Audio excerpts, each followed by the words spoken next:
It began with a deception, a whisper in the fog, a trick in the snow, a weapon born not of firepower, but of confusion. In the dying winter of 1944, as the Battle of the Bulge erupted in the frozen forests of the Ardennes, the Third Reich unleashed one of the strangest and most daring gambits of the entire war. It was called Operation Greif, a secret mission built on disguise and deceit, led by one of Hitler's most audacious commanders, Otto Skorzeny, the man the Allies called the most dangerous man in Europe. His soldiers would not attack with tanks or artillery, but with stolen words, false insignia, and counterfeit courage. They would wear American uniforms, drive captured US vehicles, and speak the enemy's language, all to sow panic, sabotage communications, and unravel the Allied lines from within. What followed was a campaign of shadows, a silent invasion fought in whispers and paranoia, where no soldier could trust the man beside him. This is the entire history of Operation Greif, the Nazi commando mission behind enemy lines, the strange war fought in stolen uniforms, and the chaos it unleashed in the heart of the Ardennes. The story of Operation Greif began months before the snow fell, in the desperate corridors of Hitler's military command. By late 1944, Germany was collapsing. The Allies had broken through in France, liberated Paris, and pushed the Wehrmacht back to its own frontiers. But Hitler, defiant as ever, believed one final offensive in the West could change everything. His plan, Operation Wacht am Rhein, the Ardennes offensive, was nothing less than a gamble for survival, a massive surprise attack through Belgium to seize the port of Antwerp, split the Allied armies, and force a negotiated peace. But this time, the Führer wanted more than tanks and guns. He wanted trickery, a way to paralyze the enemy from within. For that task, he turned to SS Standartenführer Otto Skorzeny, a man already famous across Europe.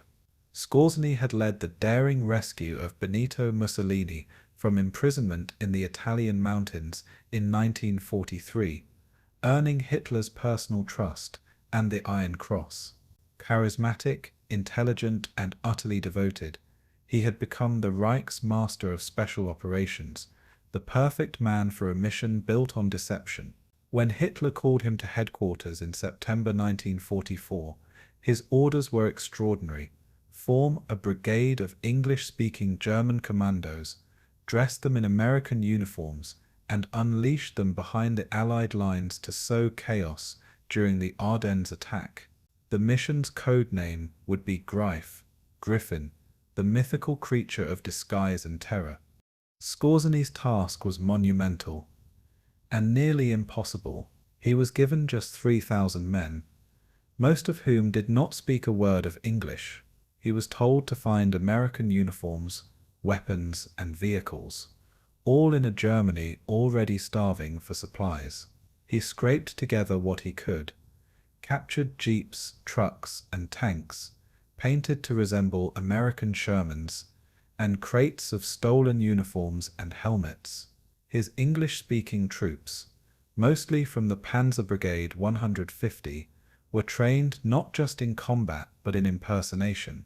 They memorized slang, baseball teams, movie stars, and even the names of American generals. A handful were fluent. Others could only fake their accents and hope the snow covered their mistakes. Their mission was simple in words, but deadly in practice. Slip through the lines disguised as GIs, misdirect traffic, sabotage bridges, spread false orders, and capture key points, like the Meuse River crossings, before the Allies realized what was happening. When the Ardennes offensive began on December 16th, the guns of the Reich roared once more. Thousands of artillery pieces thundered in unison, and under the cover of that storm, Skorzeny's commandos moved into action. At dawn, wearing US uniforms and driving captured jeeps, small teams infiltrated deep into American-held territory. They changed road signs, reversed direction markers, and sent convoys toward German positions. They cut telephone lines, redirected traffic, and whispered rumors that sowed fear and doubt across the front. In some places, they seized bridges before the defenders even realized they were the enemy. In others, they simply vanished into the chaos. It was psychological warfare on a scale the Allies had never faced, invisible, unpredictable, terrifying. The panic spread quickly. Reports of German commandos in American uniforms raced through the lines. Soldiers began checking each other's passwords, accents, and knowledge of baseball scores. Men were detained for mispronouncing towns, for giving the wrong answers about the Chicago Cubs, even for wearing their belts incorrectly. At roadblocks, American MPs interrogated everyone, including generals. The paranoia reached absurd heights when General Omar Bradley himself was briefly detained and questioned by his own troops, who suspected he might be a German imposter. The line between friend and foe blurred into snow and fear, but for all its psychological brilliance, Operation Greif faced insurmountable problems. The German commandos were too few, their supplies too thin, their English too imperfect. Many were captured within days, their disguises betrayed by missteps, a wrong salute, a misplaced accent, a bootlace tied in the German style. Those who were caught faced immediate execution under the laws of war for fighting in enemy uniform. At least 18 of Skorzeny's men were captured, tried, and shot by firing squads. Yet even in failure, their mission succeeded in one crucial way. They bought time. The confusion they caused slowed the Allied response to the Battle of the Bulge, allowing German spearheads like Kampfgruppe Peiper to advance farther than they otherwise could have. Skorzeny himself roamed the battlefield, disguised in American gear, directing his units and improvising wherever possible. When his men failed to capture the Meuse bridges, he shifted to smaller acts of sabotage, cutting communications, planting explosives, and spreading false intelligence that the Germans had landed paratroopers behind Allied lines. The rumor of enemy paratroopers disguised as GIs swept across Belgium, triggering massive hunts for phantom soldiers that did not exist. In one sense, Skorzeny had weaponized fear itself. By late December, as the German offensive ground to a halt, Operation Greif came to an end. The surviving commandos withdrew, their mission unfinished but unforgettable. In the aftermath, Skorzeny was captured by the Americans in May 1945. At the Nuremberg trials, he was charged with war crimes for his use of enemy uniforms, a grave violation of international law. But in a twist worthy of his own cunning, he was acquitted after Allied officers testified that their own forces had conducted similar deceptive operations. He lived out his post-war years in exile, unrepentant and unbowed, a ghost of the world he had once served. The legacy of Operation Greif endures not for its success but for its audacity. It was a mission that blurred the very nature of warfare, where identity became a weapon, where trust became a target. It revealed how thin the line between order and chaos truly is when war reaches its breaking point. In the frozen forests of the Ardennes, bullets were not the only things that killed. Confusion did too. Today the roads where Skorzeny's men once drove still wind through quiet Belgian villages. The snow covers the past, but beneath it lies a memory of deception and fear, the story of how, for a brief moment, war itself forgot who was friend and who was foe. Operation Greif was not a victory of arms, but of imagination, a desperate trick played by a dying empire. It remains one of the most haunting reminders that in the final stages of war, truth itself becomes a casualty. Tonight, we return to those frozen forests, to the whispered passwords, the nervous glances, and the stolen uniforms that turned the Ardennes into a battlefield of the mind. This is the entire history of Operation Greif. Nazi commandos in American uniforms, the secret war fought in disguise, and the deception that almost changed the course of the Bulge. Before we begin, tell me, where in the world are you tuning in from? And what time is it for you tonight? Are you somewhere far from the snow and shadows of that winter battlefield, or can you almost hear the distant echo of engines beneath the fog?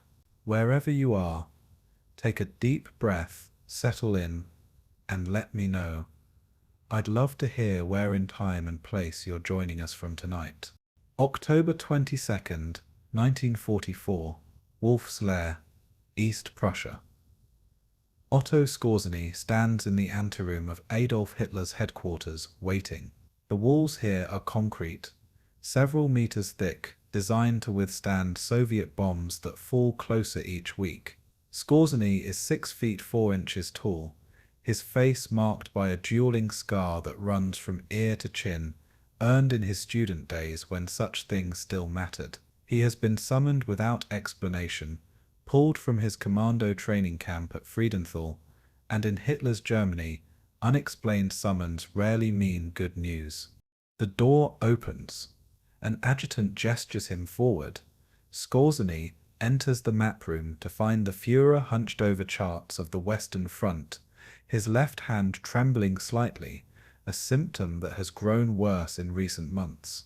Hitler looks up, and for a moment Skorzeny sees something in those eyes that unsettles him more than anger ever could. Feverish excitement, the look of a gambler placing his last chips on an impossible hand.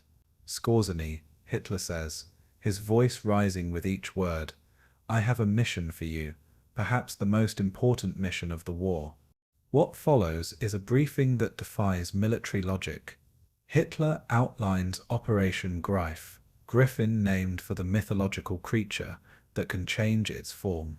German soldiers will wear American uniforms, drive captured American vehicles, and infiltrate behind enemy lines during a massive winter offensive. They will seize bridges over the Meuse River, spread chaos, cut communications, and create panic in the American rear areas. The mission violates the Hague Convention, which explicitly prohibits combatants from wearing enemy uniforms during military operations. Capture means certain execution. Hitler either doesn't care or doesn't understand the distinction. Skorzeny listens with the practiced stillness of a professional soldier receiving orders he cannot refuse.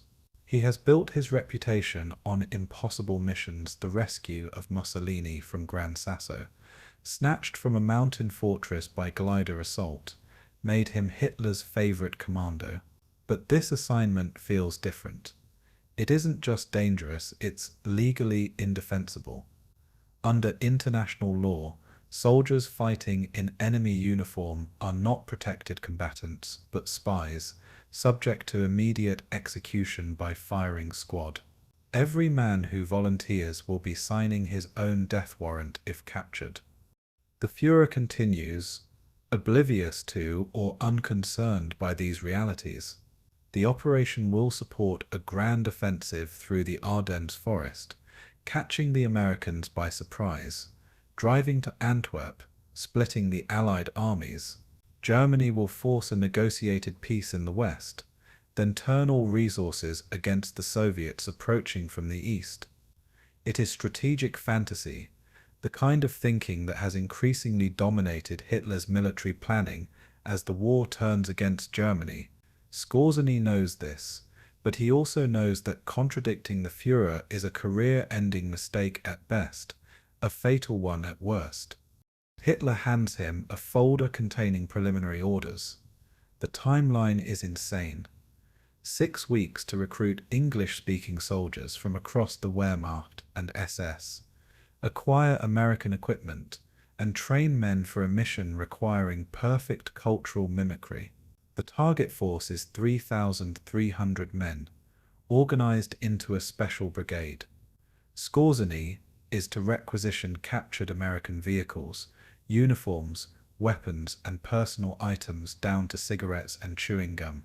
Every detail must be authentic because American soldiers will spot German imposters immediately if anything feels wrong.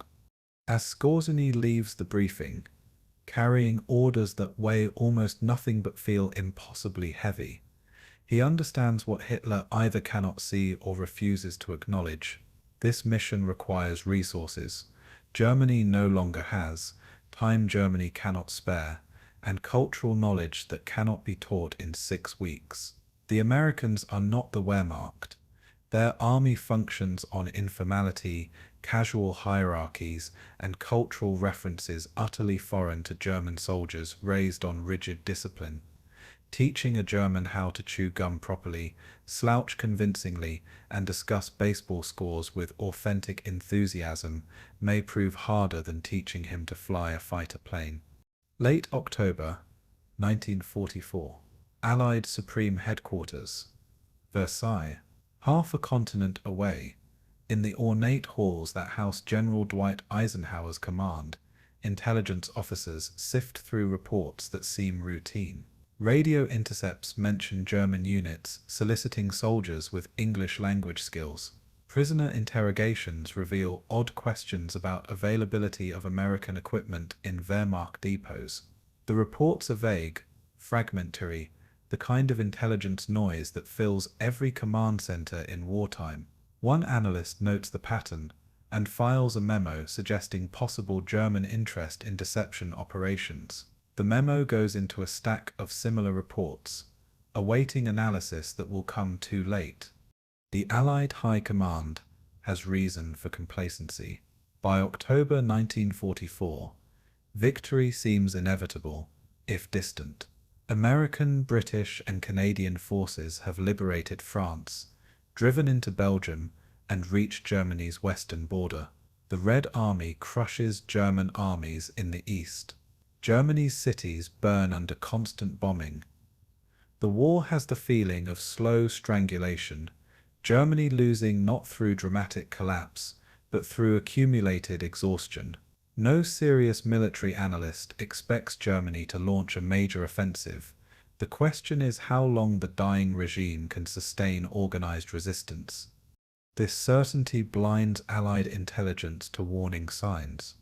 The German military is regrouping in the west, husbanding resources for one last throw of the dice.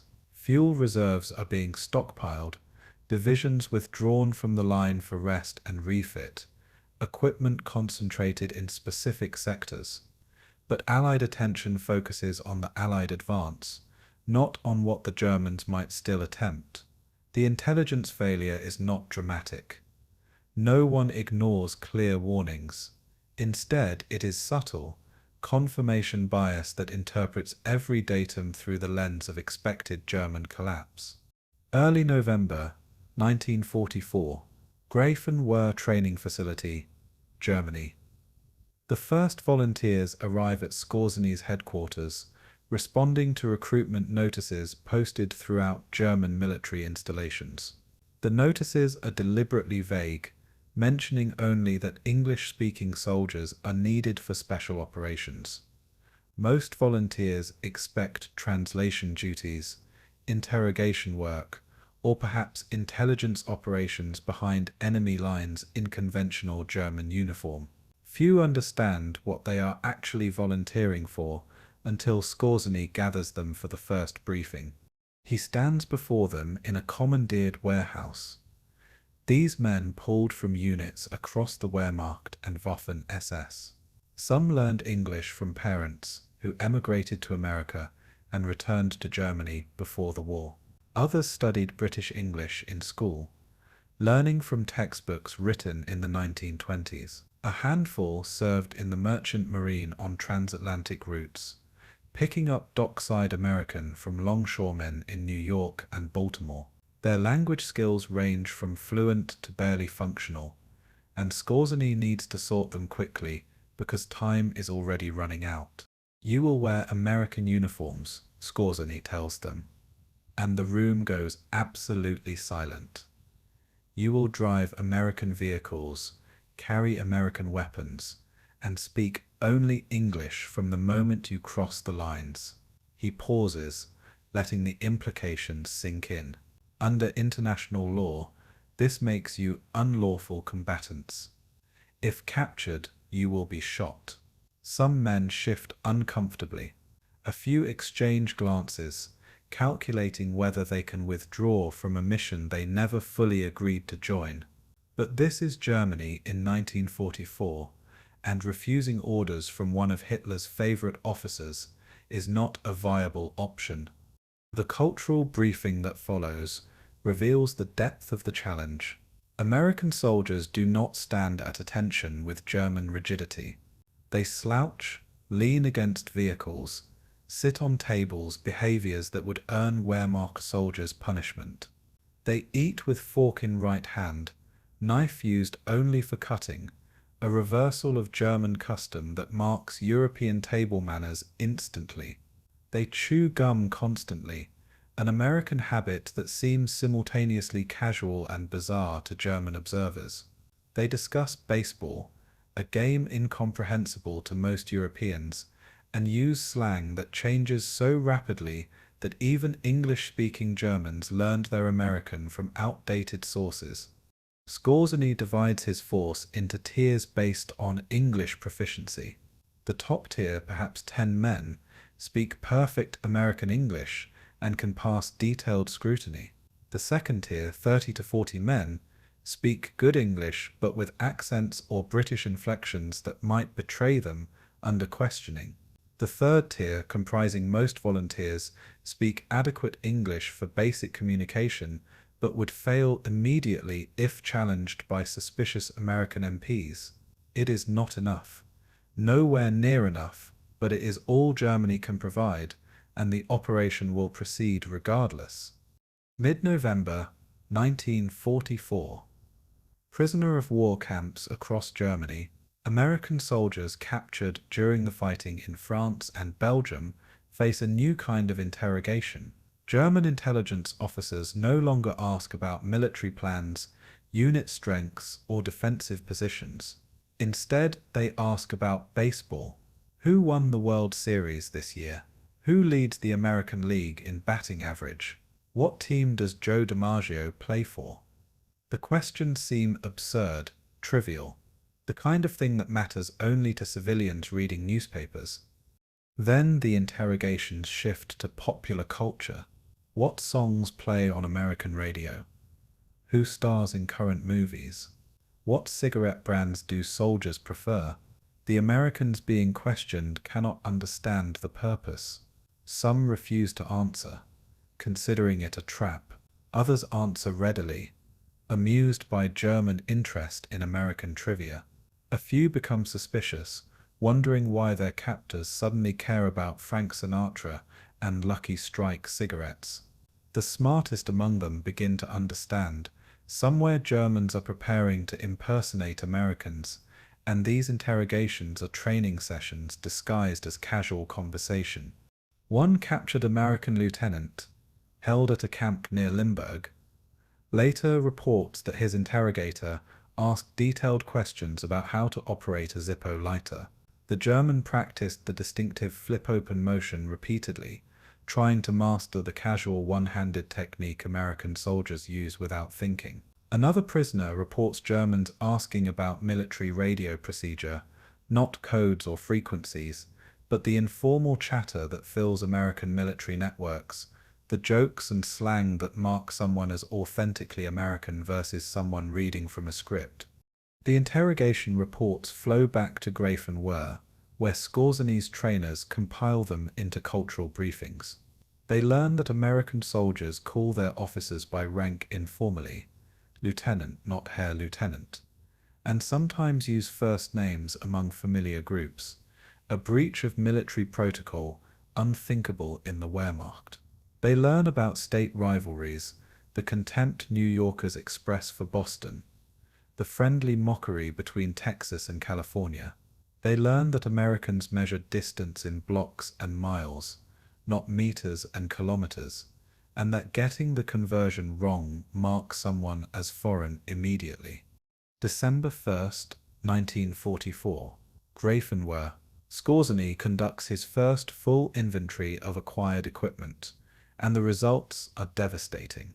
He requested 15 Sherman tanks, 20 armored cars, 20 motorcycles, 30 jeeps, and 40 trucks, all American manufactured, or at least American looking. What has actually arrived is a motley collection that would be comic if the stakes weren't lethal. 2 Sherman tanks, 1 barely functional with a transmission that grinds ominously. 6 British Dingo armored cars that German mechanics are attempting to disguise as American vehicles, a task complicated by their distinctly British profile. 30 jeeps in various conditions, some running, some requiring extensive repair, several with German army modifications that will betray their true origin to any observant American. The uniform situation is worse. Most American uniforms in German possession come from dead soldiers, stripped from battlefields, still bearing bullet holes and bloodstains. German quartermasters have done their best to clean and repair them, but many carry the ghost of their previous owners, a name stenciled inside a helmet, a photograph tucked in a pocket, a letter from home left in a jacket. Skorzeny's men must be measured against these uniforms, literally sized against dead men's clothing, a process that carries uncomfortable psychological weight. The vehicles present technical problems beyond mere appearance. American vehicles run on gasoline, German vehicles use diesel. This means Skorzeny's brigade will require 2 separate fuel supply chains, a logistical nightmare in an army already struggling with fuel shortages. The Sherman tanks use different ammunition than German tanks. The radios operate on different frequencies. The weapons require different caliber bullets. Every captured American item increases the complexity of supply, creating dozens of points where the operation can fail before it begins. Skorzeny makes a decision that will define the operation's structure. He cannot field 3,300 men as originally planned. Germany simply doesn't have enough English speakers or captured equipment. Instead, he will create a 2-tiered operation. Einheit Stielau, named for his deputy, will comprise the best 150 English speakers organized into small infiltration teams of 4 or 5 men. These teams will receive the most authentic equipment and attempt the actual infiltration mission, scouting bridges, cutting communications, spreading chaos behind American lines. The remaining 1,000 men will form Panzer Brigade 150, a conventional combat unit equipped with German and disguised German vehicles, ready to exploit any breakthrough the infiltration teams create. It is a compromise born of necessity, a scaling back of Hitler's grandiose vision to something that might actually be achievable. But even this reduced objective seems ambitious given the timeline. Training must teach German soldiers to think like Americans, move like Americans, sound like Americans, and to maintain that deception while under the stress of combat operations behind enemy lines. One mistake, one German word spoken reflexively, one unfamiliar gesture or cultural misstep means capture and execution. The margin for error is 0, and Skorzeny knows that some of these men, perhaps many of them, will not survive the operation they have volunteered for. December 10th, 1944. 2 weeks remain before the offensive. At Grafenwehr, Skorzeny runs his volunteers through final preparation drills.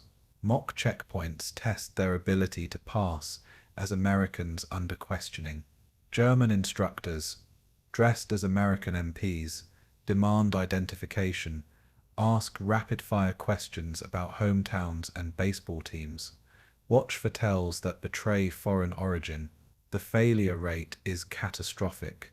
Men who speak decent English panic under pressure, reverting to German syntax or British pronunciation. Others maintain their linguistic cover, but fail cultural tests. They don't recognize American state capitals, confuse football with soccer, cannot name a single current movie star. The ones who pass these tests become Einheit Stielau's infiltration specialists. Günther Schulz, 21 years old, whose grandfather emigrated to Milwaukee in 1910, and whose family returned to Germany in the 1930s, speaks English with a genuine American accent. Wilhelm Schmidt, 32, spent 5 years in the Merchant Marine and can discuss New York neighborhoods with the authority of someone who actually walked those streets. These men receive the most authentic equipment, the cleanest uniforms, the vehicles in best condition. They will lead teams across American lines, and their survival depends on absolute cultural and linguistic authenticity. The rest receive a different mission brief. They will form the conventional combat element, using primarily German equipment, hastily repainted in American colors. Their job is not deception but shock action, seizing objectives, holding bridges, creating confusion through aggressive movement rather than subterfuge. It is more honest work, less legally ambiguous, but no less dangerous. They will fight outnumbered, deep behind enemy lines, against an American army that by December 1944 has learned bitter lessons and become a competent, experienced fighting force. On December 14th, Skorzeny gathers everyone for a final briefing. He stands before 1,200 men, knowing he is sending many to their deaths. The operational plan is distributed. Infiltration teams will cross American lines during the initial breakthrough, wearing American uniforms under German overcoats to avoid being shot by their own side. Once behind American lines, they will remove the overcoats and operate as American soldiers, scouting routes to the Meuse River, identifying bridge locations, cutting telephone lines, changing road signs, spreading rumors of German paratroopers and assassination teams. The conventional brigade will follow, exploiting whatever chaos the infiltration teams create. Some of you will be captured, Skorzeny tells them, his voice carrying across the silent warehouse. If captured in American uniform, you will be tried as spies and executed. This is not my judgment, but international law. He pauses, looking across faces that range from eager to terrified. You may refuse this mission without prejudice. Any man who wishes to withdraw may do so now. No one moves. Whether from courage, peer pressure, or the practical understanding that refusing orders from Hitler's favorite commando might bring consequences worse than the mission itself, all 1,200 men remain. They have crossed the point of no return, committed to an operation that will either make them heroes or war criminals, with the distinction determined solely by whether Germany wins or loses the war. December 15th, 1944. The columns move toward the Ardennes, traveling at night to avoid Allied air reconnaissance. Skorzeny rides in a command vehicle, reviewing maps and intelligence reports, calculating odds he doesn't share with his men. The grand strategy requires German forces to break through American lines, drive west to the Meuse River, capture the bridges, and continue to Antwerp, a distance of over 100 miles through defended territory, in winter, with limited fuel and air superiority held entirely by the Allies. It is the kind of plan that works on maps in headquarters, but rarely survives contact with battlefield reality. Behind him, in trucks and disguised vehicles, ride men carrying forged dog tags, American cigarettes, US currency, and in some cases, condoms. Skorzeny insisted on complete authenticity, reasoning that American soldiers carry such items and German imposters must carry them too. Each man has been issued a cover story, name, rank, hometown, unit designation. They have memorized these fictional identities, practiced them until they can recite military serial numbers without hesitation. But no amount of practice can truly prepare them for the psychological stress of maintaining deception while surrounded by actual Americans, any one of whom might ask the wrong question and expose the charade. The Ardennes forest in December is dark, cold, and miserable. The roads are frozen mud, the trees bare and skeletal, the sky perpetually overcast. German forces move into position opposite American lines held by units. The Americans consider quiet sectors, places where inexperienced divisions train and exhausted divisions rest. American intelligence has noted the German build-up, but interpreted it as defensive positioning. Troops moved west to escape the Soviet advance in the east. The idea that Germany might still have the strength and fuel for a major offensive seems absurd given Germany's overall strategic position. At midnight, on December 15th, Skorzeny receives confirmation. The attack begins at 5:30 tomorrow morning. 200,000 German soldiers, over 1,000 tanks and assault guns, supported by artillery bombardment across an 80-mile front. It will be Germany's last great offensive in the West, a final desperate gamble to change a war already lost. And hidden within this massive conventional operation is Skorzeny's unconventional mission: 150 men in American uniforms, 1,200 more in disguised vehicles, carrying orders that violate international law in service of a regime facing inevitable defeat. Tomorrow they will cross into American-held territory and discover whether 6 weeks of preparation can overcome the fundamental absurdity of their assignment. The answer, though none of them know it yet, is already written in the inadequacy of their equipment, the gaps in their training, and the impossible cultural distance they are attempting to bridge. November 3rd, 1944. Skorzeny's headquarters, Friedenthal. The requisition list spreads across the conference table like an invoice from a fever dream. 15 Sherman tanks, 20 armored cars, 20 motorcycles, 30 jeeps, 40 trucks, all American manufactured, or at least convincing enough to fool American soldiers at checkpoint distance. Beyond vehicles, the list descends into minutiae that reveals the operation's true insanity. 5,000 American uniforms in various sizes, complete with appropriate rank insignia and unit patches. 2,000 pairs of American boots, American weapons, M1 rifles, Thompson submachine guns, 45 caliber pistols, American rations, American cigarettes, American medical supplies, even American chewing gum, that ubiquitous marker of American culture that German soldiers find simultaneously fascinating and inexplicable. Skorzeny hands this list to his logistics officers and watches their faces cycle through disbelief, calculation, and resignation. Germany in November 1944 is not flush with captured American equipment. The Great Haul came after D-Day, when American units landed with full equipment and German forces overran some positions, capturing vehicles and supplies.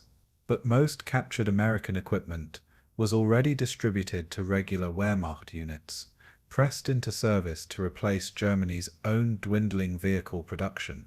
Now Skorzeny must compete with every other German unit for scarce resources, except his requisition cannot go through normal channels, because Operation Greif is classified at the highest level. He cannot simply explain why he needs 15 Sherman tanks. He must acquire them through pressure, persuasion, and the weight of Hitler's personal authorization. The logistics officers scatter across Germany, visiting depots and repair facilities, searching for any American vehicle in working condition. What they discover is sobering. Most captured American vehicles are wrecks, knocked out in combat, stripped for parts, or so thoroughly damaged that repair would require more resources than Germany possesses. The Sherman tanks present particular problems. These medium tanks are mechanically complex, requiring specialized tools and knowledge that German mechanics lack. American tanks use radial aircraft engines, a design uncommon in German armored vehicles. The transmission is different. The track system is different. The electrical systems operate on different voltages. A captured Sherman sitting in a depot represents not just a vehicle, but a maintenance nightmare. By mid-November, the accumulated results are pathetic compared to requirements. 2 Sherman tanks have been located, one with a functioning engine but unreliable transmission, another with transmission intact but engine problems. Both need extensive work to become combat ready, and even then, no one can guarantee they will remain operational under battlefield stress. 6 British Dingo scout cars have been appropriated from units fighting in the West. These small armored vehicles bear no resemblance to American equipment, but German mechanics believe they can modify them, add false panels, repaint them, alter the profiles enough to pass casual inspection. It is optimistic thinking bordering on delusion, but it is all Germany can provide. November 15th, 1944. Prisoner of war camp, Limburg. American prisoners notice a shift in their captors' behavior. The interrogations, already strange with their focus on baseball and popular culture, now include oddly specific questions about equipment. How do you start a Jeep? What happens if you flood the carburetor? Where is the fuel tank located? How much fuel does a Jeep carry? The questions suggest Germans are preparing to operate American vehicles, but lack basic familiarity with their mechanical systems. Some prisoners answer truthfully, seeing no harm in explaining automotive basics. Others lie, hoping to sabotage whatever operation the Germans are planning, giving instructions that would damage engines or disable vehicles. One interrogator becomes frustrated with contradictory information about radio operation. Different prisoners give different procedures for the SCR 510 radio, common in American vehicles. The German doesn't understand that American soldiers often learn equipment operation through informal mentorship rather than standardized training, leading to regional variations in technique. What works in one unit might differ slightly from procedures in another unit, not because anyone is wrong, but because the American military tolerates procedural flexibility that the Wehrmacht would consider unacceptable sloppiness. This cultural difference in military standardization will later cause problems for Operation Greif, but in November, the interrogator simply notes the discrepancies and files them as intelligence anomalies. The prisoners also notice Germans taking measurements, vehicle dimensions, equipment specifications, uniform details. One American sergeant realizes his captors are creating a technical manual for impersonating Americans, though he cannot imagine why Germans would attempt something so obviously suicidal. Under the Geneva Convention, wearing enemy uniforms in combat is explicitly forbidden, punishable by death. Surely German officers understand international law. The sergeant mentions his suspicions to other prisoners, and the theory spreads through the camp, but it seems too absurd to take seriously. Germany is losing the war. Why would they waste resources on elaborate impersonation schemes when they need every soldier for conventional defense? Late November 1944. Greif training facility. The first captured vehicles arrive at Skorzeny's training camp, and their condition confirms his worst fears. The 2 Sherman tanks are functional in the loosest sense of the word. The first tank's transmission grinds ominously when shifting from second to third gear, a mechanical problem that could cause catastrophic failure under combat stress. The second tank's engine runs rough, burning oil, leaving blue smoke that would mark its position to any observer. German mechanics swarm over both vehicles, but they lack proper manuals, proper tools, and proper spare parts. They are attempting to repair complex machines through improvisation and guesswork, and the results reflect that limitation. The Jeeps present different problems. 30 vehicles have been collected, but only about 20 actually run. Of those 20, perhaps 15 are mechanically sound enough for extended operations. The remainder need repairs ranging from minor to extensive, and each repair requires parts that must be fabricated or cannibalized from other vehicles.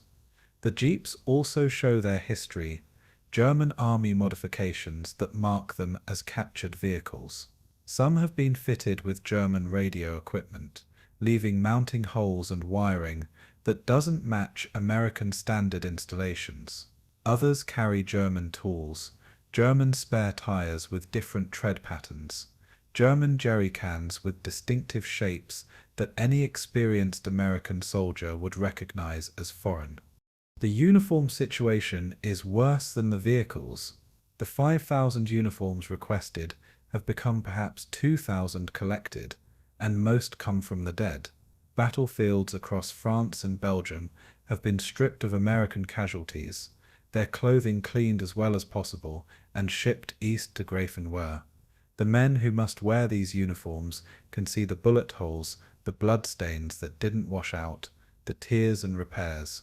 Each uniform carries a ghost, a name stenciled inside, a photograph left in a pocket, a letter from someone who doesn't know the recipient is dead. German quartermasters try to remove these personal items, but they miss things. A volunteer searching his issued jacket pockets finds a letter from a woman named Sarah in some place called Tulsa, Oklahoma. The letter is dated September 1944, written in feminine handwriting, full of mundane details about relatives and weather, and hope that the recipient will come home for Christmas. The volunteers must be fitted to these dead men's clothes. Tall Germans get uniforms from tall Americans. Short Germans get uniforms from short Americans.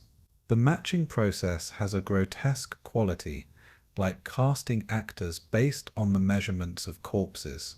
Some uniforms fit poorly, too tight in the shoulders, too loose in the waist, sleeves slightly wrong.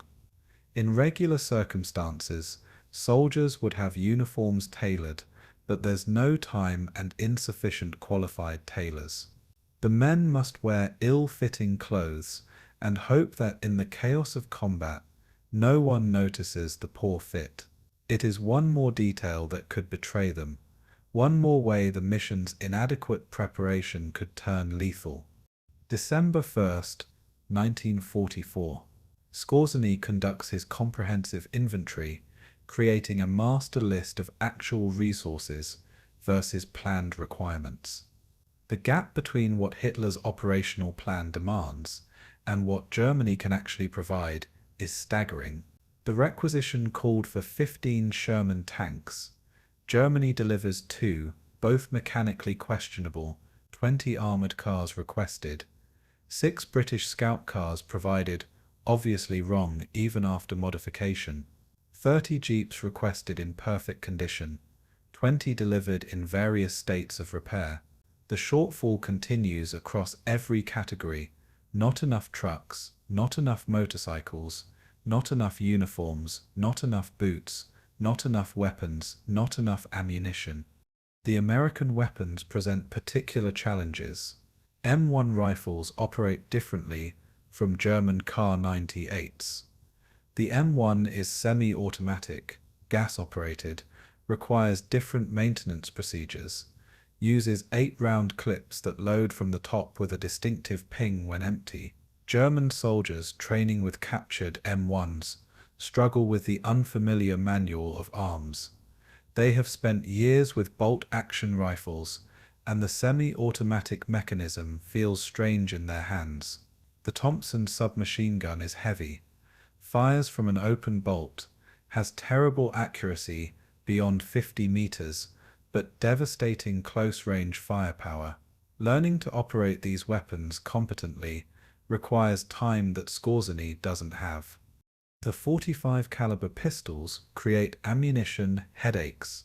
Germany manufactures 9mm ammunition standard for Lugers and P38 pistols, but 45 caliber is distinctly American. Captured ammunition stocks are limited, and once Skorzeny's men expend their initial supply, they cannot resupply from German sources. This means every American weapon carried reduces operational flexibility, creating dependencies on captured supplies that may not be available when needed. The same problem affects every piece of American equipment: different calibers, different fuel types, different spare parts, different technical specifications. Skorzeny is creating a force that cannot be sustained through normal German logistics, making it a short-duration operation by necessity rather than choice. He makes calculations in his headquarters, working through scenarios with his staff. Even with inadequate equipment, they might achieve tactical surprise. The infiltration teams need only 24 to 48 hours to accomplish their reconnaissance missions. Scout the bridges over the Meuse, identify American defensive positions, cut some communication lines, spread confusion. The conventional Panzer Brigade 150 can operate primarily with German equipment hastily repainted, relying on speed and shock rather than deception. It is not the operation Hitler envisioned, but it might be achievable if everything goes perfectly. Of course, military operations never go perfectly, and this operation's margins are already razor-thin. December 5th, 1944. Amerikaner Lager, Greif and Were. The training facility now includes a mock American installation christened Amerikaner Lager, American Camp. German carpenters have built false storefronts mimicking American military facilities, a motor pool, a mess hall, an orderly room. Signs are in English. American flags fly from poles. Loudspeakers play American music. Swing bands, crooners, the big band sound that dominates American radio. The effect is surreal, a small piece of America transplanted into Bavaria, created by people who have never visited America and must reconstruct it from prisoner testimony, captured documents, and pre-war memories. Volunteers practice their roles in this theatrical space.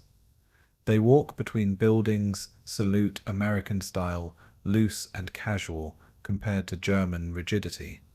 Practice American posture and movement.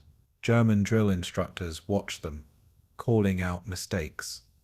Too stiff. Americans don't stand at attention like that.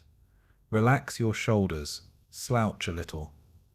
Yes, slouch. It's not slovenly. It's American. The instructions feel wrong to soldiers trained in Wehrmacht discipline, where posture matters and slovenliness earns punishment. They must unlearn years of military conditioning, adopt casual attitudes that feel like failures of discipline, and somehow make this adopted casualness look natural rather than performed. The mess hall serves American rations, or at least German approximations. K rations and C rations have been studied, reverse-engineered, approximated with German ingredients. The coffee is wrong. Germans prefer darker roasts. Americans drink lighter roasts in larger quantities. The volunteers force themselves to drink weak coffee, eat strange combinations of canned food, learn to unwrap and consume American chocolate bars. They practice opening C ration cans with the provided P38 can openers, those tiny folding devices that American soldiers operate without thought, but which German soldiers find awkward and inefficient. Every mundane detail of American military life must be learned, practiced, internalized until it becomes reflexive. Language instructors conduct constant drills, but they're fighting battles they cannot win. Most volunteers learned British English from textbooks, giving them vocabulary that sounds archaic or excessively formal to American ears. They say motor car instead of car, wireless instead of radio, petrol instead of gasoline. When instructors correct them, they struggle to break decades of linguistic habit. Others learned English from German teachers who themselves never visited English-speaking countries, creating chains of error where mispronunciations and grammatical mistakes perpetuate through generations of students. A volunteer might speak grammatically perfect English that no native speaker would recognize as natural speech. December 10th, 1944. The cultural testing intensifies. Volunteers must pass as Americans under interrogation, so instructors stage mock checkpoints, where German soldiers dressed as American MPs demand identification and ask hostile questions. "Where you from, soldier?" An instructor barks the question in American English. A volunteer responds, "I am from the state of Ohio, specifically from the city of Cleveland." Grammatically perfect, utterly wrong. No American soldier talks like that. "Wrong," the instructor shouts. Again, casual, like you don't care. The volunteer tries again. "Cleveland, Ohio." Better, but the pronunciation is slightly off. The vowels too pure, lacking the flattened American sound. Geography questions expose knowledge gaps. "What's the capital of Pennsylvania?" A volunteer confidently answers, "Philadelphia." Wrong, it's Harrisburg, and an American soldier from Pennsylvania would know that instantly. Name 3 states that border Ohio. The volunteer freezes, unable to recall the geography memorized from maps just days earlier. Under stress, knowledge evaporates. The instructors fail him, mark him as unsuitable for infiltration work. He'll go to the conventional Panzer Brigade instead, where mistakes won't mean immediate execution. Sports questions prove particularly brutal. Who won the World Series? A volunteer who studied the brief answers. The St. Louis Cardinals defeated the St. Louis Browns 4-2. Correct information, impossible delivery. No American soldier would phrase it that way. "You sound like you're reading a newspaper," the instructor says. "Try again, like you actually watched the games." The volunteer struggles. He didn't watch the games. He memorized facts from intelligence briefs, and there's no way to fake genuine enthusiasm for events he never experienced. This is the unbridgeable gap. Cultural knowledge can be taught, but cultural authenticity requires lived experience that cannot be manufactured in 6 weeks. The volunteers who pass these tests are rare. Perhaps 10 men speak absolutely perfect American English, learned from years in America or from American parents. Another 30 speak good English with minor flaws, slight accents, occasional British vocabulary, grammar that's too correct. These 40 men become the infiltration specialists, divided into teams of 4 or 5, each team containing at least 1 fluent speaker supported by adequate speakers. The fluent one will do the talking at checkpoints. The others will nod and stay silent, playing the role of taciturn soldiers who let their sergeant handle communications. It is a desperate strategy, but it might work if they avoid detailed interrogation. December 12, 1944. Skorzeny makes his final organizational decisions. Einheit Stielau, the infiltration unit, will comprise 150 men in roughly 30 teams. Each team receives the best available equipment, cleanest uniforms, most authentic vehicles, best weapons, most complete sets of American personal items. Their mission is pure reconnaissance and sabotage. Cross American lines during the initial attack, scout routes to the Meuse River, identify bridge locations and defenses, cut telephone lines, change road signs to misdirect American reinforcements, spread rumors of German paratroopers and assassination teams. They will carry no documents identifying their mission, no orders in German, nothing that could prove premeditated illegal activity. If captured, they are to claim they took American uniforms from dead soldiers for warmth and survival, not for deception. The remaining 1,050 men form Panzer Brigade 150, a conventional light armored unit. They will use primarily German equipment, Panther tanks, armored cars, half-tracks, hastily repainted in American olive drab colors. The disguise is thin, unlikely to fool anyone in daylight at close range, but might create confusion in darkness or at distance. Their mission is conventional combat. Exploit breakthroughs created by regular German forces, push toward the Meuse River, seize bridges if possible, create chaos in American rear areas. They are not technically violating the laws of war. Disguising vehicles is permitted as ruse de guerre, unlike disguising soldiers. If captured in German uniforms while operating German vehicles, even repainted ones, they should be treated as regular prisoners of war. This two-tier structure reflects reality overcoming ambition. Hitler wanted 3,000 men in American uniforms, seizing bridges through perfect impersonation. What Skorzeny can actually deliver is 150 impersonators doing reconnaissance and 1,000 conventional soldiers creating chaos. It is a massive scaling back of the original vision, but it's the only achievable plan given Germany's limited resources and the impossibility of the cultural mimicry Hitler imagined. Skorzeny doesn't tell Hitler about this modification. He writes reports suggesting the full operation remains on schedule, knowing that Hitler hears only what he wants to hear and interprets every report as confirmation of his strategic genius. The volunteers spend their final days preparing psychologically for missions they understand might be suicidal. The infiltration teams know they face execution if captured in American uniforms. International law is explicit. Combatants wearing enemy uniforms are not protected by Geneva Convention protections. They can be tried and executed as spies without lengthy legal proceedings. Some volunteers write final letters to families, entrusting them to commanders with instructions to deliver them only if the writers don't return. Others adopt a fatalistic attitude. The dark humor of soldiers facing death, joking about tourist visits to American prison camps, and requesting specific final meals. On December 14th, Skorzeny assembles everyone for final briefing.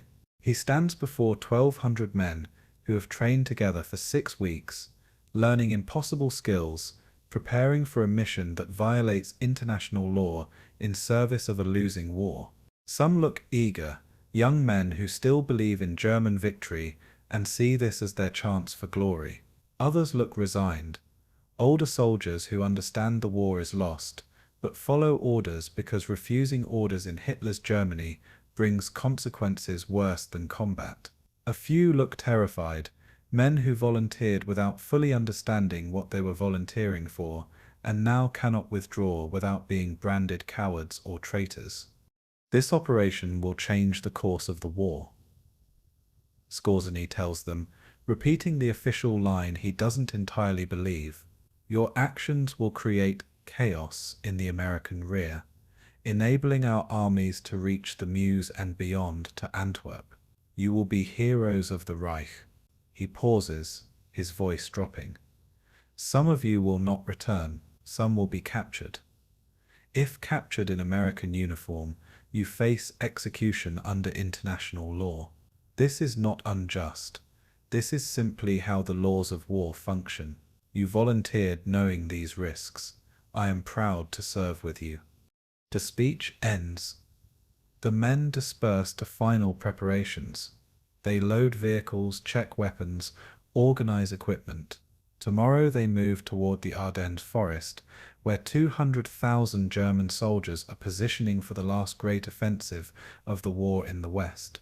Hidden within that massive conventional operation is Skorzeny's unconventional mission, a gamble that Germany's most dangerous commando can achieve through deception, what Germany's armies can no longer achieve through conventional force.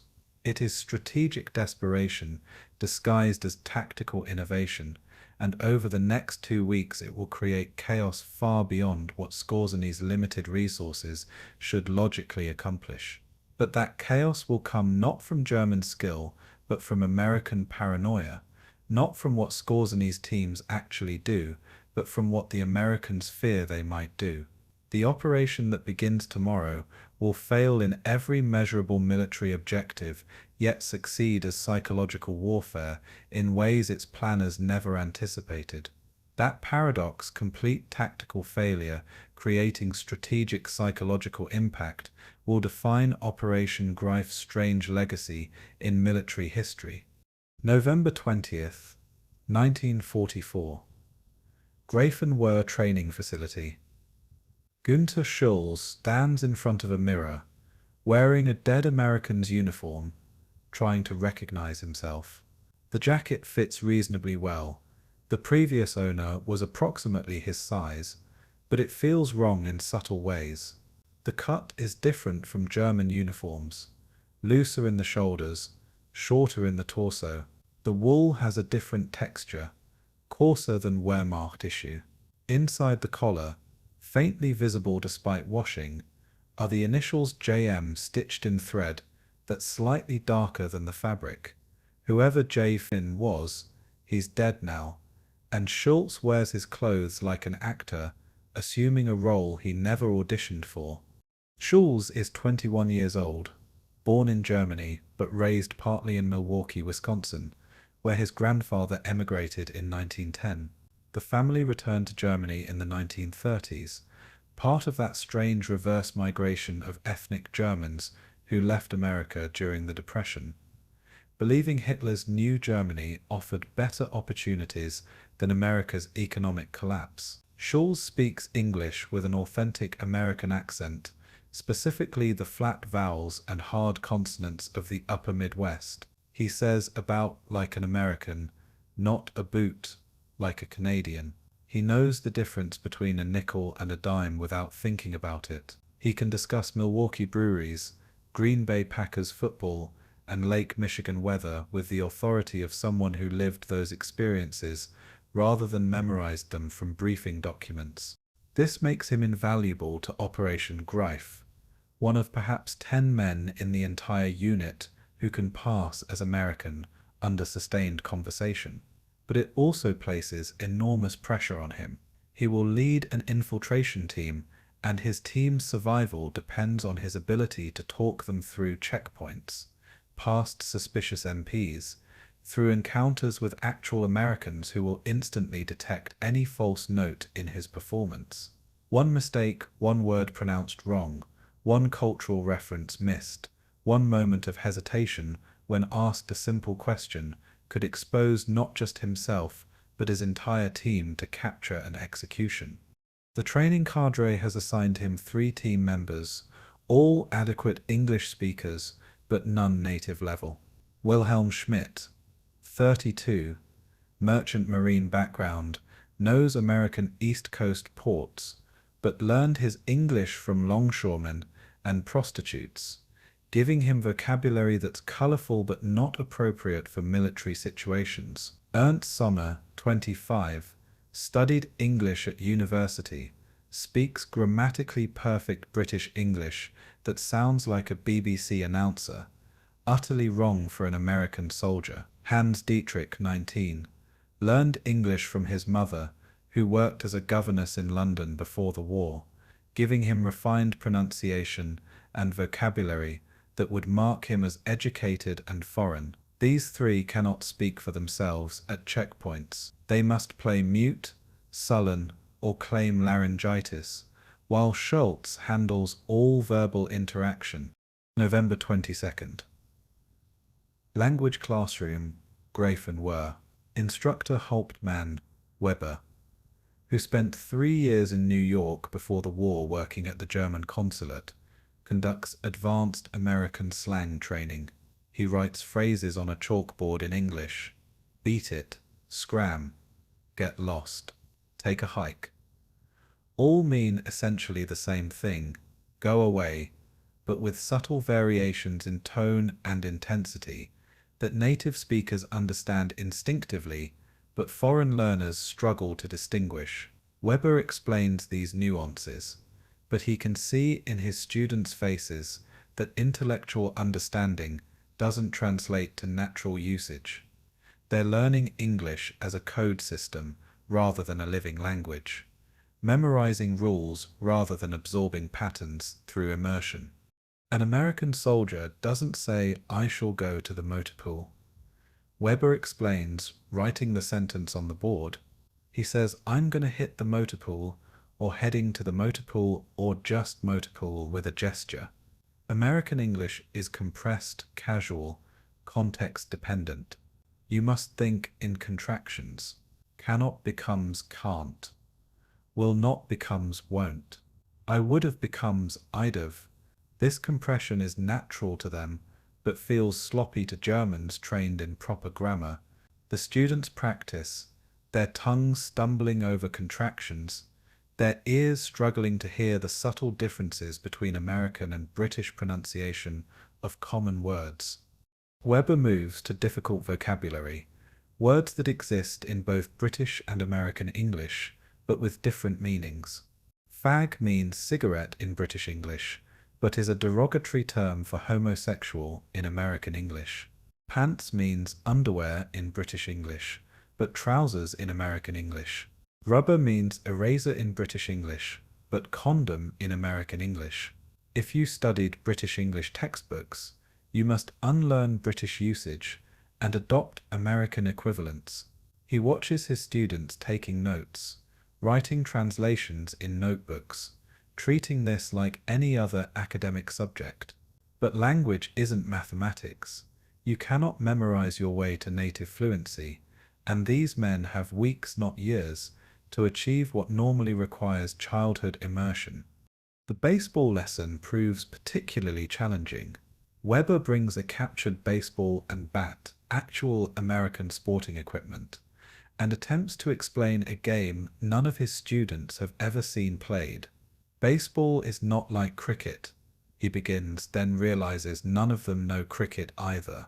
It's not like football, what Americans call soccer.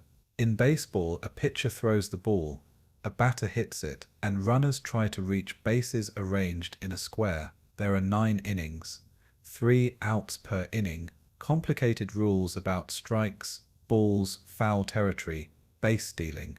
The students' eyes glaze over.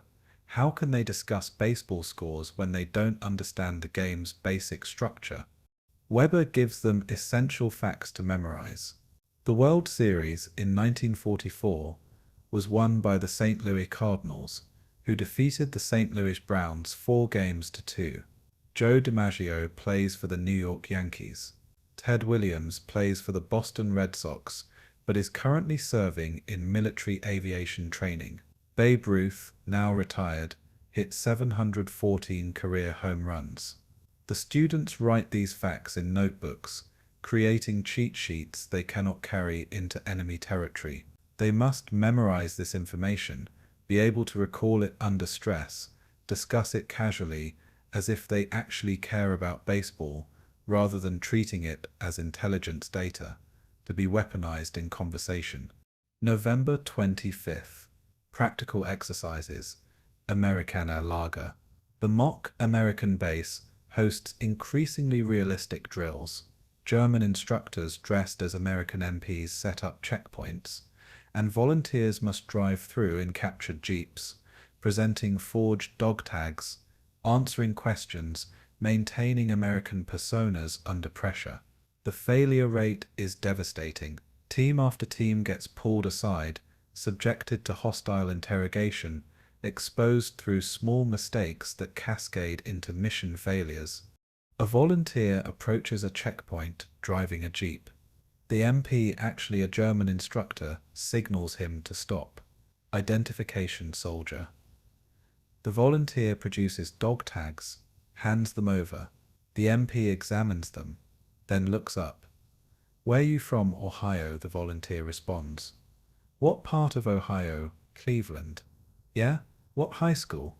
The volunteer freezes. He memorized Cleveland as his hometown, but never anticipated questions about specific schools. Cleveland High School." "Wrong answer. Cleveland has multiple high schools, none named Cleveland High School." "Step out of the vehicle." The drill ends with the volunteer detained, his team marked as compromised. Another team tries the checkpoint. This volunteer has prepared more thoroughly. Where are you from? Akron, Ohio. What do they make in Akron? Rubber, tires. Goodyear, Firestone, Goodrich. Correct. Akron is America's rubber capital. Who won the World Series? Cardinals over Browns, 4-2. Also correct.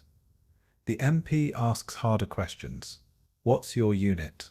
715th Tank Battalion. Where's your unit now? Somewhere in Belgium.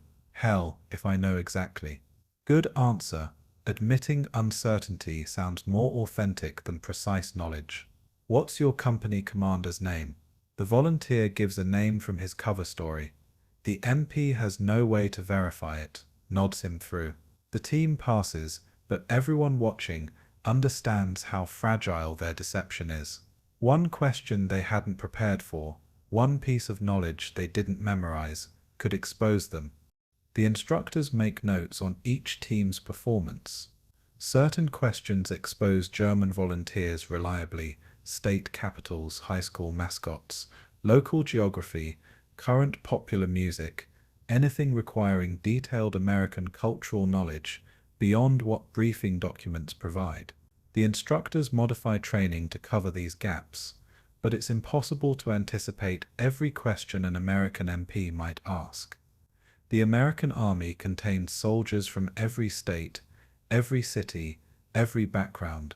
Some grew up in New York City, others on Montana ranches, some are college educated, others barely finished elementary school. Creating a cover story that can withstand scrutiny from this diverse population is nearly impossible. November 28th. Cultural Immersion Exercises. The training cadre introduces more sophisticated cultural challenges. Volunteers must demonstrate proper American table manners, which differ significantly from German customs. Americans eat with fork in right hand, using it like a shovel to load food directly into their mouths. Germans eat with fork in left hand, knife in right hand, using the knife to push food onto the fork's back. This difference seems trivial until you watch German soldiers trying to eat American style. Their movements are awkward, self-conscious, drawing attention precisely when they need to blend in. Chewing gum presents another challenge. Americans chew gum constantly, obsessively, a cultural habit that Europeans find bizarre. German soldiers must learn to chew gum naturally, not like they're working on a difficult problem, but as background activity during conversation. They must master the art of chewing, with mouth closed, producing occasional snapping sounds, sometimes blowing bubbles. These are skills that seem absurd to teach grown men, but they're markers of cultural authenticity. An American soldier who never chews gum would seem odd. A German pretending to be American who chews gum awkwardly immediately draws suspicion. Posture and movement receive intense attention. Wehrmacht discipline emphasizes rigid posture, snapping to attention when addressed by superiors, maintaining formal bearing at all times. American soldiers slouch. They lean against vehicles. They sit on tables, prop feet on chairs, put hands in pockets.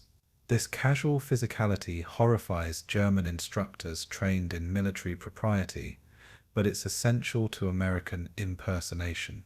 The volunteers must unlearn years of postural discipline, adopt American casualness, make it look natural rather than performed. "You're trying too hard," an instructor tells a volunteer who's attempting to slouch. Americans don't think about their posture, they just relax. Stop performing relaxation and actually relax. Hand gestures differ between cultures in ways that seem invisible until you look closely. Germans gesture precisely, with controlled movements. Americans gesture expansively, using their hands constantly during conversation, emphasizing points with sweeping motions that Germans consider excessive. The volunteers practice American gesticulation, feeling ridiculous, understanding intellectually what they must do but unable to make it feel natural.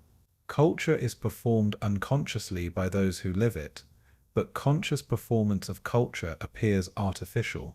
This is the trap Operation Greif volunteers cannot escape.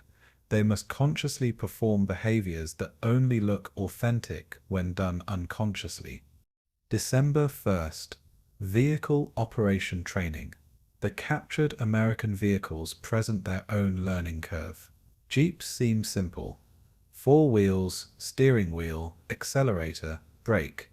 But they operate differently from German vehicles in subtle ways. The gear shift pattern is different. The clutch has different resistance. The steering is looser, requiring constant minor corrections rather than German precision engineering. Volunteers learning to drive Jeeps must unlearn German driving habits, adopt American techniques, make the unfamiliar feel familiar. The Sherman tanks present far more complex challenges. Only 2 functional Shermans are available for training, and they must serve as teaching tools for multiple crews. The interior layout is different from German tanks. The controls are labeled in English. The radio operates on different frequencies with different procedures. The gun sight uses different ranging mechanisms.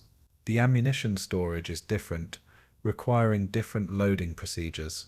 German tank crews training on Shermans feel like they're learning a foreign language while simultaneously trying to fight in that language. The mechanical systems create constant problems. The Sherman's radial engine requires different maintenance procedures than German tank engines. The transmission is finicky, grinding gears if not shifted with precise timing. The tracks tension differently, requiring adjustment techniques. German mechanics don't know.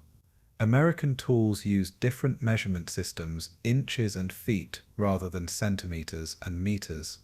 Wrenches sized in fractions of inches rather than millimeters. Every mechanical task requires translation, conversion, improvisation. The German mechanics assigned to maintain captured American equipment wage constant battles against unfamiliar engineering philosophies. Fuel logistics create nightmares. American vehicles run on gasoline. Most German vehicles use diesel. This means Panzer Brigade 150 requires 2 separate fuel supply chains, doubling logistical complexity. The brigade cannot simply refuel from German stocks. They must capture American fuel or bring sufficient gasoline with them. Given Germany's desperate fuel shortages in December 1944, allocating scarce gasoline to a special operations unit represents significant opportunity cost. Every liter of gasoline given to Skorzeny is a liter not available for conventional forces, and there's no guarantee Skorzeny's mission will justify that investment. December 5th. Final examinations. Skorzeny institutes comprehensive testing to determine who qualifies for infiltration work versus conventional combat roles. The examination is brutal. Volunteers face rapid-fire questions about American culture, geography, military procedures, current events. They must demonstrate vehicle operation, weapon handling, radio procedures, all while maintaining American personas. The pass rate is approximately 30%. 70% of volunteers, despite weeks of training, cannot reliably impersonate Americans under pressure. Those who fail infiltration qualification receive new assignments in Panzer Brigade 150. This is not punishment, but pragmatic sorting. Conventional combat is dangerous but legal. Soldiers fighting in German uniforms, even in repainted German vehicles, retain Geneva Convention protections if captured. They face imprisonment, not execution. For men who speak poor English or cannot maintain cultural deception, conventional combat is actually the safer assignment, and most accept their reassignment with relief. Those who pass infiltration qualification face darker preparations. They receive final briefings on behavior if captured. Do not admit you wore American uniforms intentionally. Skorzeny tells them, claim you took uniforms from dead Americans for warmth. Claim you were cut off from your unit and needed disguises to escape. Claim anything except that you were conducting military operations in enemy uniform. Force them to prove intent, and without written orders which you will not carry, proving intent becomes difficult.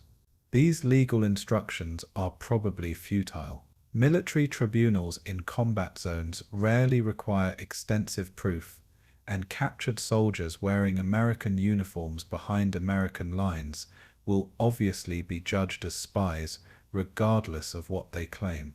But the instructions provide some psychological comfort, a fiction that survival remains possible even after capture. December 8th. Psychological preparation.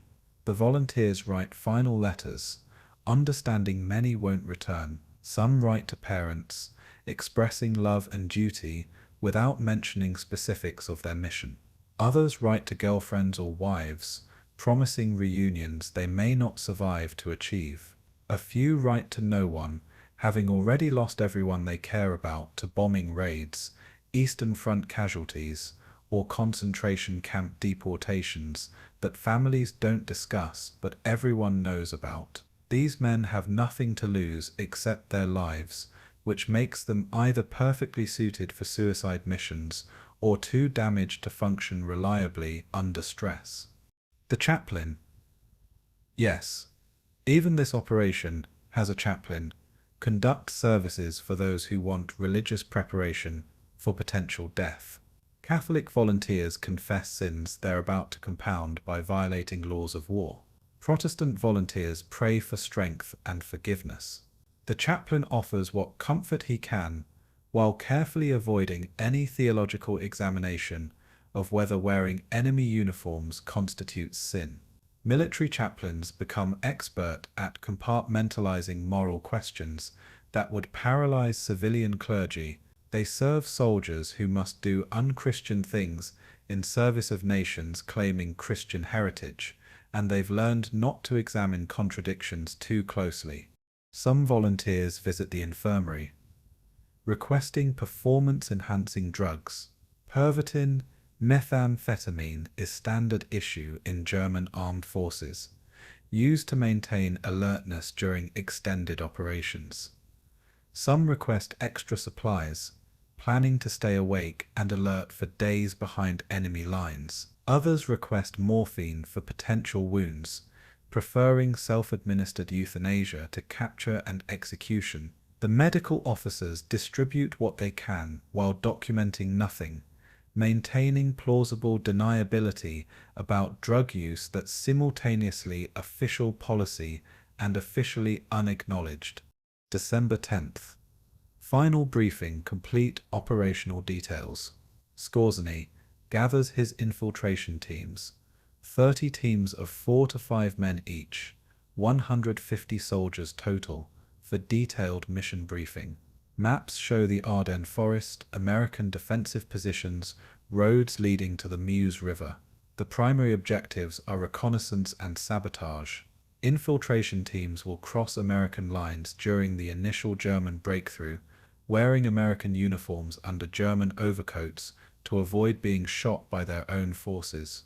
Once behind American lines, they'll remove overcoats and operate as American soldiers. Their missions vary by team.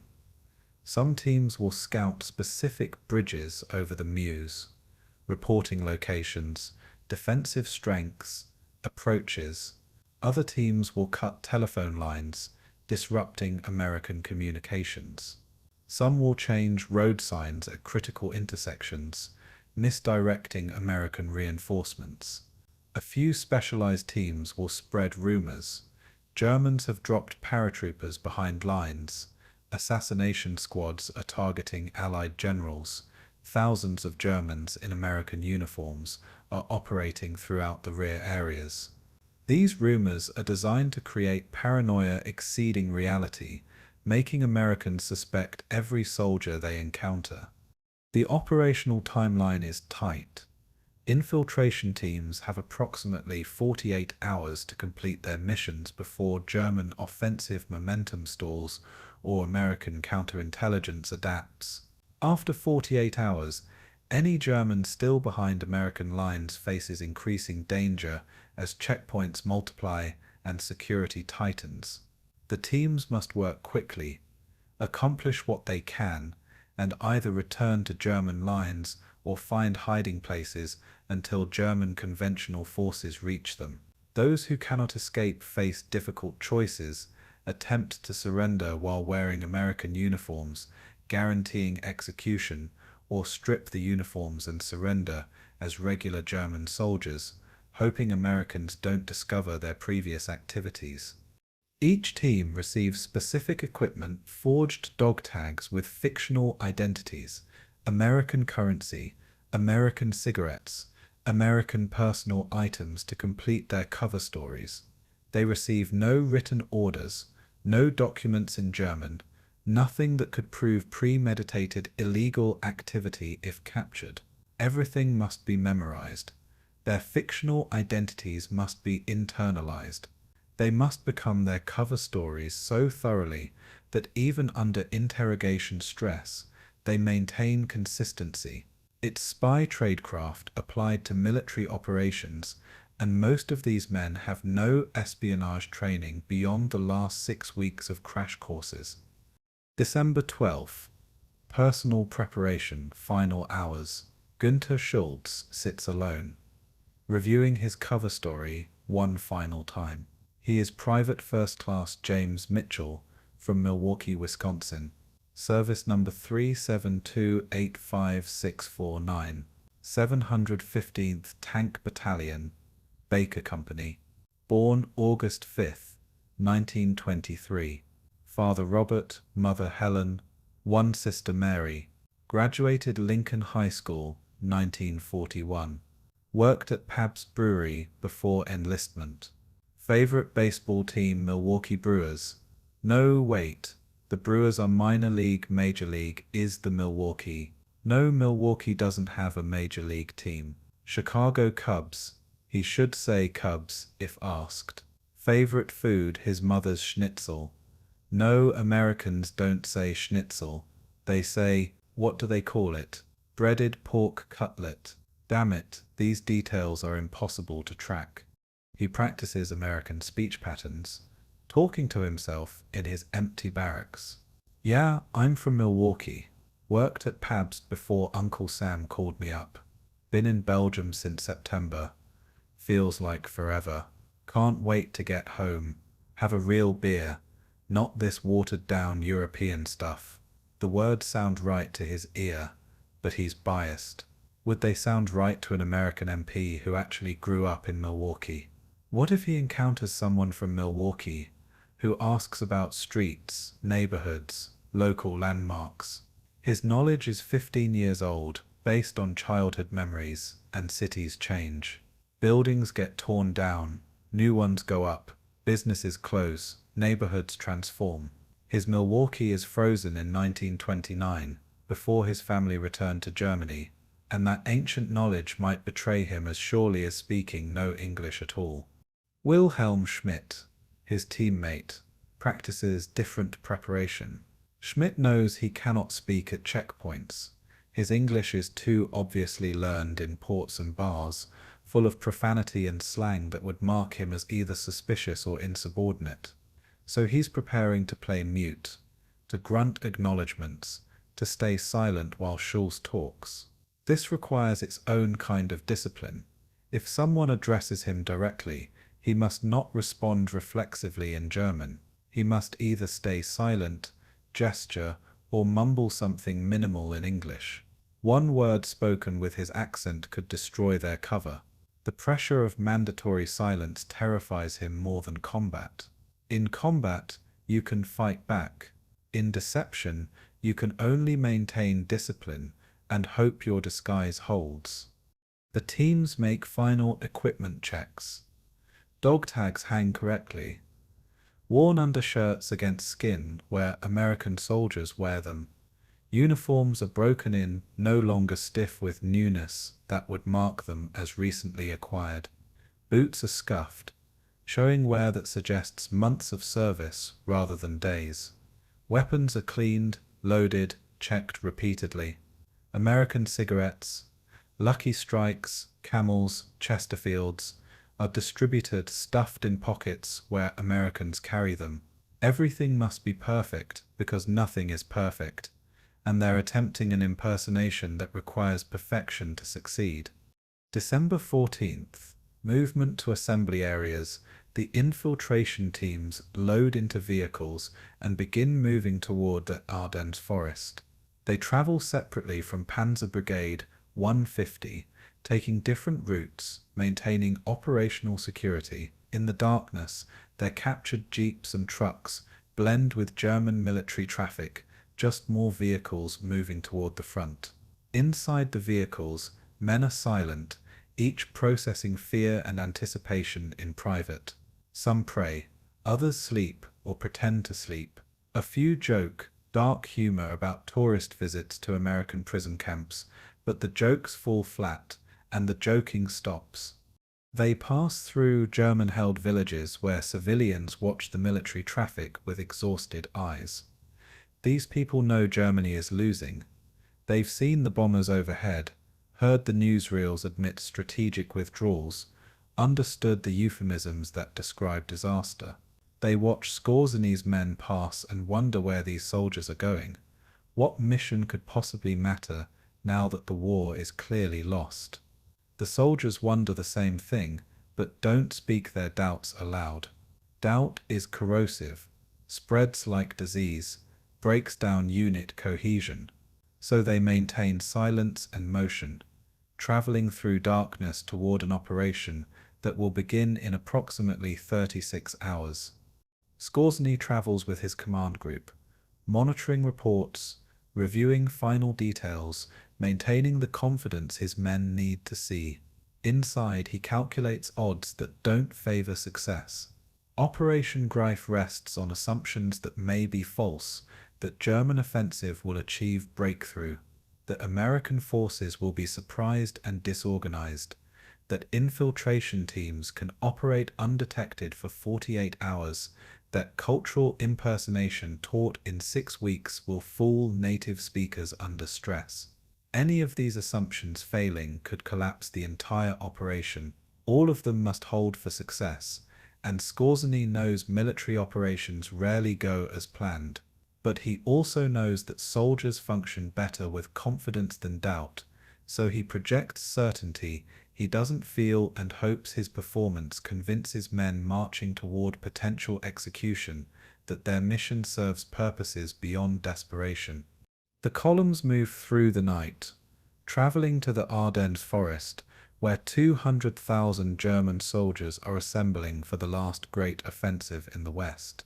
Hidden among those conventional forces are 150 men in American uniforms, carrying orders that violate international law, prepared to execute a mission that could end in their executions. They are volunteers, soldiers following orders, actors about to perform roles they've rehearsed inadequately, and gamblers betting their lives on a mission with nearly impossible odds. Tomorrow the offensive begins, and they will discover whether 6 weeks of training can overcome cultural distances that normally require lifetimes to bridge.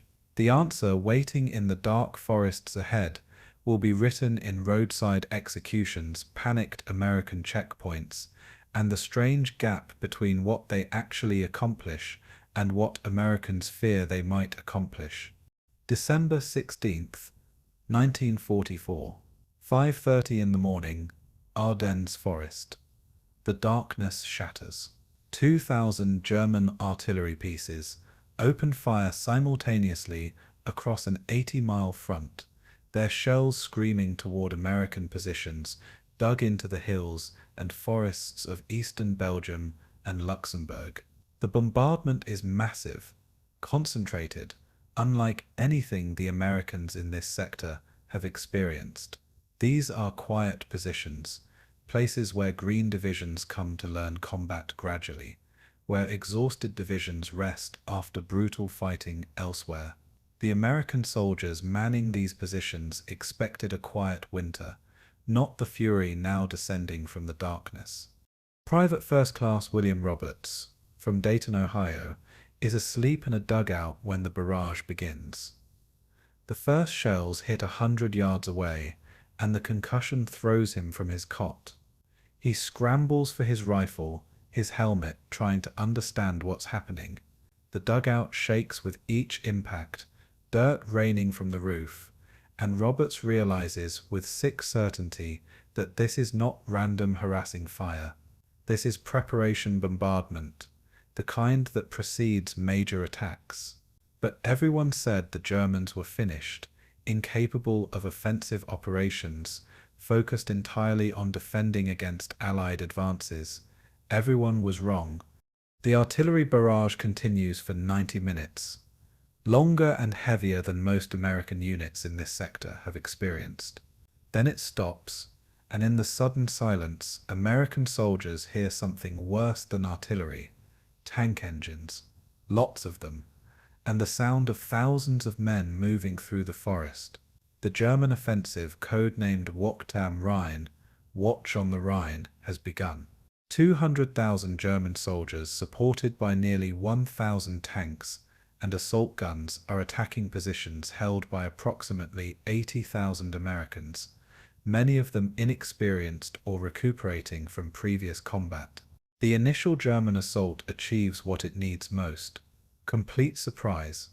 In the chaos of the breakthrough, Skorzeny's infiltration teams begin their crossing. They wear American uniforms under German overcoats, waiting for German forward units to penetrate American lines before removing the overcoats and attempting their impersonations. The plan requires precise timing: cross too early and German artillery might kill them. Cross too late and American lines might stabilize. The first teams move forward at approximately 10 in the morning, driving captured jeeps through gaps created by German assault troops, navigating between burning vehicles and dead soldiers, entering American-held territory as the Americans struggle to understand what's happening. December 16th, late morning. Team Scholes crosses the line. Günther Scholes drives a jeep through a shattered American roadblock, his 3 teammates silent beside him. They've removed their German overcoats, stowing them under seats where they'll stay hidden unless thorough search reveals them. Now they're 4 American soldiers in an American jeep, driving west through Belgium, while all around them American units retreat in varying degrees of chaos. The key is moving with purpose, looking like they belong, avoiding questions that might expose them. Scholes heads for their primary objective, a bridge over the Amblev River near the town of Stielau, one of several Meuse River tributaries that German forces must cross to maintain offensive momentum.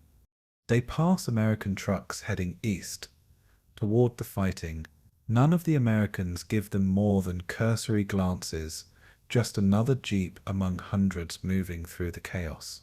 Scholes maintains American posture, slouching slightly, one hand casual on the wheel, trying to project the bored confidence of a soldier on routine duty. His teammates stay silent, pretending to doze, avoiding situations where their poor English might betray them. The tension is incredible. Every American vehicle they pass represents potential discovery. Every checkpoint ahead could be their execution site. But the roads are chaos, and chaos serves their mission. They reach a crossroads, where an American MP directs traffic. Schultz must decide: stop and risk interrogation, or keep moving and risk looking suspicious. He slows, catches the MP's eye, waves casually. The MP waves him through without stopping him. Too much traffic, too much confusion, no time for routine checks. Schultz turns west, away from the MP, and breathes for what feels like the first time in minutes. One checkpoint passed, hundreds more potentially ahead. By early afternoon they've reached the Amblev River. The bridge at Stielau is intact, guarded by a small American detachment. Scholes stops the jeep a quarter-mile away, pulls out a map, pretends to consult it while actually studying the bridge defenses. Perhaps 20 soldiers visible, light defenses, but enough to resist initial German probes. This is exactly the intelligence German commanders need. Bridge location, approach routes, defensive strength. Scholes has Wilhelm Schmidt sketch the position while remaining in the jeep, trying to look like bored soldiers killing time. An American sergeant approaches their jeep. "You boys lost?" Scholes's heart hammers, but his voice stays steady. "Nah, checking if this bridge is the one we're supposed to cross. Got orders to head to Verviers, picking up supplies." The sergeant nods. "This'll get you there. Roads clear west of here. Far as I know. Everything's crazy east, though." "Germans hit us hard this morning." Scholes nods sympathetically. "Yeah, we heard the guns. Sounds bad." The sergeant spits tobacco juice. "Could be worse. Could be us up there getting shot at instead of these poor bastards." He waves them on. Scholes drives away slowly, maintaining casualness while everything in him screams to flee. Another checkpoint passed, and now they have intelligence worth reporting. December 16th afternoon. Multiple teams operating across the Ardennes. Other infiltration teams conduct similar missions. Team Becker cuts telephone lines near Malmedy, using wire cutters to sever communications between American units. It's simple sabotage, but in combat, communications disruptions create cascading problems. Units cannot coordinate, commanders cannot get information, reserves cannot be directed efficiently. Team Becker cuts 5 telephone lines in 30 minutes, then moves to their next objective. Team Wagner changes road signs at a critical intersection near Buchenbach. They remove American directional signs and replace them with identical signs pointing wrong directions. American reinforcements heading east will now be directed south into areas where they're not needed, away from critical positions. It's psychological warfare disguised as helpful signage. The Americans won't realize the signs are wrong until they're miles off course, and by then they'll waste hours backtracking. 3 men accomplish this in 10 minutes, then disappear before anyone notices. Team Richter reaches the Meuse River near Hydra, far ahead of German offensive's actual progress. Their mission is pure reconnaissance, identify bridges, assess defenses, report back. They approach the bridge in daylight, brazen with necessity. American guards are relaxed, the fighting is 50 miles east, and no one expects Germans this far forward. Richter and his driver stop near the bridge, pretend to have mechanical problems, pop the jeep's hood. While the driver fiddles with the engine, Richter studies the bridge defenses, commits details to memory. Guards but no fortifications. Engineers but no demolition charges visible. The bridge could be seized intact if German forces reach it quickly. After 10 minutes of fake repairs, they close the hood and drive away with intelligence worth its weight in gold. Not all teams succeed. Team Müller hits a proper checkpoint near Malmedy, where an alert MP notices their jeep has German jerry-can mounting brackets, a detail the disguise effort missed. "Hey, where'd you get German gas can mounts?" the MP asks. Casual but suspicious, the team leader freezes, unable to think of a plausible explanation. The MP's hand drops to his pistol, out of the vehicle. Now, Team Müller is captured, the first of Skorzeny's infiltration units to be taken. Within an hour they're being interrogated, and their capture begins a chain of events that will eventually overshadow everything else about Operation Greif. December 17th morning.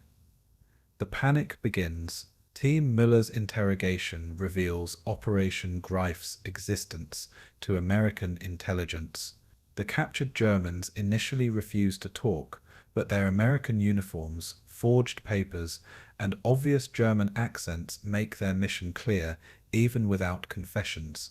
By mid-morning on December 17th, 1st Army Headquarters issues a warning: German soldiers are operating behind American lines in American uniforms. The warning spreads through military channels, reaching units across Belgium and Luxembourg by afternoon. The warning's effect is immediate and disproportionate to the actual threat. American soldiers, already shaken by the German offensive's surprise and power, now suspect every unfamiliar soldier. Checkpoints multiply across the rear areas. MPs begin stopping vehicles, demanding identification, asking questions. The questions start reasonably: name, rank, unit, but quickly escalate into cultural interrogation designed to expose German imposters. Where are you from? What's your state capital? Who won the World Series? The American army begins interrogating itself, creating internal security theater that accomplishes what Skorzeny's small force could never accomplish alone. At a checkpoint near Spa, an American lieutenant is detained because he doesn't know the capital of Illinois. He insists it's Chicago, which is wrong. It's Springfield, but he's actually American, just poorly educated in geography. He spends 6 hours detained, while his identity is verified through laborious checking of unit rosters and radioed confirmation from his commanding officer. Similar scenes play out across Belgium. American soldiers are detained, questioned, held for hours based on failed geography tests, wrong sports scores, or simply suspicious behavior that's actually just normal military confusion during chaotic combat operations. By evening on December 17th, the American rear areas are gripped by paranoia exceeding any rational assessment of threat. The Germans have perhaps 150 men in American uniforms scattered across an 80-mile front. But the Americans don't know this number.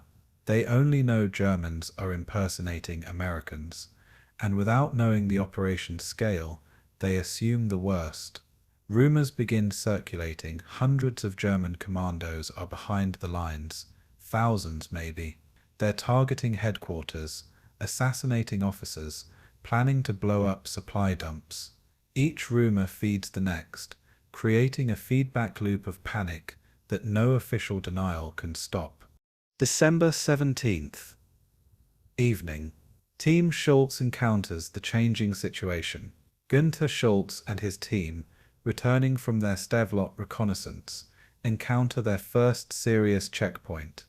An MP sergeant stops them, demands identification, then begins asking questions.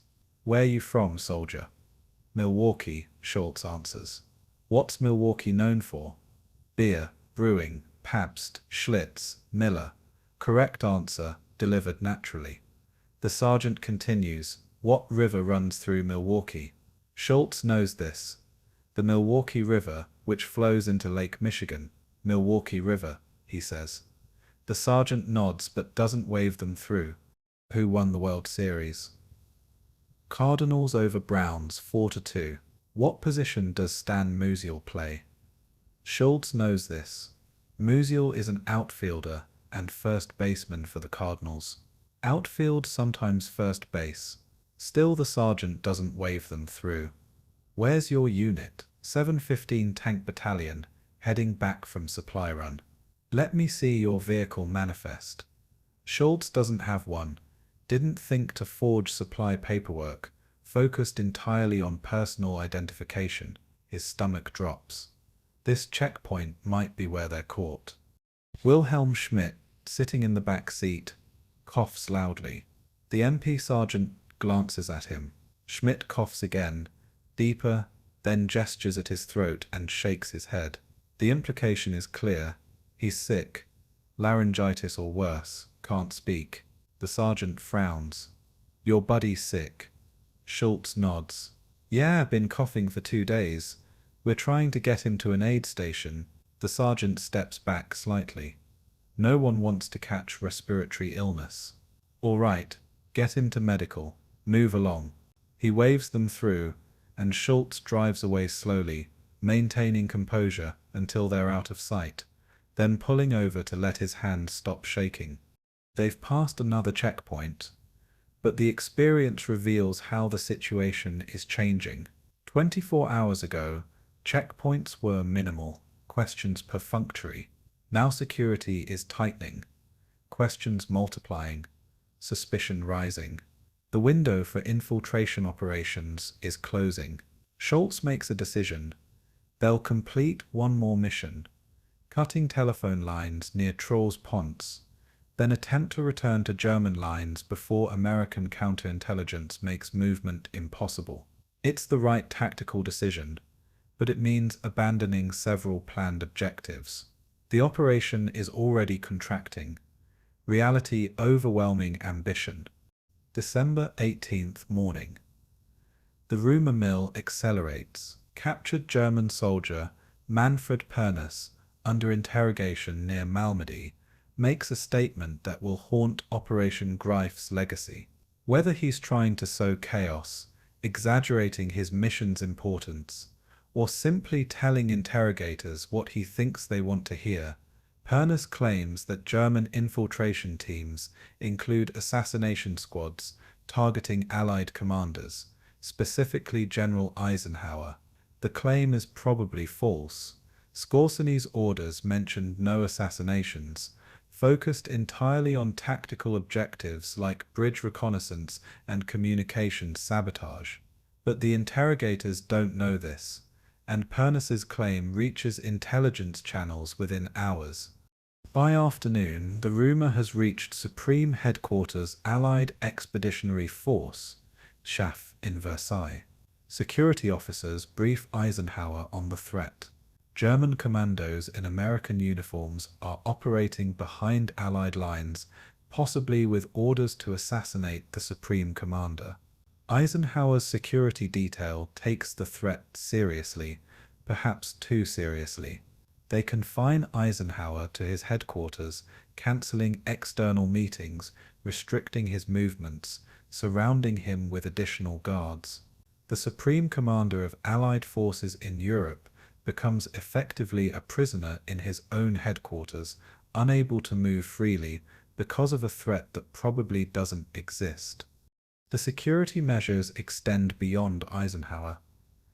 Omar Bradley, commanding 12th Army Group, is stopped at 5 different checkpoints traveling between meetings. At each checkpoint, MPs ask him questions. What's the capital of your home state? Who's Mickey Mouse's girlfriend? What position does the guard play in football? Bradley, from Missouri, answers correctly about Jefferson City, but fails the Mickey Mouse question. He says it's Minnie Mouse, which is correct, but the MP thinks it's a trick question and detains him anyway. Bradley, one of America's senior generals, spends 30 minutes proving his identity while a private first-class MP reviews his credentials with suspicion.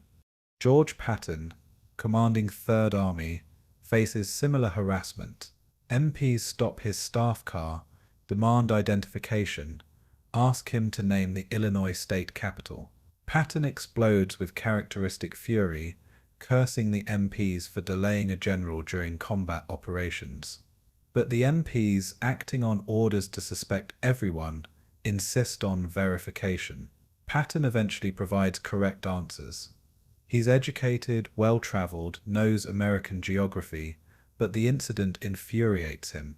Later he'll complain that German infiltrators created more disruption through American paranoia than through any actual sabotage. December 18th afternoon. First executions.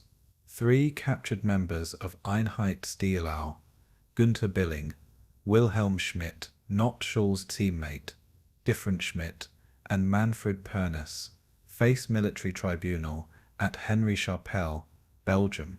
Evidence is overwhelming. They were captured wearing American uniforms behind American lines, carrying forged identification, clearly engaged in military operations while disguised as enemy soldiers. Under the Hague Convention, this constitutes perfidy, making them unlawful combatants, ineligible for Geneva Convention protections. The defense argues they were captured before committing hostile acts, while in American uniform, that mere wearing of uniforms doesn't constitute the crime unless combined with combat operations. The prosecution counters that crossing enemy lines in enemy uniform, regardless of subsequent actions, constitutes perfidy. The tribunal, 3 American colonels serving as judges, deliberates briefly and finds all 3 defendants guilty. Sentence is death by firing squad, to be carried out immediately. The condemned men are given time to write final letters, speak with a chaplain if desired, then taken to a courtyard where American soldiers execute them by rifle fire. Time from capture to execution, approximately 48 hours. News of the executions spreads through German military channels. Skorzeny's remaining infiltration teams understand their fate if captured. Some teams decide to abort their missions, return to German lines immediately rather than risk capture and execution. Other teams continue operating, either from courage, duty, or fatalistic acceptance that death finds soldiers regardless of their precautions. The executions also send a message to other German soldiers considering similar operations: America will execute captured infiltrators promptly and without mercy. This is psychological warfare cutting both directions. The executions raise uncomfortable legal questions that won't be fully addressed until after the war. If wearing enemy uniforms is a capital crime, why aren't Allied soldiers who did similar things prosecuted?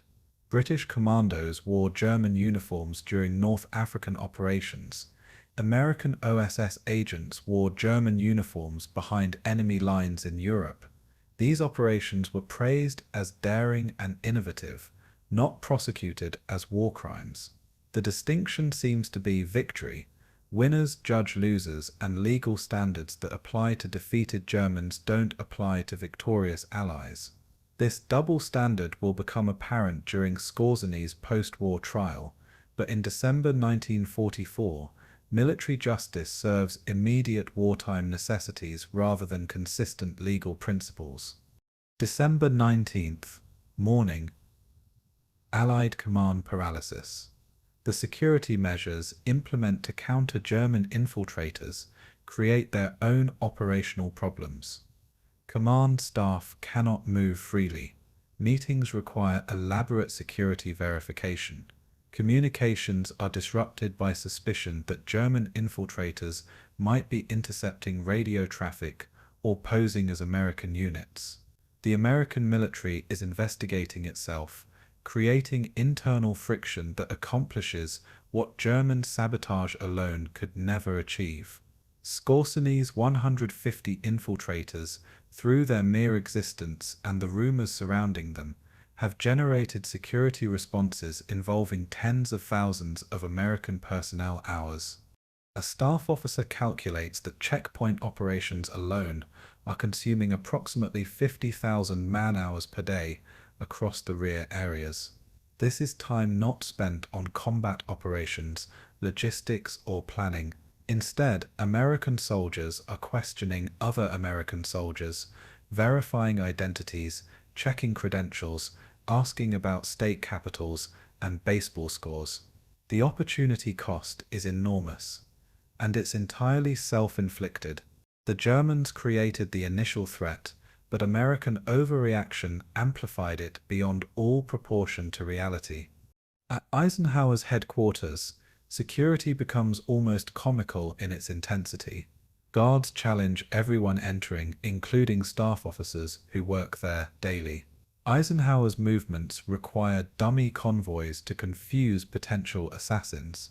His schedule changes constantly to prevent predictable patterns. The measures are understandable given the perceived threat, but they also demonstrate how effectively psychological warfare can disrupt operations without firing shots. Eisenhower later admits the security lockdown was more disruptive to Allied operations than German infiltrators' actual sabotage. By December 19th evening, some Allied intelligence officers begin questioning whether the German infiltration threat has been overestimated. Actual sabotage has been minimal. Some cut telephone lines, a few changed road signs, reconnaissance of bridges. These are tactical nuisances, not strategic threats.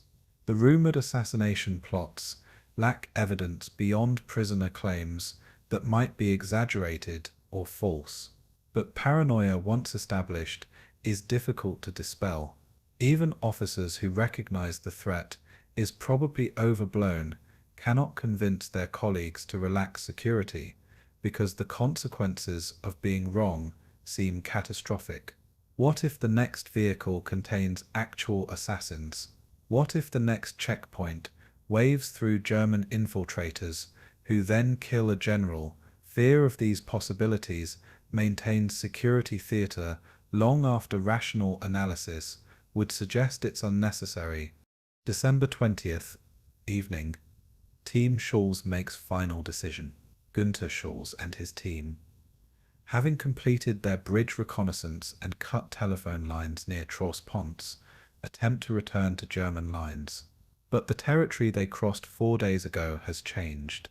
American forces have stabilized, reinforcements arrived, and the fluid battlefield of December 16th has become a more conventional front line with clear positions and prepared defenses.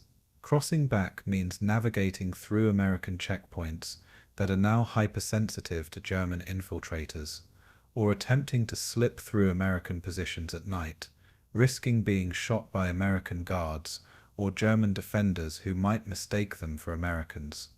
They try the checkpoint approach first, driving east toward American forward positions with a cover story about returning from supply duties.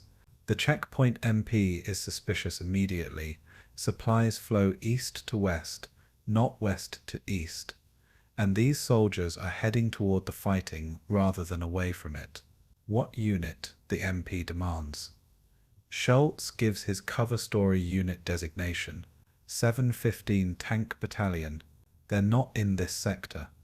Why are you heading there? Schulz improvises. Got separated during the confusion on the 16th, trying to find our unit. The MP's suspicion deepens. Wait here while I verify. He walks toward a field telephone, and Schulz realizes they have perhaps 90 seconds before verification attempts reveal their cover story is false. Wilhelm Schmidt leans forward and whispers in German. We should run, Schulz responds in English, maintaining cover even now. Quiet. But he's thinking the same thing. They could drive away, try to outrun pursuit, but that guarantees they'll be identified as infiltrators. Or they could stay, hope verification somehow fails to expose them, but that seems unlikely. Or they could abandon the vehicle, flee on foot through the forest, strip their American uniforms, and attempt to reach German lines as soldiers escaping encirclement. None of these options are good. The MP returns before they can decide. Something's wrong with your unit designation. Doesn't match what I have. Step out of the vehicle. Schulz makes his decision. He steps out, slowly, hands visible, and says clearly in English, "We're German soldiers. We surrender. Don't shoot." The MP's eyes widen. His rifle comes up, and for a moment Schulz thinks he'll be shot despite surrendering. But the MP's discipline holds. On the ground, hands behind your heads. Now. Schulz and his team comply, lying face down on frozen mud, while MPs surround them, weapons pointed, voices shouting. They've been captured, and capture in American uniform means certain execution. But Schulz has one slim hope. They'll claim they took American uniforms for warmth, had abandoned their own mission, were trying to surrender.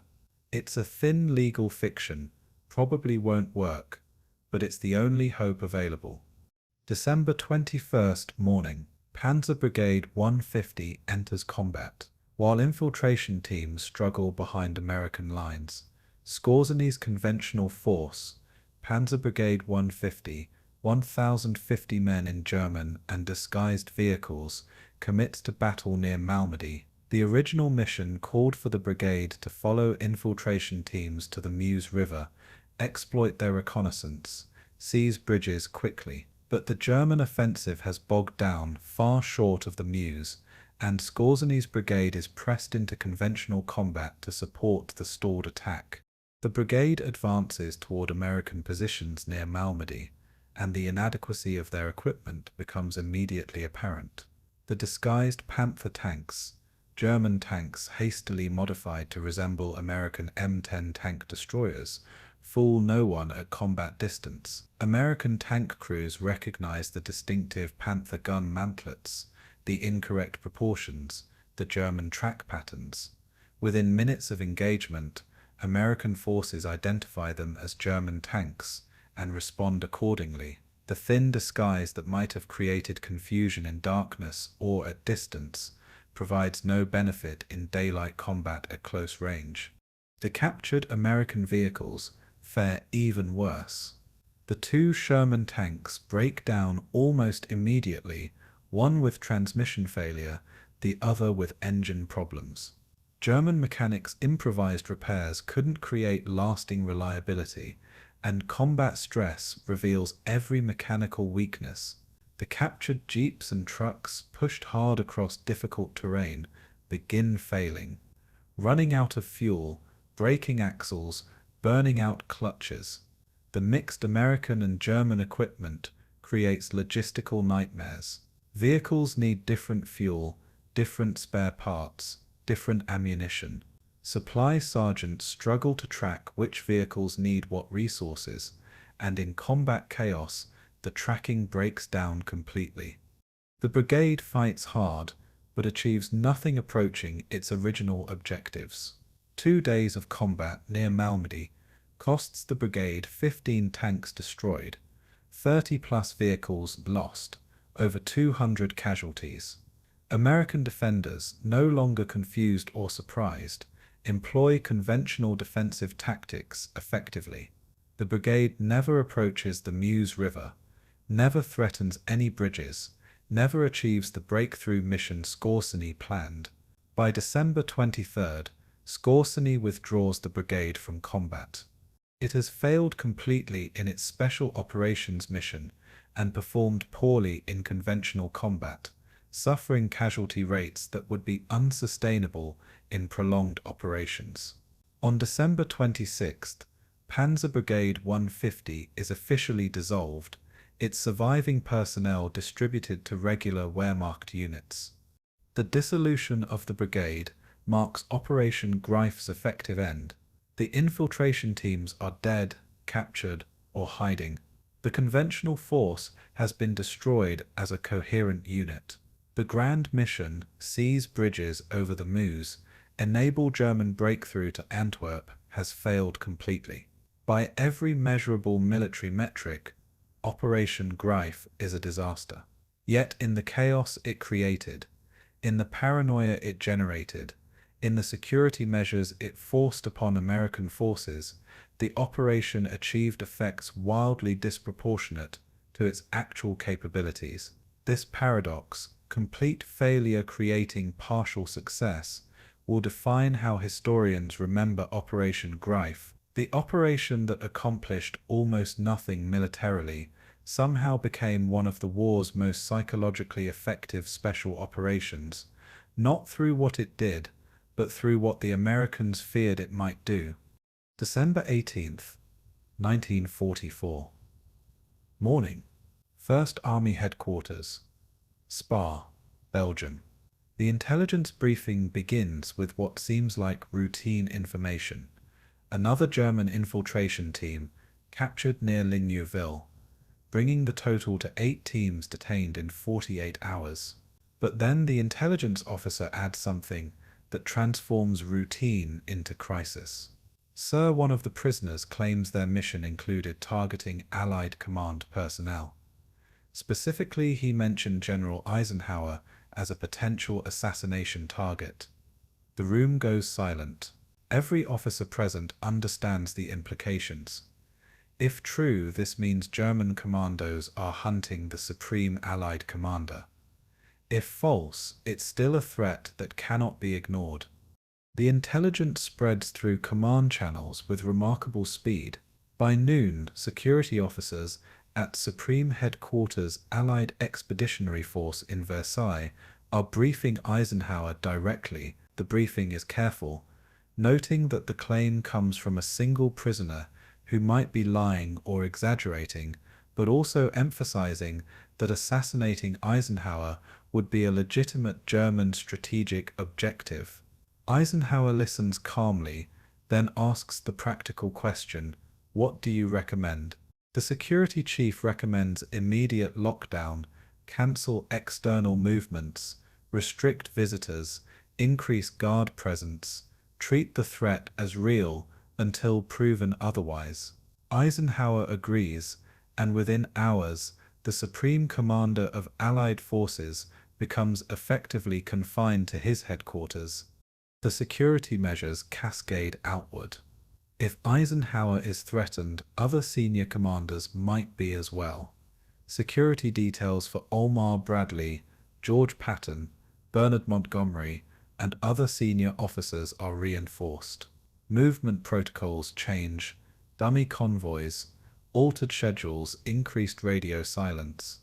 The measures are sensible given the perceived threat, but they also create operational friction. Commanders cannot visit units as freely. Staff meetings require elaborate verification procedures. The machinery of Allied command, which functions on personal relationships and face-to-face communication, suddenly operates through filters of security protocols that slow everything down. At checkpoints across Belgium and Luxembourg, the security procedures become increasingly elaborate. Military police receive updated instructions, verify identification thoroughly, ask detailed questions, detain anyone suspicious. The definition of suspicious is deliberately broad, encompassing anyone who cannot answer cultural questions, anyone whose papers seem irregular, anyone whose behavior suggests nervousness. In practice, this means thousands of American soldiers face interrogation by their own military police, asked to prove they're American through tests that many actual Americans fail. December 19th. Checkpoint Alpha 7, east of Liège. Sergeant James Morrison from Topeka, Kansas, approaches a checkpoint in a supply truck. He's been driving for 36 hours straight, delivering ammunition to forward units, and he's exhausted. The MP signals him to stop, approaches the truck, demands identification. Morrison hands over his dog tags and military ID card. The MP examines them, then begins questioning. "Where you from, Sergeant?" "Topeka." "What state?" "Kansas." "What's Kansas known for?" Morrison's tired mind blanks momentarily. "Kansas is known for wheat? Tornadoes? The Wizard of Oz?" He says wheat farming, which is correct, but delivered with hesitation that makes the MP suspicious. "What's the capital of Kansas?" Morrison knows this, Topeka, his hometown. "Topeka," he says. "What river runs through Topeka?" Morrison genuinely doesn't know.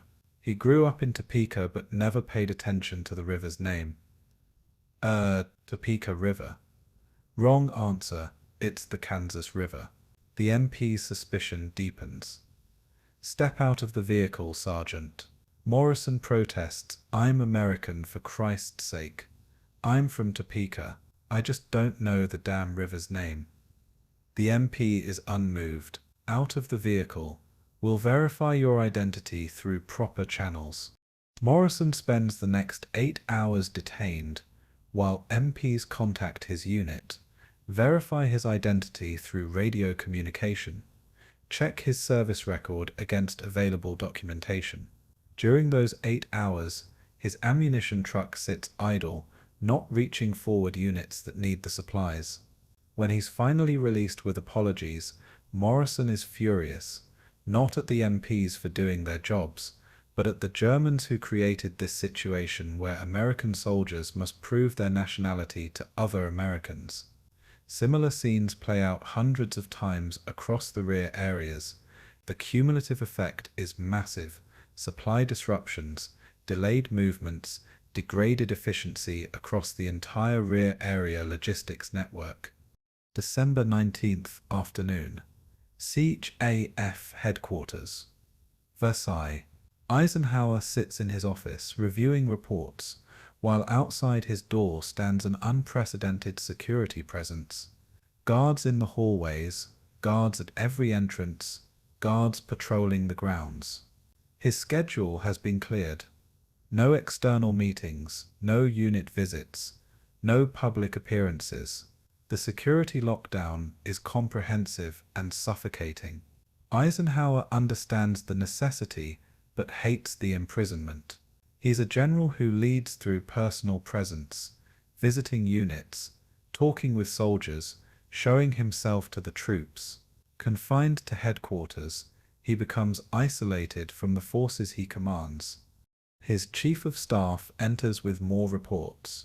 The German offensive in the Ardennes is serious, initial penetration deeper than anticipated, American casualties significant, situation still fluid. Eisenhower needs to make command decisions, possibly visit forward headquarters, certainly coordinate with subordinate commanders personally. But security protocols prevent the personal visits. He must command through telephone and radio, filtered through staff officers, operating blind compared to his normal leadership style. The German infiltrators, real or imagined, have accomplished something significant. They've removed the Allied Supreme Commander from direct battlefield influence at the crisis point of Germany's final offensive. The security chief brings another update. Additional infiltration teams reported near Sedan, near Namur, near Dinant. Some reports are probably accurate, others likely false alarms, but without clear intelligence about Operation Greif's actual size and scope. Every report must be treated as potentially valid. Eisenhower asks the question that no one can answer. How many of these infiltrators are actually out there?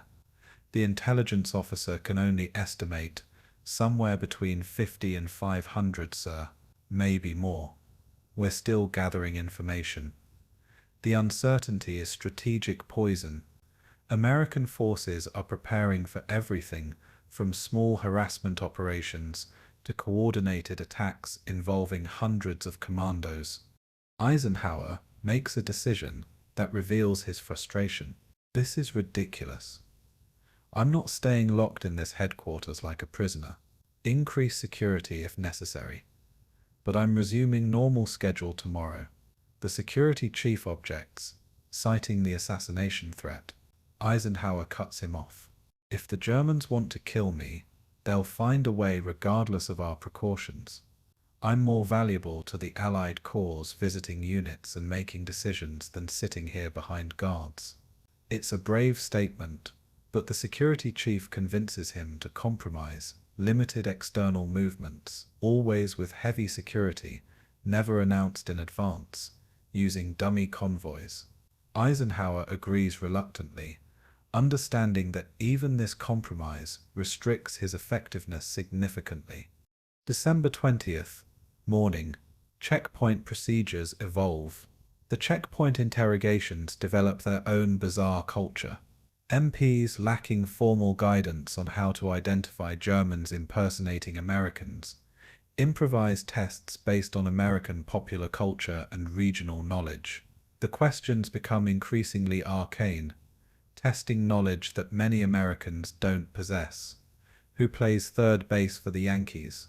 What's the state bird of Oklahoma? Who stars in the movie Going My Way? Name 3 brands of American whiskey. These questions are supposed to expose German infiltrators, but they also fail many genuine Americans whose cultural knowledge doesn't match their interrogators' expectations. At a checkpoint near Bastogne, an MP asks an approaching soldier, "Who's Mickey Mouse's girlfriend?" The soldier answers, "Minnie Mouse," which is correct. But the MP operating on faulty information or misremembering, thinks the answer is Daisy Duck. Wrong, he says. You're detained pending verification. The soldier protests vigorously. He's correct. Minnie Mouse is Mickey's girlfriend. But the MP insists on verification. 2 hours later, after another MP confirms that Minnie Mouse is indeed correct, the soldier is released. The incident reveals how security theater can become absurd while still feeling necessary to participants. Sports questions prove particularly problematic. Baseball statistics that American sports fans know instinctively are unknown to Americans who don't follow sports.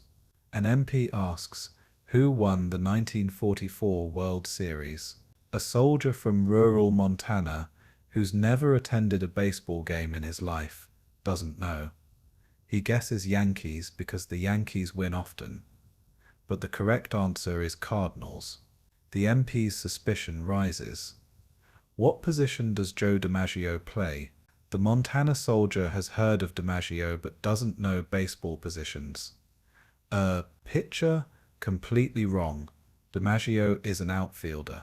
The soldier is detained, despite being authentically American, simply culturally different from his urban interrogator's expectations.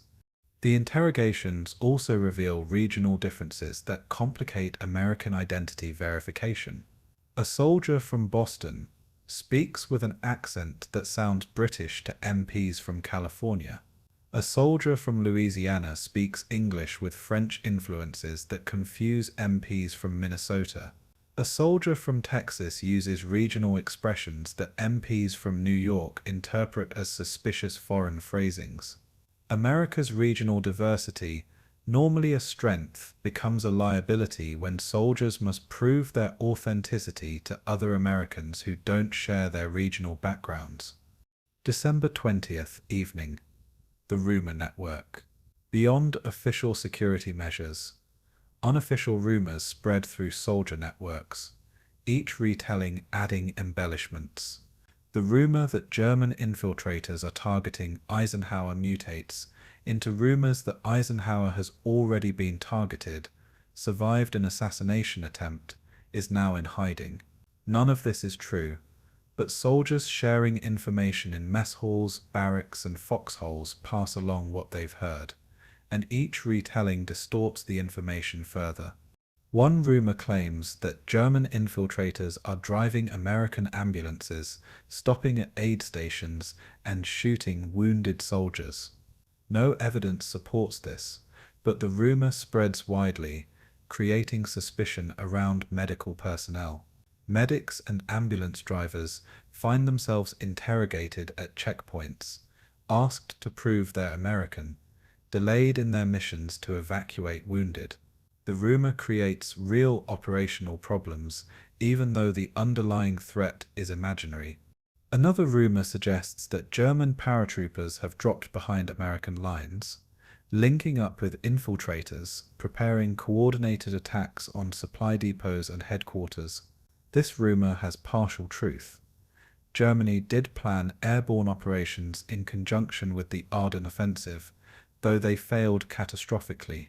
But soldiers hearing about paratroopers imagine hundreds or thousands of German soldiers operating throughout the rear areas, when reality is perhaps a few dozen scattered survivors of failed airdrops.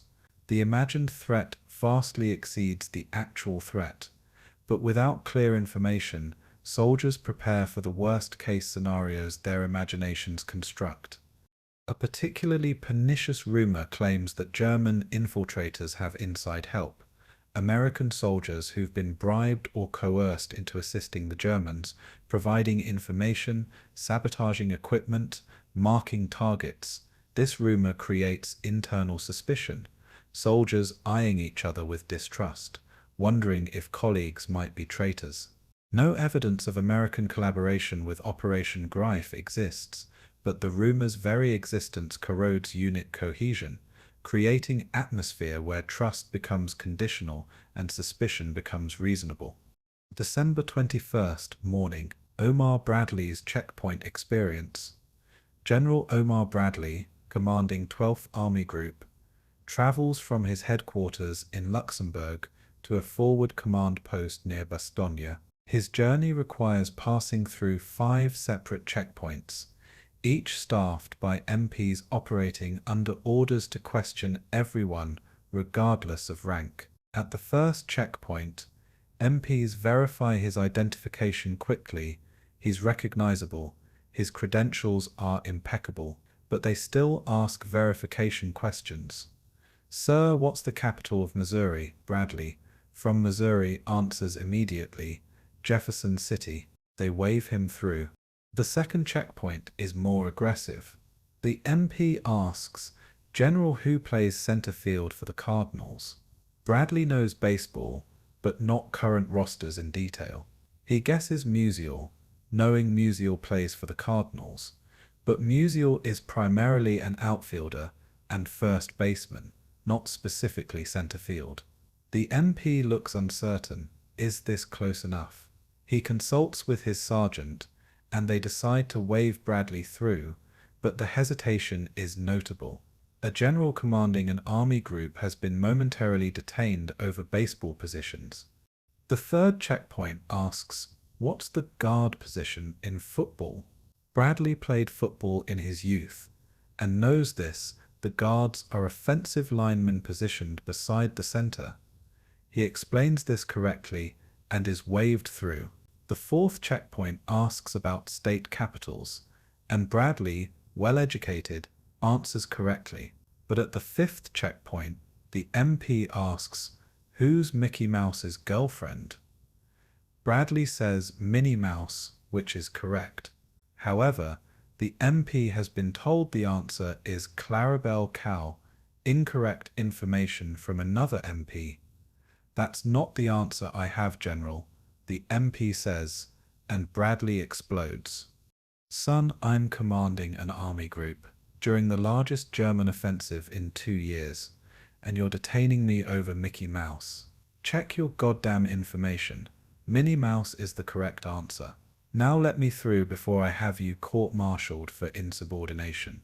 The MP, intimidated by Bradley's fury, waves him through, but the incident infuriates Bradley. Later, he'll write that the checkpoint delays cost him 90 minutes during a critical day of combat operations.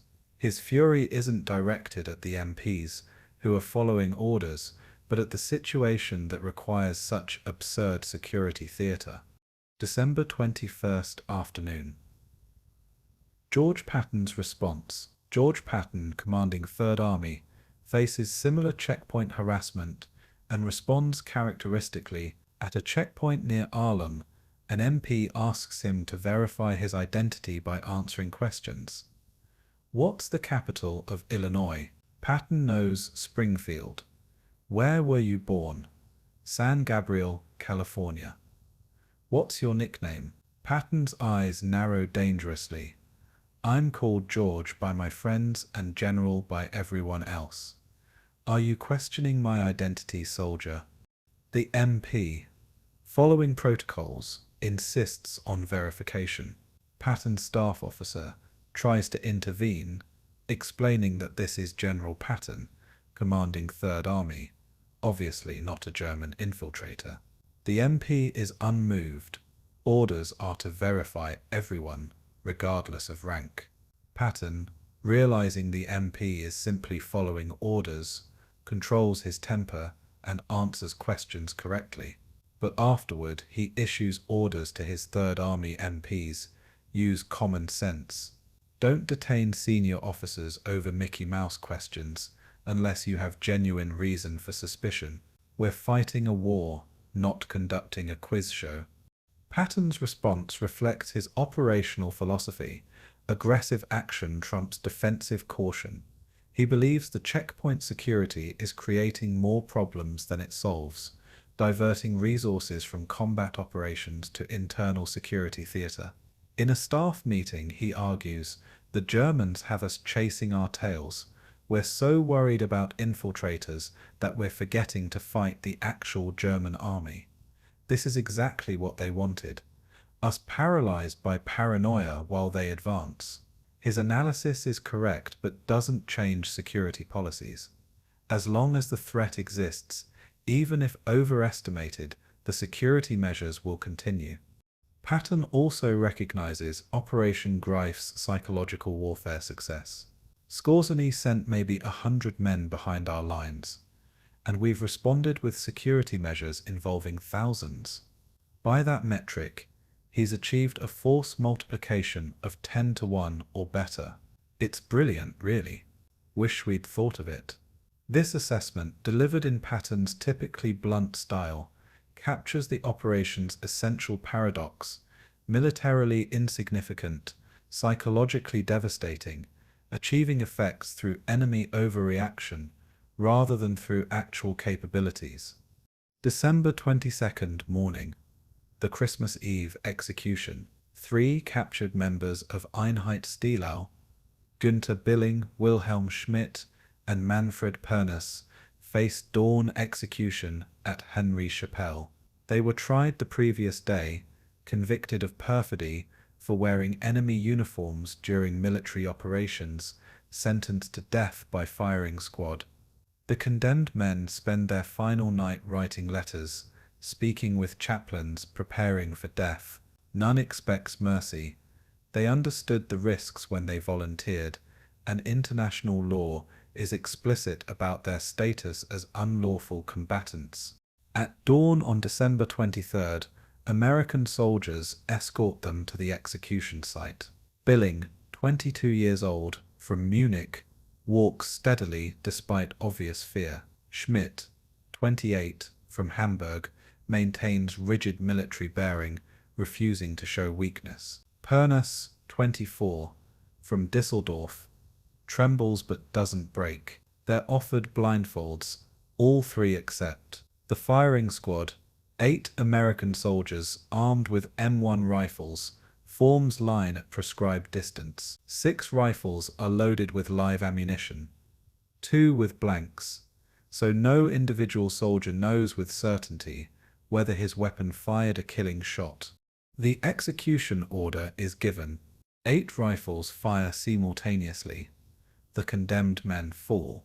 A medical officer confirms deaths. The bodies are photographed for intelligence purposes, documented to prove the executions occurred, then buried in temporary military graves. The entire procedure takes less than 30 minutes from escort to burial. It's efficient, impersonal, legally justified, and morally troubling. These men volunteered for a mission they knew violated laws of war, but they were also soldiers following orders in service of their country. The execution is simultaneously just and tragic, lawful and lamentable. News of the execution spreads quickly. Other captured Einheit Stielau members understand their probable fate. Some maintain defiant silence during interrogations, refusing to provide information, accepting execution as consequence of their mission. Others cooperate, hoping cooperation might earn mercy, though precedent suggests it won't. A few attempt escape from detention facilities, preferring death, attempting escape to death by firing squad. The executions send clear message: America will execute captured infiltrators promptly and without mercy, regardless of age, rank, or cooperation. December 23rd evening. Tipping point. By the 5th day of the Ardennes offensive, American intelligence has accumulated enough information to assess Operation Greif more accurately. Interrogation of multiple captured infiltrators reveals the operation's actual scope: approximately 150 men in infiltration teams, plus a conventional brigade that's already been defeated. The intelligence analysts begin recognizing that the initial threat assessments were probably inflated. German capabilities are limited. Missions were primarily reconnaissance and minor sabotage. Assassination rumors were likely prisoner exaggerations rather than actual objectives. But correcting overestimated threat assessments proves difficult. Security measures, once implemented, develop bureaucratic momentum. The checkpoints have become routine, the interrogations normalized, the paranoia institutionalized. Even officers who recognize the threat was overblown cannot simply order security measures lifted without appearing careless. What if they're wrong? What if there are more infiltrators than intelligence suggests? What if reducing security allows a successful German attack? The political and career risks of being wrong about security outweigh the operational benefits of being right about threat reduction. The psychological damage persists even as accurate information becomes available. Soldiers who've spent 5 days suspecting everyone around them don't immediately return to trusting their colleagues. The rumors once spread continue circulating despite official corrections. The checkpoint culture, once established, becomes self-perpetuating. MPs continue asking questions. Soldiers continue failing tests. Detentions continue happening. What began as reasonable response to genuine threat has metastasized into security theater that persists beyond any rational justification. An intelligence officer, filing his evening report on December 23rd, writes a sentence that captures Operation Greif's essential achievement. The enemy has caused disruption disproportionate to forces committed. It's dry bureaucratic language describing a remarkable outcome. Skorzeny's 150 infiltrators, most captured or killed within 72 hours, created security responses involving tens of thousands of American personnel, disrupted command operations for a week, forced senior generals into protective custody, and generated paranoia that persisted for weeks. The operation failed in every conventional military metric, but succeeded brilliantly as psychological warfare. The paradox will confuse historians for decades. How do you assess an operation that accomplished nothing it intended, yet achieved significant unintended consequences? December 24th, Christmas Eve. Reflection amid chaos. At a field hospital near Liège, American medics treat wounded from the Ardennes fighting. Among the wounded are German prisoners, including several captured Einheit Stielau members awaiting trial and likely execution. An American chaplain visits all wounded, including the Germans, offering what comfort religion provides. One German infiltrator, 19 years old, with a bullet-shattered leg, asks the chaplain, "Are we war criminals?" The chaplain struggles to answer. Under law, yes, they wore enemy uniforms during military operations, violating the Hague Convention. Under morality, the question is more complex. They're soldiers who followed orders, volunteers who served their country, young men caught in situations they didn't create and couldn't control. The chaplain eventually says, "That's for courts and God to judge. My job is offering spiritual comfort regardless of legal status." It's an evasion, but honest evasion. The chaplain doesn't know how to reconcile military necessity with Christian mercy, legality with morality, justice with compassion. So he offers prayer, listens to confessions, provides human connection in final hours before executions that are both lawful and heartbreaking. The young German asks if he can write a final letter to his mother. The chaplain provides paper and pencil, knowing the letter will be censored, but hoping it provides some comfort to both writer and recipient. Elsewhere in the rear areas, American soldiers celebrate Christmas Eve as best they can under combat conditions. Some attend church services, others share holiday rations, sing Christmas carols, exchange small gifts or letters from home. The war continues. Artillery rumbles in the distance. Casualties arrive at aid stations. Orders are issued and executed. But for a few hours, soldiers try to remember what they're fighting for beyond mere survival. The Germans celebrating their own Christmas remember peacetime holidays with families they may never see again.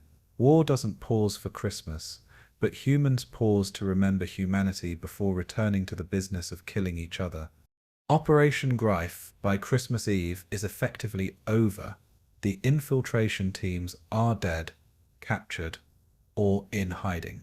Panzer Brigade 150 has been dissolved. The mission failed completely. Yet the panic it generated continues. Checkpoints still operate. Rumors still circulate. Security measures still disrupt operations. Skorzeny's operation has become independent of Skorzeny's actual forces, taking on life of its own in American fears and precautions. This autonomy, where the threat's perception matters more than the threat's reality, represents psychological warfare's ultimate achievement. The operation succeeded by failing so spectacularly that its failure became invisible beneath the reaction it provoked. This is Operation Greif's strange legacy, an operation remembered not for what it did, but for what people feared it might do. December 23rd, 1944. Military Tribunal Chamber, Henry Chapelle, Belgium. The room is cold, barely heated, converted from a storage building into an improvised courtroom. 3 American colonels sit behind a table, serving as judicial bench, their breath visible in the frigid air. Before them stand 3 German soldiers in American uniforms, Günther Billing, Wilhelm Schmidt, and Manfred Pernes. They are not the first Operation Greif soldiers to face trial. Several others were tried and executed in the preceding days, but their trial will be documented more thoroughly, creating a legal record that historians will debate for decades. The prosecution is straightforward, almost perfunctory. The accused were captured wearing American uniforms behind American lines, carrying forged identification, clearly engaged in military operations while disguised as enemy soldiers. Under the Hague Convention, specifically Articles 23 and 24, combatants are prohibited from improper use of enemy uniforms and from engaging in perfidy, treacherous acts that abuse the enemy's trust. Wearing enemy uniforms during combat operations constitutes perfidy, making these men unlawful combatants ineligible for protections normally afforded to prisoners of war. The prosecution argues that the very act of crossing enemy lines in enemy uniform constitutes the crime, regardless of what actions the accused intended or accomplished afterward. The defense, such as it is, argues technicalities that even the defense attorney seems to recognize are futile. Yes, the accused wore American uniforms, but they were captured before committing any hostile acts while wearing those uniforms. They scouted bridge positions, yes, but they didn't attack anything, didn't kill anyone, didn't engage in combat. Under strict interpretation of the Hague Convention, the defense argues the crime requires not just wearing enemy uniforms, but wearing them while committing hostile acts. Since the accused were captured during reconnaissance, not combat, they technically haven't completed the crime they're accused of. It's a legalistic argument that ignores the obvious reality. These men were behind enemy lines in enemy uniform, conducting military operations, and only their capture prevented them from accomplishing objectives that would have directly supported German military efforts. The tribunal deliberates for less than 2 hours. The verdict is guilty on all counts. The sentence is death by firing squad, to be carried out at dawn. The condemned men show little reaction. They knew this outcome was likely when they volunteered for Operation Greif, and the trial merely confirms what they'd already accepted. They're granted time to write final letters, speak with a chaplain if they wish, but no further appeals are available. Military tribunals in combat zones operate with swift justice that prioritizes military necessity over legal contemplation. From capture to execution, less than 48 hours will have elapsed. December 23rd, late evening. The condemned men's final hours. Günther Billing, 22 years old, writes a letter to his mother in Munich. The letter is careful, knowing it will be read by American censors before being forwarded through Red Cross channels to Germany. He doesn't mention specifics of his mission, doesn't criticize the Americans for executing him, doesn't say anything that might prevent the letter from reaching its destination. Instead, he writes about memories, childhood in Munich, family vacations in Bavaria, his mother's cooking, his father who died in 1942 on the Eastern Front. He tells his mother he loves her, asks her to remember him as he was before the war, expresses hope that she'll survive whatever comes next for Germany. The letter is heartbreaking in its mundane details. A young man trying to compress his entire life and relationship with his mother into 2 pages that might be the last communication she ever receives from him. Wilhelm Schmidt, 28, doesn't write letters. He has no close family. His parents died before the war. He never married. He has no siblings.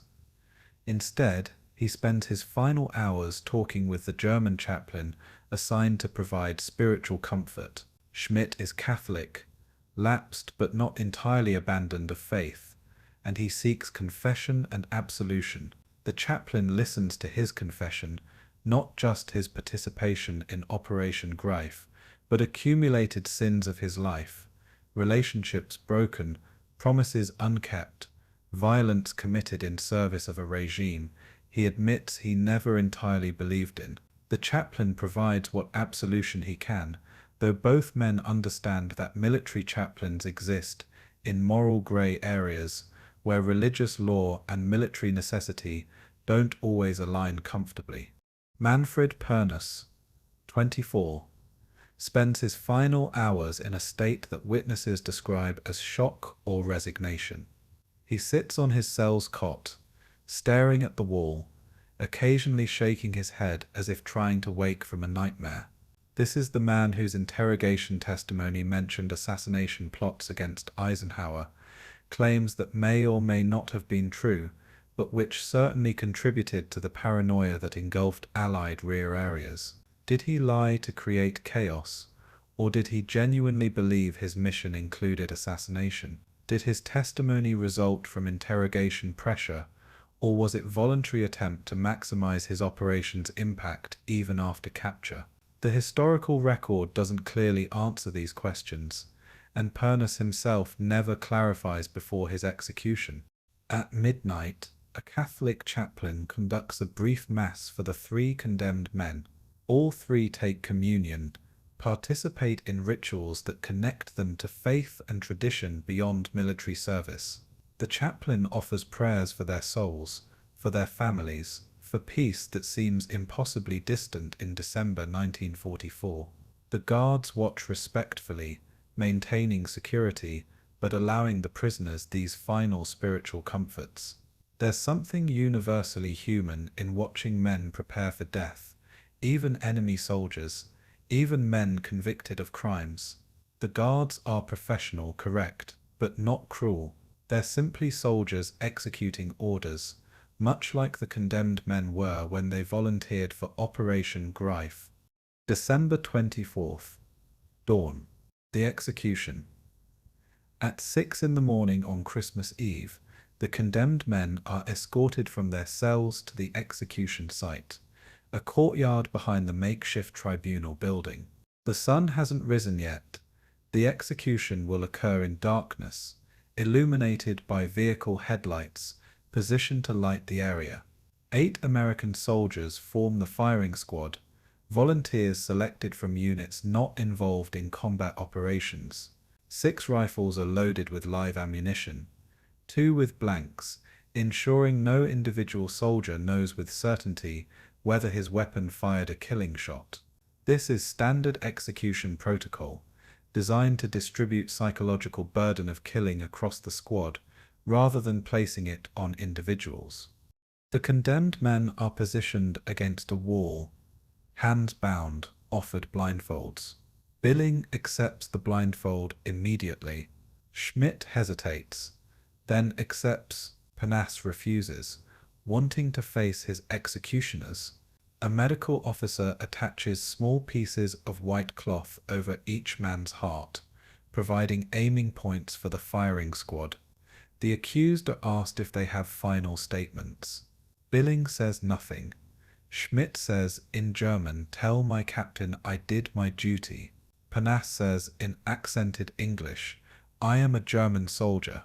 The statements are recorded by an American officer maintaining execution documentation.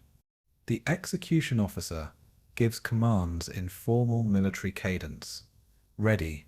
The firing squad raises rifles.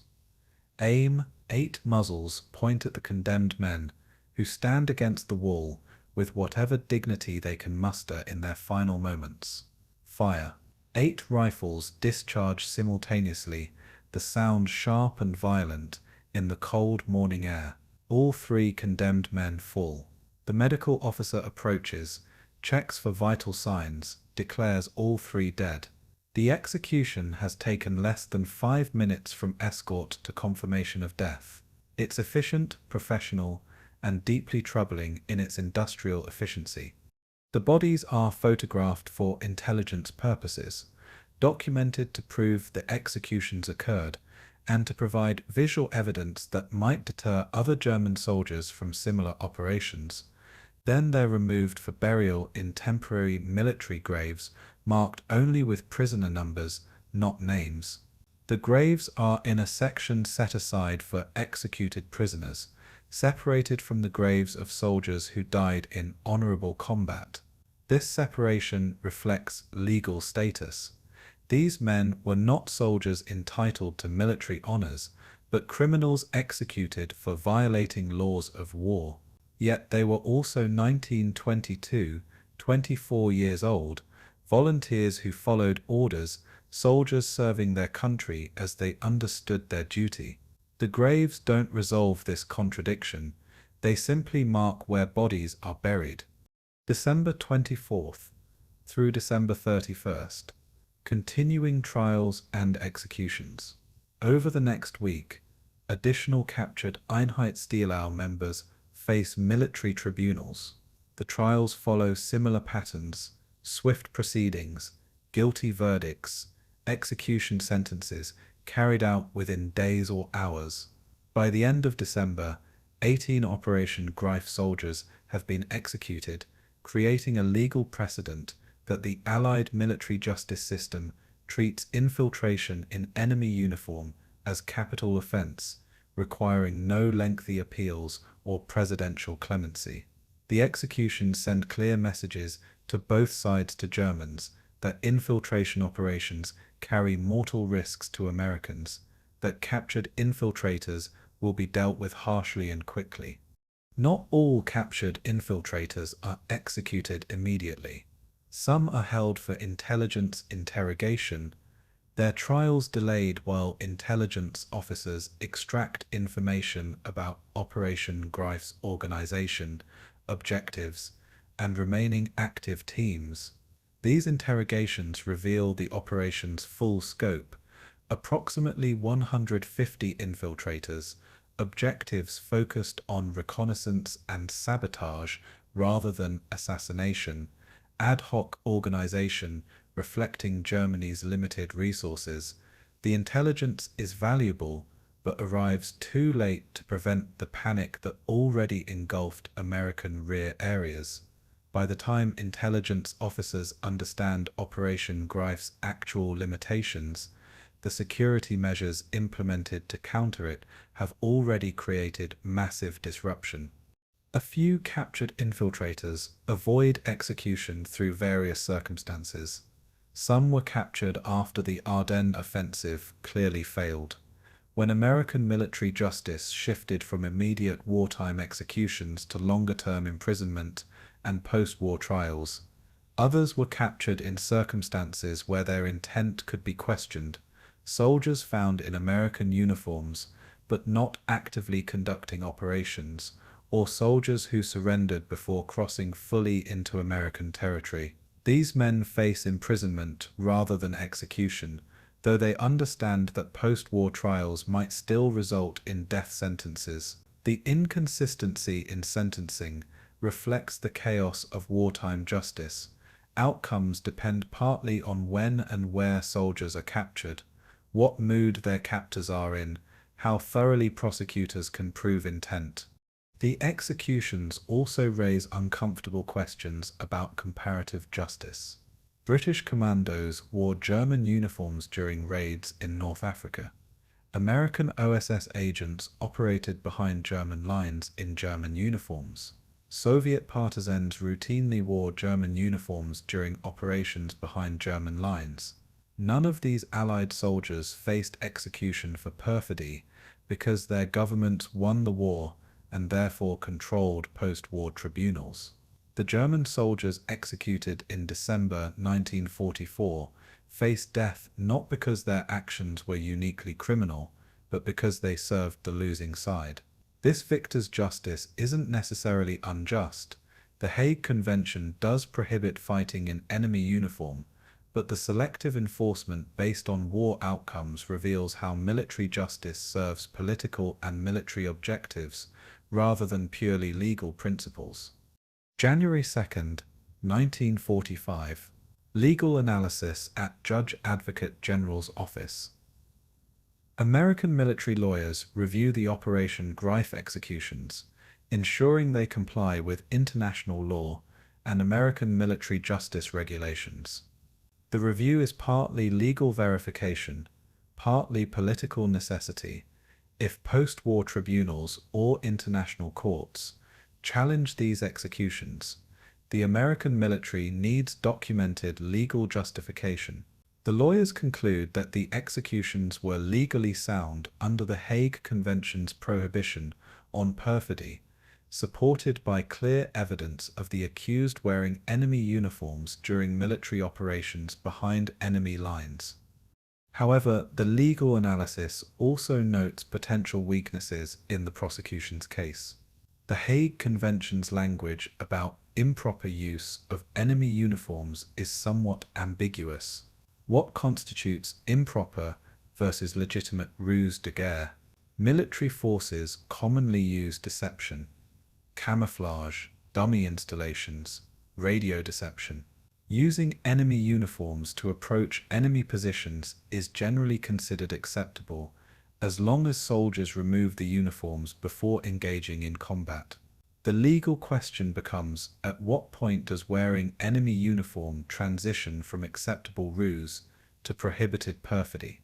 When crossing enemy lines, when conducting reconnaissance, when preparing to engage in combat, or only when actually engaging in combat.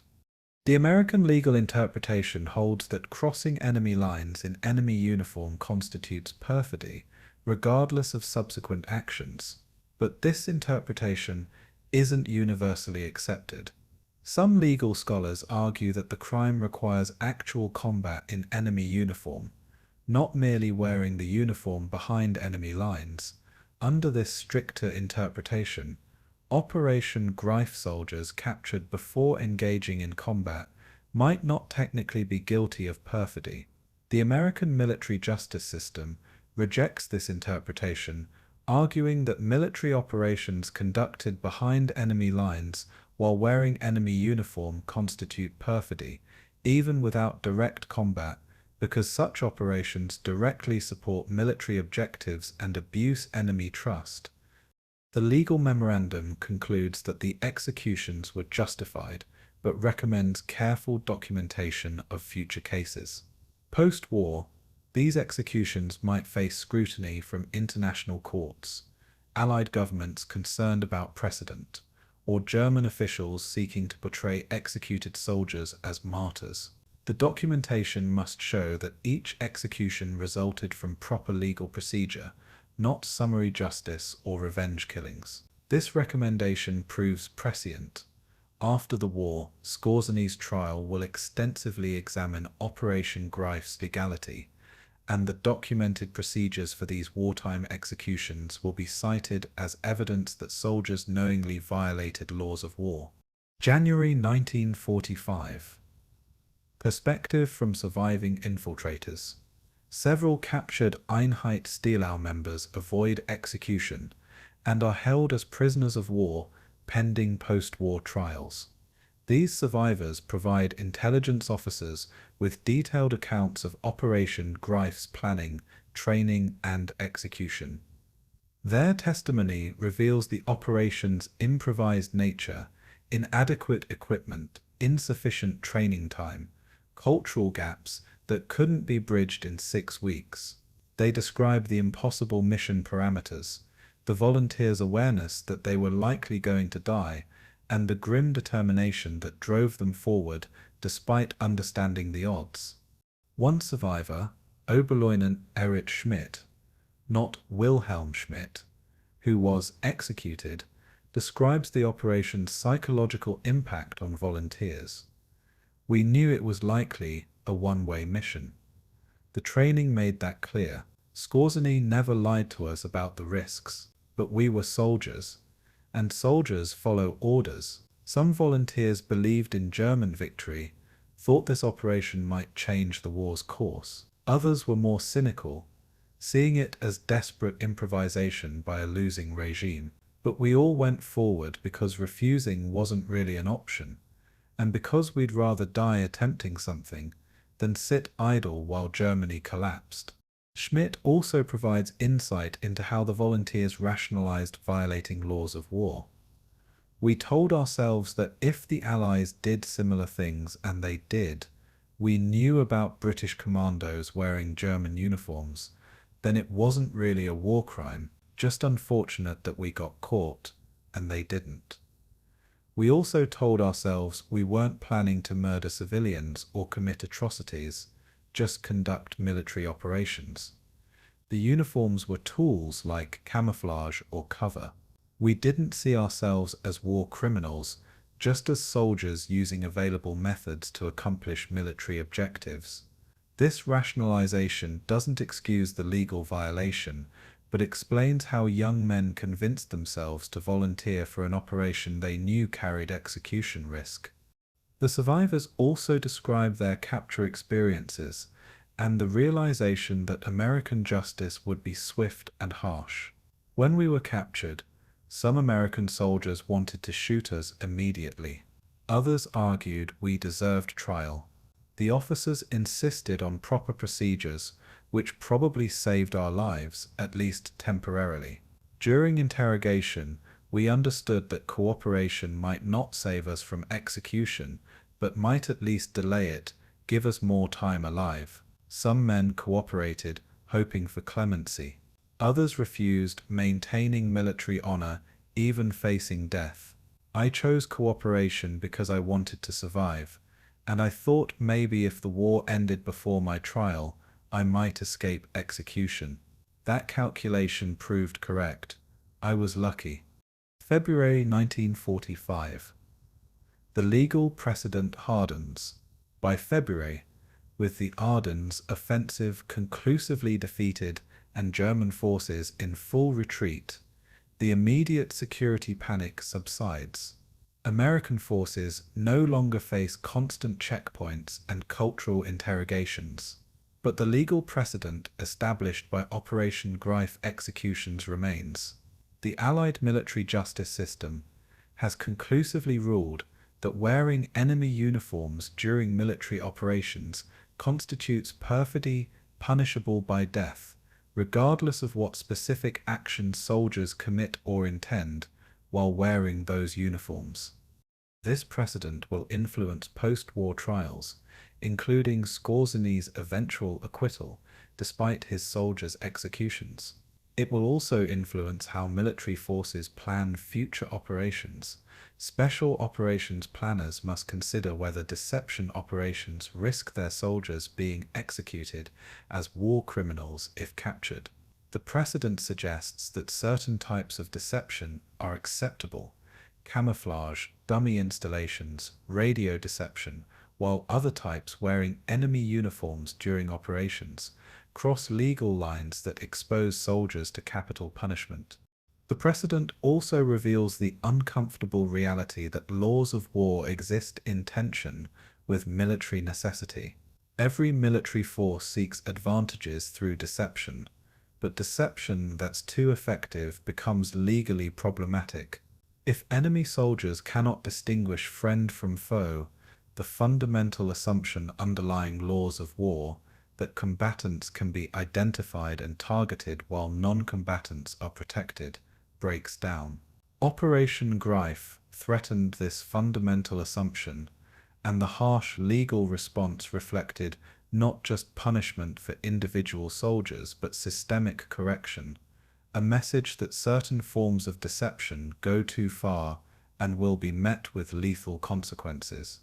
The executed soldiers become statistics in official records: 18 confirmed executions, several dozen imprisoned awaiting post-war trials, casualties absorbed into Germany's overall military losses. But each statistic represents a young man, Günther Billing, 22, from Munich, whose mother received his final letter months after his execution and kept it until her death in the 1960s. Wilhelm Schmidt, 28, from Hamburg, whose grave in Belgium remained unmarked until the 1980s, when German veterans organizations identified and marked executed soldiers' graves. Manfred Pernes, 24, whose testimony about assassination plots may have been true or false, but whose words helped create panic far beyond what his actual mission accomplished.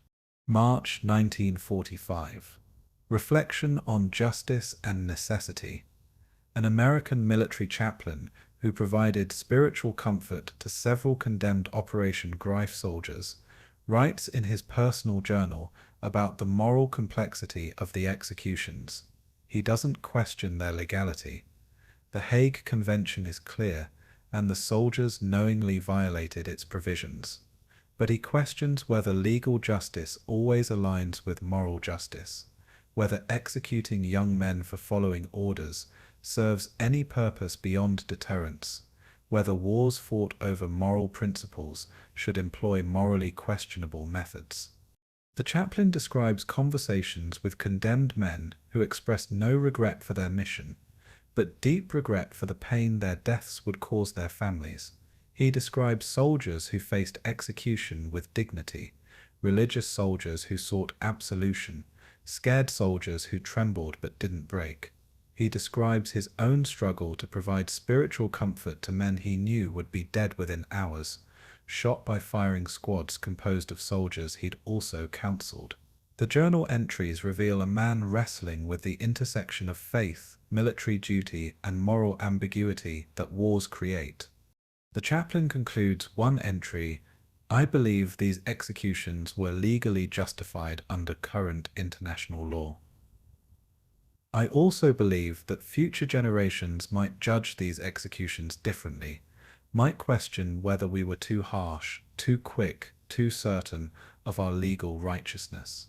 War creates moral complexity that peacetime legal frameworks cannot fully address. We do our best to maintain justice even in war's chaos, but justice during war is always imperfect, always contested, always subject to future judgment. I pray that we judged correctly, but I cannot be certain. This uncertainty, this recognition that legal justice might not perfectly align with moral justice, captures Operation Greif's legal legacy. The executed soldiers violated laws of war. This is clear. They deserved punishment under existing legal frameworks. This is also clear. But whether they deserved execution, whether swift wartime trials provided adequate justice, whether the legal precedent established by their deaths serves long-term interests of military justice, these questions remain contested. The executions were legally sound, but morally complicated, justified by law, but troubling to conscience, necessary for deterrence, but tragic in individual human costs. This is the uncomfortable territory where military justice operates during war, where legal necessity and moral uncertainty coexist without comfortable resolution. December 16th, 1944. Dawn. Assembly area east of Malmedy, Panzer Brigade 150, the conventional combat element of Operation Greif, waits in forest assembly areas as the initial German artillery bombardment hammers American positions. The brigade comprises approximately 1,050 men, organized into 3 combat groups, equipped with a motley collection of German and captured vehicles. 2 captured Sherman tanks sit at the front of the column, though only one is truly combat-ready. 5 Panther tanks, disguised as American M10 tank destroyers, occupy positions behind the Shermans, their modifications consisting primarily of sheet metal panels designed to alter their silhouettes. Behind these are German half-tracks, armored cars, and trucks, all hastily repainted in American olive drab colors that look convincing from distance, but obviously German upon close inspection. Otto Skorzeny moves between vehicles, conducting final inspections, offering encouragement, projecting confidence he doesn't entirely feel. He knows this brigade is poorly equipped for its intended mission, the capture and holding of bridges over the Meuse River, deep in American-held territory. The vehicles are inadequate, the fuel supply marginal, the timeline optimistic beyond reason. But these are the resources Germany can provide in December 1944, and Skorzeny must accomplish what he can with what he has. The alternative is abandoning the mission, admitting defeat before beginning, and that's not acceptable to a regime that increasingly substitutes will for capability. The original operational plan called for Panzer Brigade 150 to follow German breakthrough forces to the Meuse River, using the infiltration team's reconnaissance to identify optimal crossing points and lightly defended bridges. The brigade would seize these bridges through speed and surprise, using American-marked vehicles to create confusion, hold the bridges for 24 hours while conventional German forces caught up, then integrate into the broader offensive toward Antwerp. It's an ambitious plan requiring everything to go right. The initial breakthrough must succeed, the infiltration teams must complete their reconnaissance, American resistance must remain disorganized, fuel must be available when needed, vehicles must remain mechanically reliable under combat stress. By mid-morning on December 16th, it's already clear that everything will not go right. The German offensive achieves initial breakthrough in some sectors but bogs down in others. American resistance, while surprised, isn't collapsing. Units retreat in relative order, establishing defensive positions, calling for reinforcements. The careful timetable that gives Panzer Brigade 150 specific windows to advance is already slipping. Skorzeny receives reports that infiltration teams have crossed American lines successfully, but he has no current intelligence on what they've found or whether they've reached the Meuse. He must advance without complete intelligence, improvising based on incomplete information, precisely the kind of combat situation that favors defenders over attackers. December 17th, morning. First combat engagement. Panzer Brigade 150 moves forward through territory captured by conventional German forces, heading west toward Malmedy. The brigade travels in column formation, American-marked vehicles at the front, hoping to create confusion among American forces that might spot them.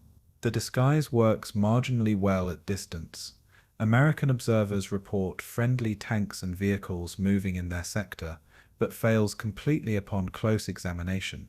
The Panther tanks disguised as M10s have incorrect gun mantlets, wrong track patterns, German equipment visible on the hulls. The repainted German trucks have Balkan crosses imperfectly covered by American stars, German tire treads, German tool mounting systems. The brigade encounters its first American unit near Ligneuville, a mixed group of retreating American soldiers, mostly supply and support troops disorganized by the German offensive's surprise. The Americans see American-marked vehicles approaching and initially assume they're friendly reinforcements. This confusion lasts perhaps 30 seconds, long enough for Panzer Brigade 150 to close distance.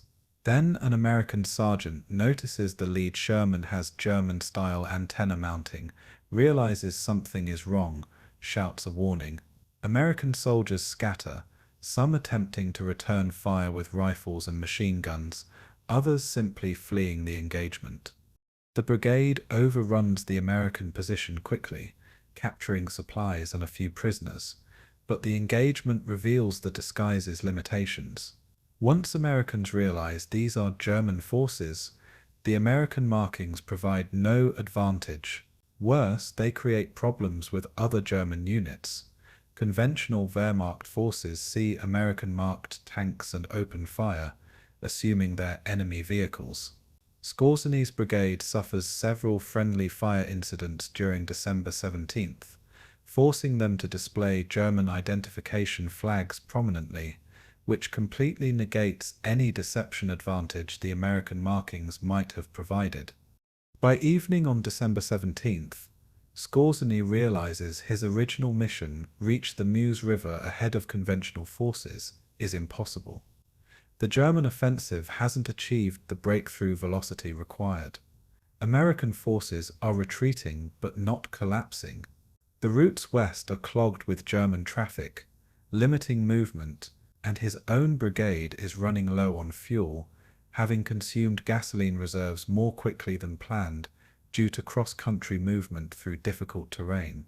He faces a decision: continue pushing west with inadequate fuel, hoping to somehow reach objectives that are increasingly unrealistic, or commit the brigade to more limited operations supporting the conventional offensive. December 18th through 20th. Commitment to conventional combat. Skorzeny chooses pragmatism over ambition. Instead of continuing the hopeless push toward the Meuse, he commits Panzer Brigade 150 to supporting German forces attacking toward Malmedy and Stavelot, key road junctions that control access to the Meuse Valley. The decision transforms Operation Greif from special operation to conventional combat, from infiltration mission to standard armored engagement.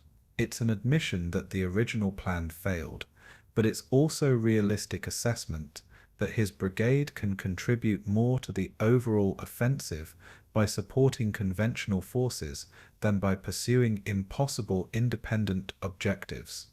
The fighting around Malmedy is brutal. American forces, recovering from initial surprise, establish strong defensive positions using terrain advantages. The roads are narrow, channelizing German armor into kill zones, where American anti-tank guns and tank destroyers can engage at favorable ranges. The Panzer Brigade 150 advances into these prepared defenses, and the inadequacy of their equipment becomes lethally apparent. The captured Sherman tanks break down, one with transmission failure, the other with engine fire that forces the crew to abandon it. The disguised Panthers fight effectively as tanks, but provide no deception advantage, and their thin disguise modifications actually reduce combat effectiveness by adding weight without adding armor. The fuel situation becomes critical. By December 19th, Panzer Brigade 150 is running on fumes, having consumed its allocated fuel supplies and unable to secure additional supplies due to the chaos of German logistics. The brigade's vehicles require gasoline, while most German logistics prioritize diesel for conventional forces. Supply trucks that should have reached the brigade are destroyed by American air attacks, delayed by traffic congestion, or diverted to other units with higher priority.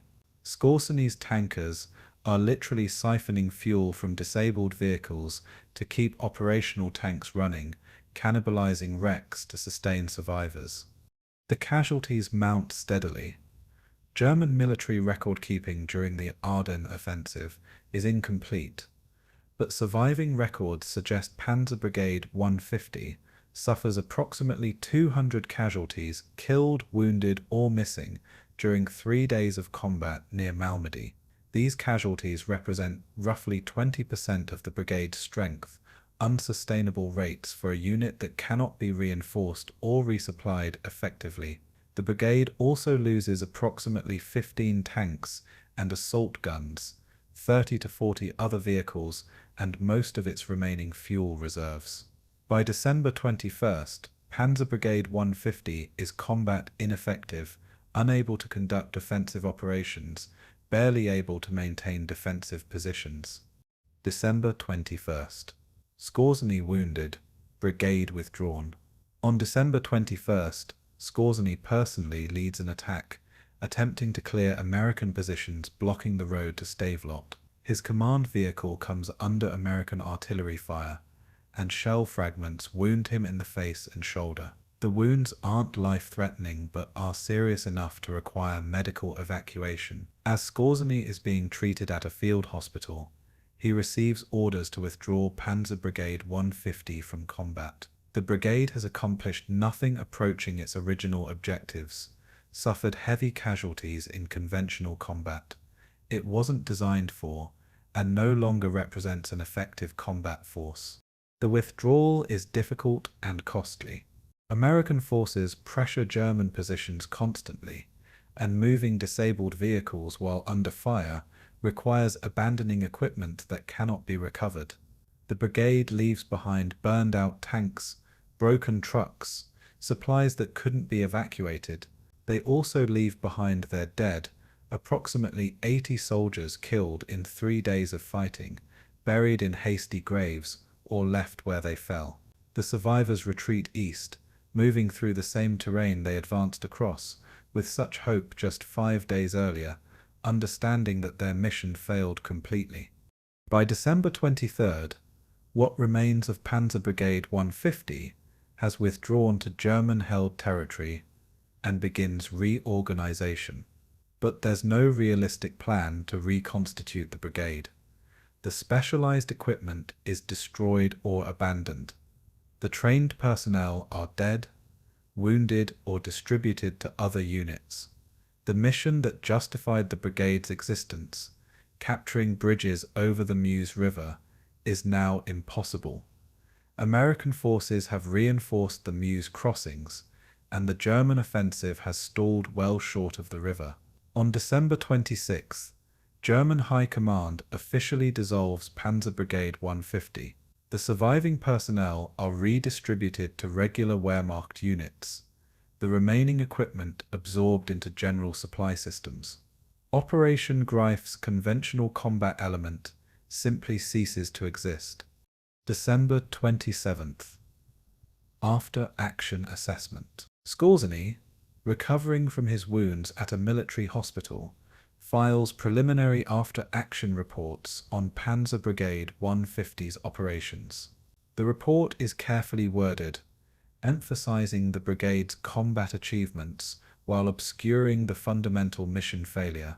According to Skorzeny's report, the brigade engaged American forces near Malmedy, inflicted casualties, supported the advance of conventional German forces. These statements are technically accurate but misleading. Yes, the brigade engaged American forces and inflicted casualties, but it failed completely to achieve its actual objectives, reaching the Meuse, capturing bridges, creating chaos in American rear areas through infiltration and deception. The report also addresses the equipment and supply failures, though again in carefully diplomatic language that avoids directly criticizing German High Command for providing inadequate resources. The brigade operated with improvised equipment that, while adequate for limited operations, proved insufficient for extended combat operations behind enemy lines. Supply difficulties, particularly fuel shortages, significantly constrained operational flexibility. This is German military bureaucratic language for "we didn't have enough of anything, and what we had mostly broke down." Skorzeny includes casualty figures, approximately 250 total casualties, 80 killed, 120 wounded, 50 missing, vehicle losses, 2 Sherman tanks, 5 Panther tanks, 8 half-tracks, 25 trucks and other vehicles. He notes that these losses occurred during 3 days of intense combat operations, which is accurate but doesn't mention that the intense combat was conventional fighting rather than the special operations the brigade was designed for. The report's tone is defensive, understandably so, given that Skorzeny must explain how a brigade personally authorized by Hitler accomplished virtually none of its objectives. The German High Command's response to Skorzeny's report reveals the disconnect between military reality and political necessity. Hitler, reading sanitized summaries of the report, declares Operation Greif a success that created chaos in American rear areas and demonstrated German innovation and fighting spirit. This assessment bears no relationship to reality. The operation failed militarily. The chaos was generated more by American paranoia than German action, and the fighting spirit, while genuine, couldn't overcome inadequate resources and impossible objectives.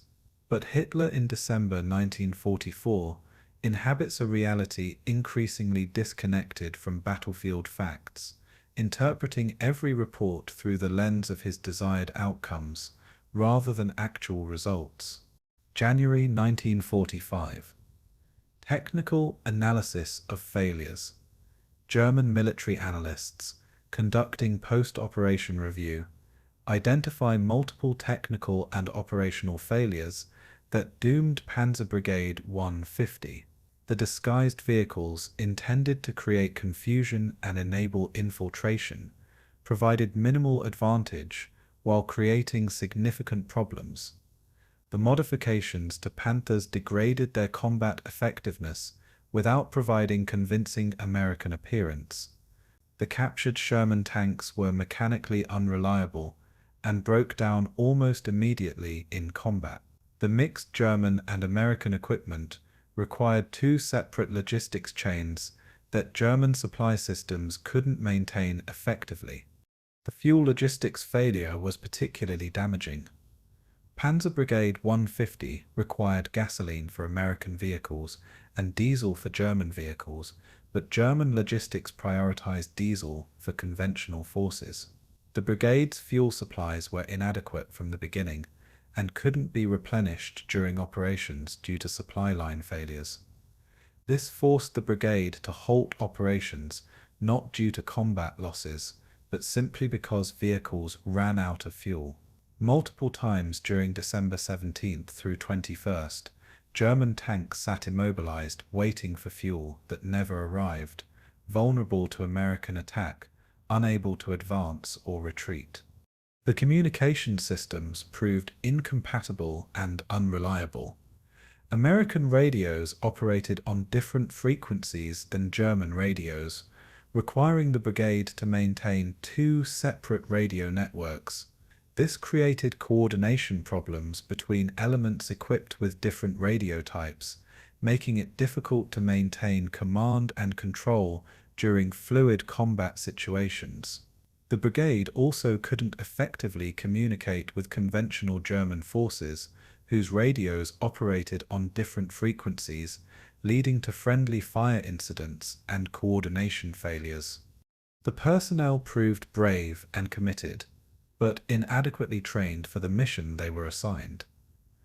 Most personnel were conventional combat soldiers given brief special operations training. They understood how to fight conventionally, but struggled with the improvisation, deception, and flexibility that special operations require. When the mission shifted from infiltration to conventional combat, the personnel adapted reasonably well, but by then they were fighting with inadequate equipment against prepared American defenses. The analysis concludes that no amount of personnel quality could have overcome the fundamental resource and planning inadequacies that characterized Operation Greif. February 1945. Comparative analysis. What could have succeeded? German operational planners, preparing lessons learned documents, analyze what alternative approaches might have better achieved Operation Greif's objectives. The consensus suggests that the operation's fundamental concept, infiltration using captured equipment and enemy uniforms, was probably unworkable given Germany's limited resources and America's military competence by December 1944.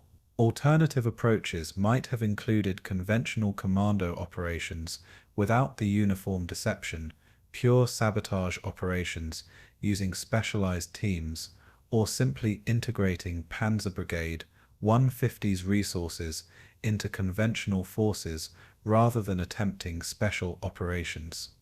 The planners note that successful infiltration operations require advantages Germany didn't possess in late 1944. Good intelligence about enemy dispositions, reliable communications with infiltration teams, ability to exploit created opportunities quickly, and sufficient resources to sustain operations. Germany lacked all these prerequisites. Intelligence about American dispositions was incomplete and often wrong. Communications with infiltration teams was nearly impossible once they crossed lines. The conventional offensive bogged down too quickly to exploit any opportunities infiltration might have created, and resources were inadequate from the beginning. Some planners argue that Operation Greif's resources, 1,200 trained men, captured and modified vehicles, allocated fuel supplies, could have achieved more if employed conventionally. A reinforced battalion of well-trained soldiers with adequate equipment could have contributed meaningfully to conventional offensive operations, whereas Panzer Brigade 150 contributed little and was destroyed quickly. This argument suggests Operation Greif was fundamentally a misallocation of scarce resources, pursuing special operations glamour rather than practical military effectiveness. Other planners defend Operation Greif's concept while criticizing its execution. They argue that infiltration operations can succeed, but require better preparation than 6 weeks allowed, more authentic equipment than Germany could provide, and operational security that Germany couldn't maintain. The concept wasn't wrong, they argue, but the implementation was rushed, under-resourced, and compromised by security failures that alerted Americans to the operation's existence. A better prepared infiltration operation with more time, more resources, and better security might have succeeded where Operation Greif failed. March 1945. Skorzeny's private assessment. Otto Skorzeny, recovered from his wounds and reassigned to other duties, writes a private letter to a fellow officer assessing Operation Greif candidly. The letter, not intended for official files, reveals his true assessment of the operation he commanded. We were given impossible mission with inadequate resources, and expected to accomplish through willpower what we lacked in capability. I told my men they could change the war's course, but privately I knew we were attempting something beyond our means. The infiltration teams did their best. Many died bravely, but they couldn't overcome the cultural gaps that 6 weeks of training couldn't bridge. The Panzer Brigade fought well, but was destroyed, accomplishing nothing of strategic value. Skorzeny continues, Hitler believes we succeeded because he measures success by effort rather than results. We created confusion, yes, but not the strategic chaos that might have enabled breakthrough to Antwerp. We forced Americans to implement security measures, but these measures were theater, not substance. We lost 18 men to execution, hundreds more to combat, accomplished reconnaissance that conventional forces could have accomplished with fewer casualties, and the bridges we were supposed to capture remained in American hands. By any objective measure, Operation Greif failed. The letter also reflects on the legal and moral issues. I ordered men to wear enemy uniforms knowing they'd be executed if captured. 18 were shot as war criminals while I remain alive and free. This weighs on my conscience more than the operation's military failure. I followed orders from Hitler, but the men who followed my orders paid prices I haven't paid. If Germany loses this war, I will likely face trial for Operation Greif. I hope the tribunal understands I was a soldier following orders, not a war criminal choosing to violate laws.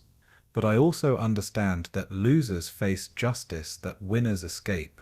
Skorzeny's private assessment, written while Germany visibly collapses around him, reveals a man understanding that his most famous operation was actually a failure, that his reputation as master commando rests partly on myth and partly on American overreaction rather than German achievement.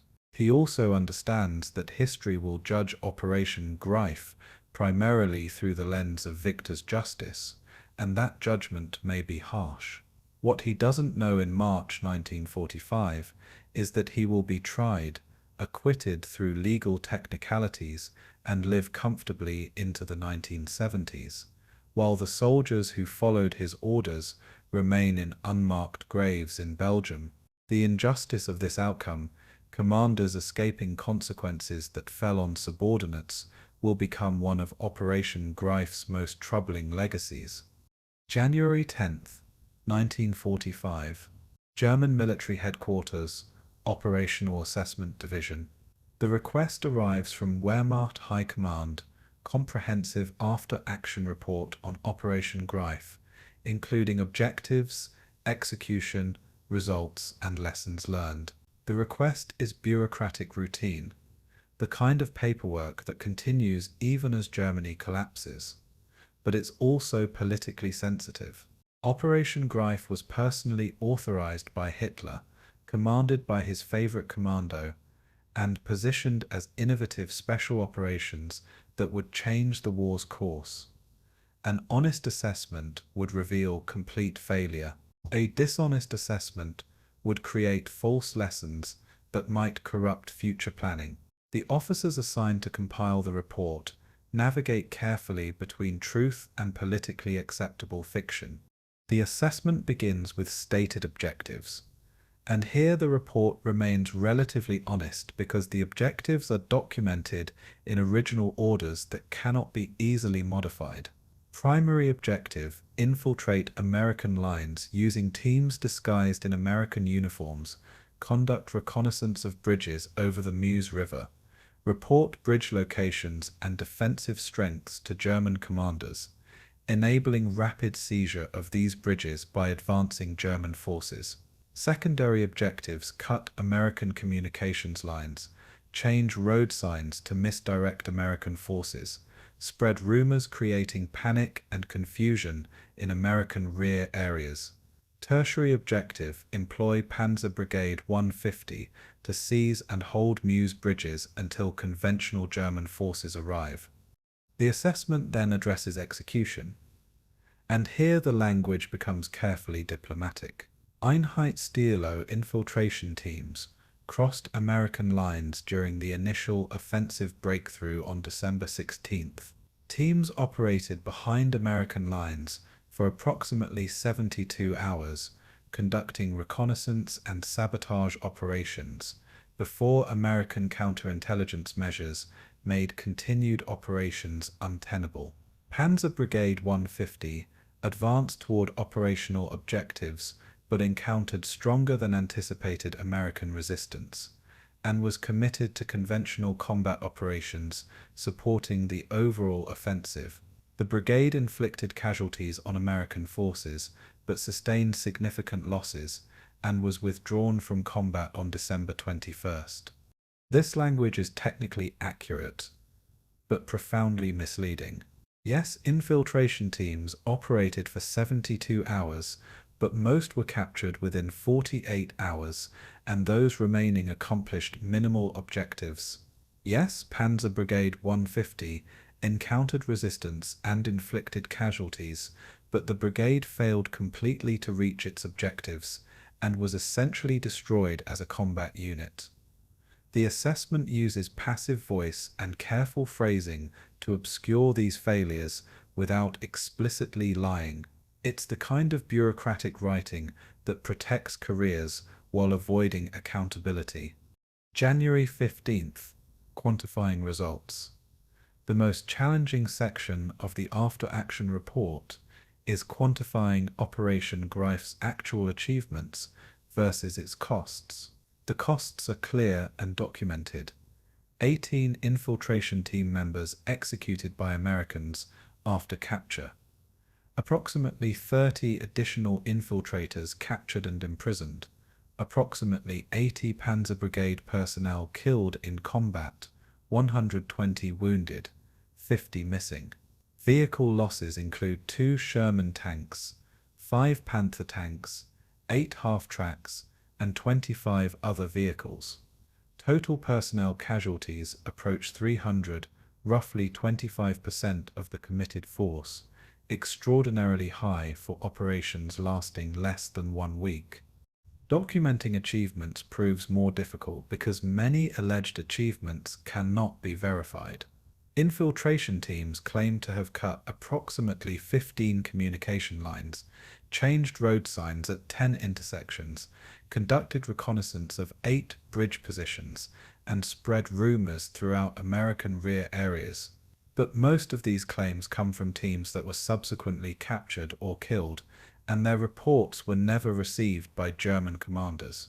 The bridge reconnaissance, supposedly Operation Greif's primary mission, provided no actionable intelligence to German forces because the infiltration teams either never reached the Meuse River or never successfully reported their findings back to German lines. The assessment attempts to quantify psychological impact, and here the numbers become more favorable, though also more speculative. American security measures in response to Operation Greif consumed an estimated 50,000 to 100,000 man-hours of American personnel, timed during December 16th through 24th. American command movement was disrupted for approximately 1 week, with senior commanders confined to headquarters or traveling under elaborate security protocols. American checkpoint procedures delayed logistics and reinforcement movements, possibly creating tactical opportunities for German forces to exploit. These effects cannot be precisely quantified, but represent genuine impacts on American operations. However, the assessment must acknowledge that these psychological impacts resulted more from American overreaction than from German action. A more measured American response would have implemented targeted security without the widespread paranoia that ultimately served German interests. Operation Greif succeeded psychologically, not because of Skorzeny's planning, but because American intelligence couldn't accurately assess the operation's scale and therefore assumed worst-case scenarios. This represents enemy failure rather than friendly success, an uncomfortable admission in an after-action report intended to extract lessons for future operations. January 20th. Lessons Learned section. The report's Lessons Learned section must balance honesty about what went wrong with political sensitivity, about criticizing high-level decisions. The first lesson, special operations requiring deep cultural knowledge, cannot be adequately prepared in 6 weeks.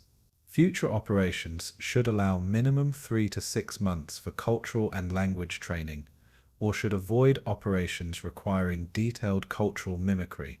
This diplomatically avoids stating the obvious Operation Greif's timeline was impossible from the beginning, set by Hitler's strategic impatience rather than operational reality. Second lesson. Captured enemy equipment, while potentially useful for deception, presents significant maintenance and supply challenges. Future operations should carefully assess whether deception advantages outweigh logistical complications. This lesson emerges from Panzer Brigade 150's experience. The captured American vehicles broke down constantly, required fuel and spare parts German logistics couldn't provide, and ultimately contributed little to combat effectiveness while creating enormous logistical headaches. The lesson implies that using captured equipment for large-scale operations is probably not worth the effort. Third lesson. Operations violating international law expose our personnel to execution if captured, significantly impacting morale and potentially limiting operational effectiveness. Future operations should carefully weigh military advantages against legal risks and morale impacts. This is the most politically sensitive lesson because it implicitly criticizes Operation Greif's fundamental concept. Wearing enemy uniforms violates the Hague Convention, and 18 German soldiers paid with their lives for following orders to violate it. The lesson suggests that maybe violating international law isn't worth the tactical advantages gained, but it must be phrased carefully to avoid suggesting that Hitler's orders were wrong. Fourth lesson: special operations succeed when they enable or exploit conventional force success, but cannot substitute for conventional combat power. Future special operations should be designed as force multipliers supporting conventional operations rather than as independent strategic actions. This lesson captures Operation Greif's fundamental flaw. Even if the infiltration had succeeded perfectly, captured all the bridges, created maximum chaos, it couldn't have compensated for the German offensive's conventional failures. The Ardennes offensive failed because German forces lacked sufficient fuel, faced determined American resistance, and couldn't maintain offensive momentum. No amount of infiltration or sabotage could overcome these conventional shortcomings. February 1st. Skorzeny's personal debrief. Otto Skorzeny, recovered from his wounds, meets with intelligence officers for detailed personal debriefing. The session occurs in Berlin, in offices that shake occasionally from Allied bombing raids, conducted by officers who understand that Germany is losing, and these reports might never be read by anyone who can act on their lessons. But military bureaucracy persists even in defeat, and the debriefing proceeds formally despite the apocalyptic context. Skorzeny's assessment is blunt, freed somewhat by the obvious reality that Germany is collapsing and career considerations matter less than truth. The operation was impossible from conception. Hitler wanted 3,000 English-speaking soldiers. Germany could provide 150 adequate English speakers. He wanted extensive captured American equipment. We received scraps and wrecks. He wanted 6 weeks of preparation. This type of operation requires 6 months minimum.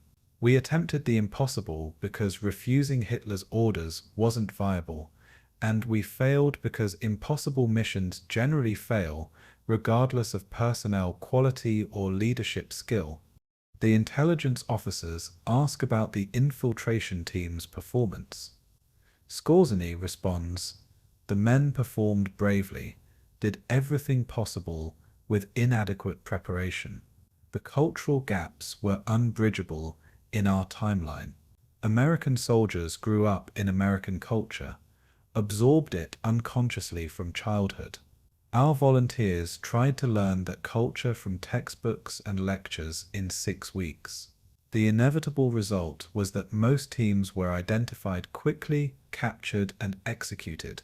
The few teams that operated successfully longer were those with genuinely fluent English speakers, and we had perhaps 10 such men in the entire operation." Regarding Panzer Brigade 150, Skorzeny's assessment is even harsher. The brigade was a waste of resources. 1,000 trained soldiers and significant equipment allocated to special operations that immediately devolved into conventional combat. These resources contributed more to the general offensive than they would have as a specialized brigade. The disguised vehicles provided no real advantage and created maintenance nightmares. The mixed equipment required 2 supply chains we couldn't maintain. Honestly, we should have integrated these resources into conventional formations from the beginning, rather than attempting special operations we lacked the capability to execute properly. The intelligence officers ask the politically sensitive question, would Skorzeny conduct a similar operation if ordered? His answer is careful. If I received orders for a similar operation, I would request significantly more preparation time, more authentic equipment, and more realistic objectives. If those requests were denied, I would execute the operation to the best of my ability as orders require, but I would not expect success. Special operations cannot substitute for adequate resources and realistic planning. Will and courage are necessary, but not sufficient for success. February 15th. Comparative Assessment. Allied Perspective. German intelligence has obtained some American after-action reports through various sources, and these reports provide interesting comparative perspective. American assessments credit Operation Greif with creating significant disruption, but also note that the disruption resulted largely from American overreaction rather than German capability. One American report states the actual damage caused by German infiltrators was minimal. Some cut communications lines, a few changed road signs, reconnaissance of limited value. The major impact resulted from security measures implemented in response to infiltration, which consumed significant resources and disrupted command communications. Another American report analyzes the psychological impact. Operation Greif succeeded as psychological warfare beyond its actual capabilities. The operation involved approximately 150 infiltrators and 1,000 conventional soldiers, yet generated security responses involving tens of thousands of American personnel. This represents significant force multiplication through psychological rather than physical means. Future enemies might employ similar approaches, requiring more measured security responses that address genuine threats without creating self-inflicted operational disruption. The American assessments puzzled German intelligence officers. How did an operation that failed militarily succeed psychologically? The answer seems to be that uncertainty multiplies fear. American commanders didn't know how many infiltrators operated behind their lines, what their objectives were, how long they'd remain active. Without accurate intelligence, Americans assumed worst cases, assassination plots, widespread sabotage, hundreds of commandos. These assumptions drove security measures that accomplished what German infiltrators couldn't accomplish alone. It's an accidental success, emerging from American fear rather than German action, but it's still success of a sort. German analysts recognized that this psychological success cannot be reliably replicated. It depended on American intelligence failures, American tendency toward elaborate security theater, and timing that coincided with a major offensive creating chaotic conditions. Future operations might not benefit from these favorable conditions. The lesson seems to be that psychological warfare succeeds when enemies amplify threats through their own fears, but commanders cannot plan operations relying on enemy overreaction. Operational planning must assume competent enemy responses, not hoped-for incompetence. March 1st. Strategic assessment. Did Operation Greif matter? The fundamental question haunting the after-action analysis is whether Operation Greif mattered strategically. Did it impact the Ardennes offensive's outcome? Would the offensive have succeeded if Operation Greif had been perfectly executed? Would the offensive have failed less catastrophically if resources allocated to Operation Greif had been employed conventionally? These counterfactuals cannot be answered definitively, but analysts attempt estimates. The consensus suggests Operation Greif had minimal strategic impact. The Ardennes offensive failed primarily because of conventional factors. Insufficient fuel supplies prevented German forces from maintaining offensive momentum. American reinforcements arrived more quickly than German planning anticipated. Allied air power disrupted German logistics once weather cleared, and American forces fought more effectively than German intelligence predicted. Operation Greif's successes or failures couldn't overcome these fundamental problems. Even if infiltration teams had successfully scouted all Meuse bridges and Panzer Brigade 150 had seized them, German conventional forces lacked fuel to reach the bridges in exploitable timeframes. Some analysts argue that Operation Greif's resources, if employed conventionally, might have contributed more to the offensive. 1,200 trained soldiers with adequate equipment could have reinforced breakthrough points, held critical terrain, or provided reserves for exploitation.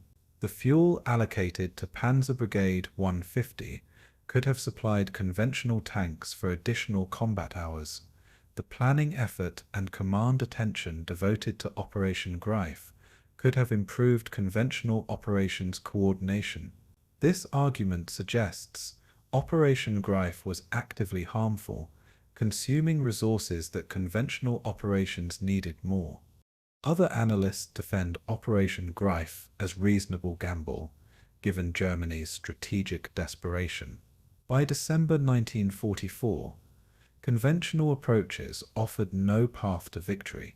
Germany needed unconventional successes, needed enemies to make mistakes, needed luck to change strategic trajectory.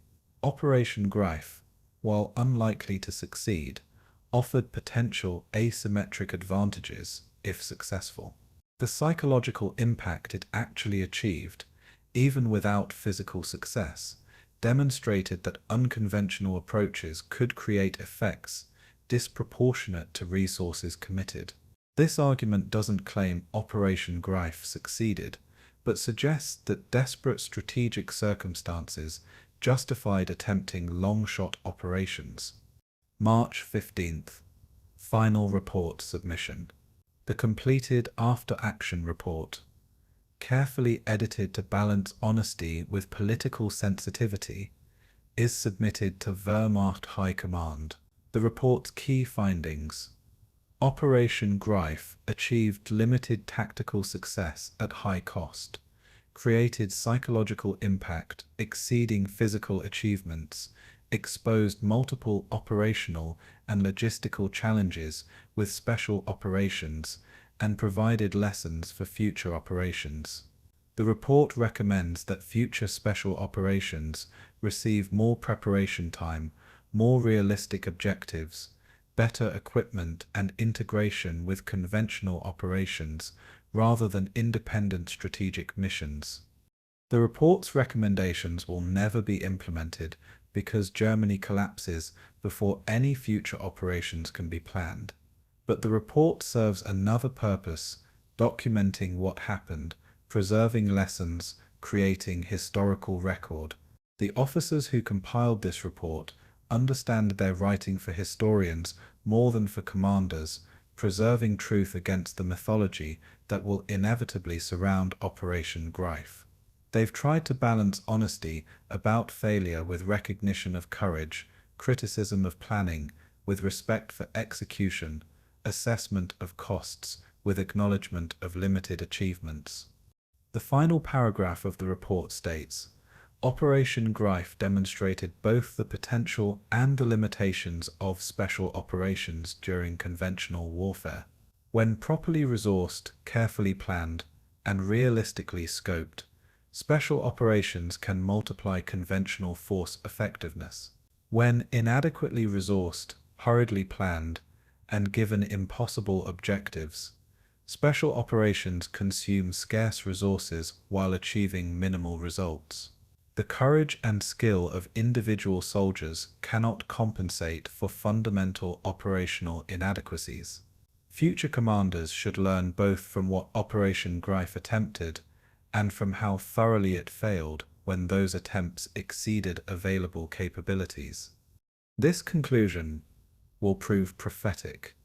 Post-war military planners studying Operation Greif will extract both positive and negative lessons. The positive lessons, psychological warfare, can create effects exceeding physical capabilities.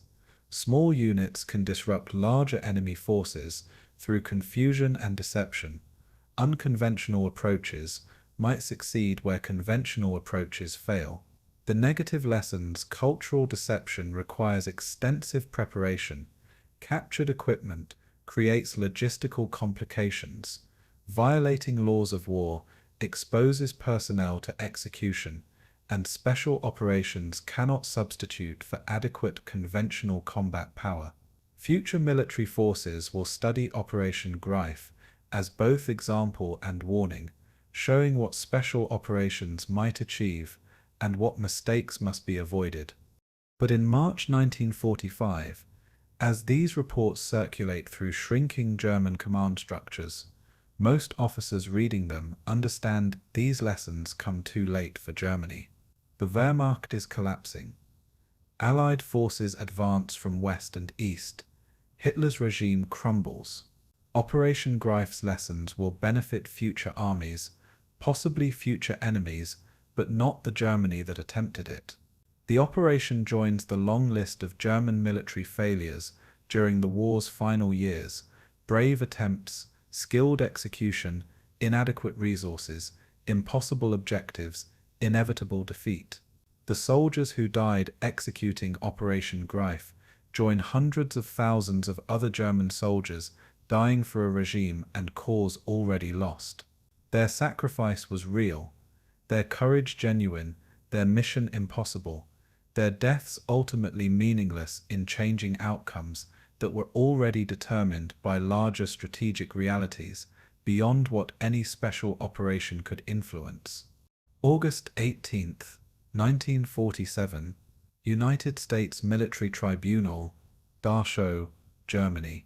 The courtroom is austere, functional, located in the former concentration camp that now serves as a processing center for war crimes trials. Otto Skorzeny enters wearing a simple grey suit, no longer the imposing SS officer in black uniform, but a 49-year-old man who has spent 2 years in Allied custody awaiting trial. His distinctive dueling scar, the mark that made him recognizable across Europe, is still prominent, but his face shows the weight of imprisonment and uncertainty. He is charged with violating the laws of war by ordering his troops to fight in American uniforms during Operation Greif, crimes that resulted in 18 of his soldiers being executed and could result in his own execution if convicted. The tribunal consists of 3 American colonels serving as judges, a prosecution team led by Lieutenant Colonel Robert Durst, and defense counsel headed by Lieutenant Colonel Robert Rosenbaum. The irony is notable. American officers prosecuting and defending a German commando for crimes committed against American soldiers. The proceeding has the formal structure of military justice, but operates in the shadow of victor's justice, where legal principles intersect uncomfortably with political realities.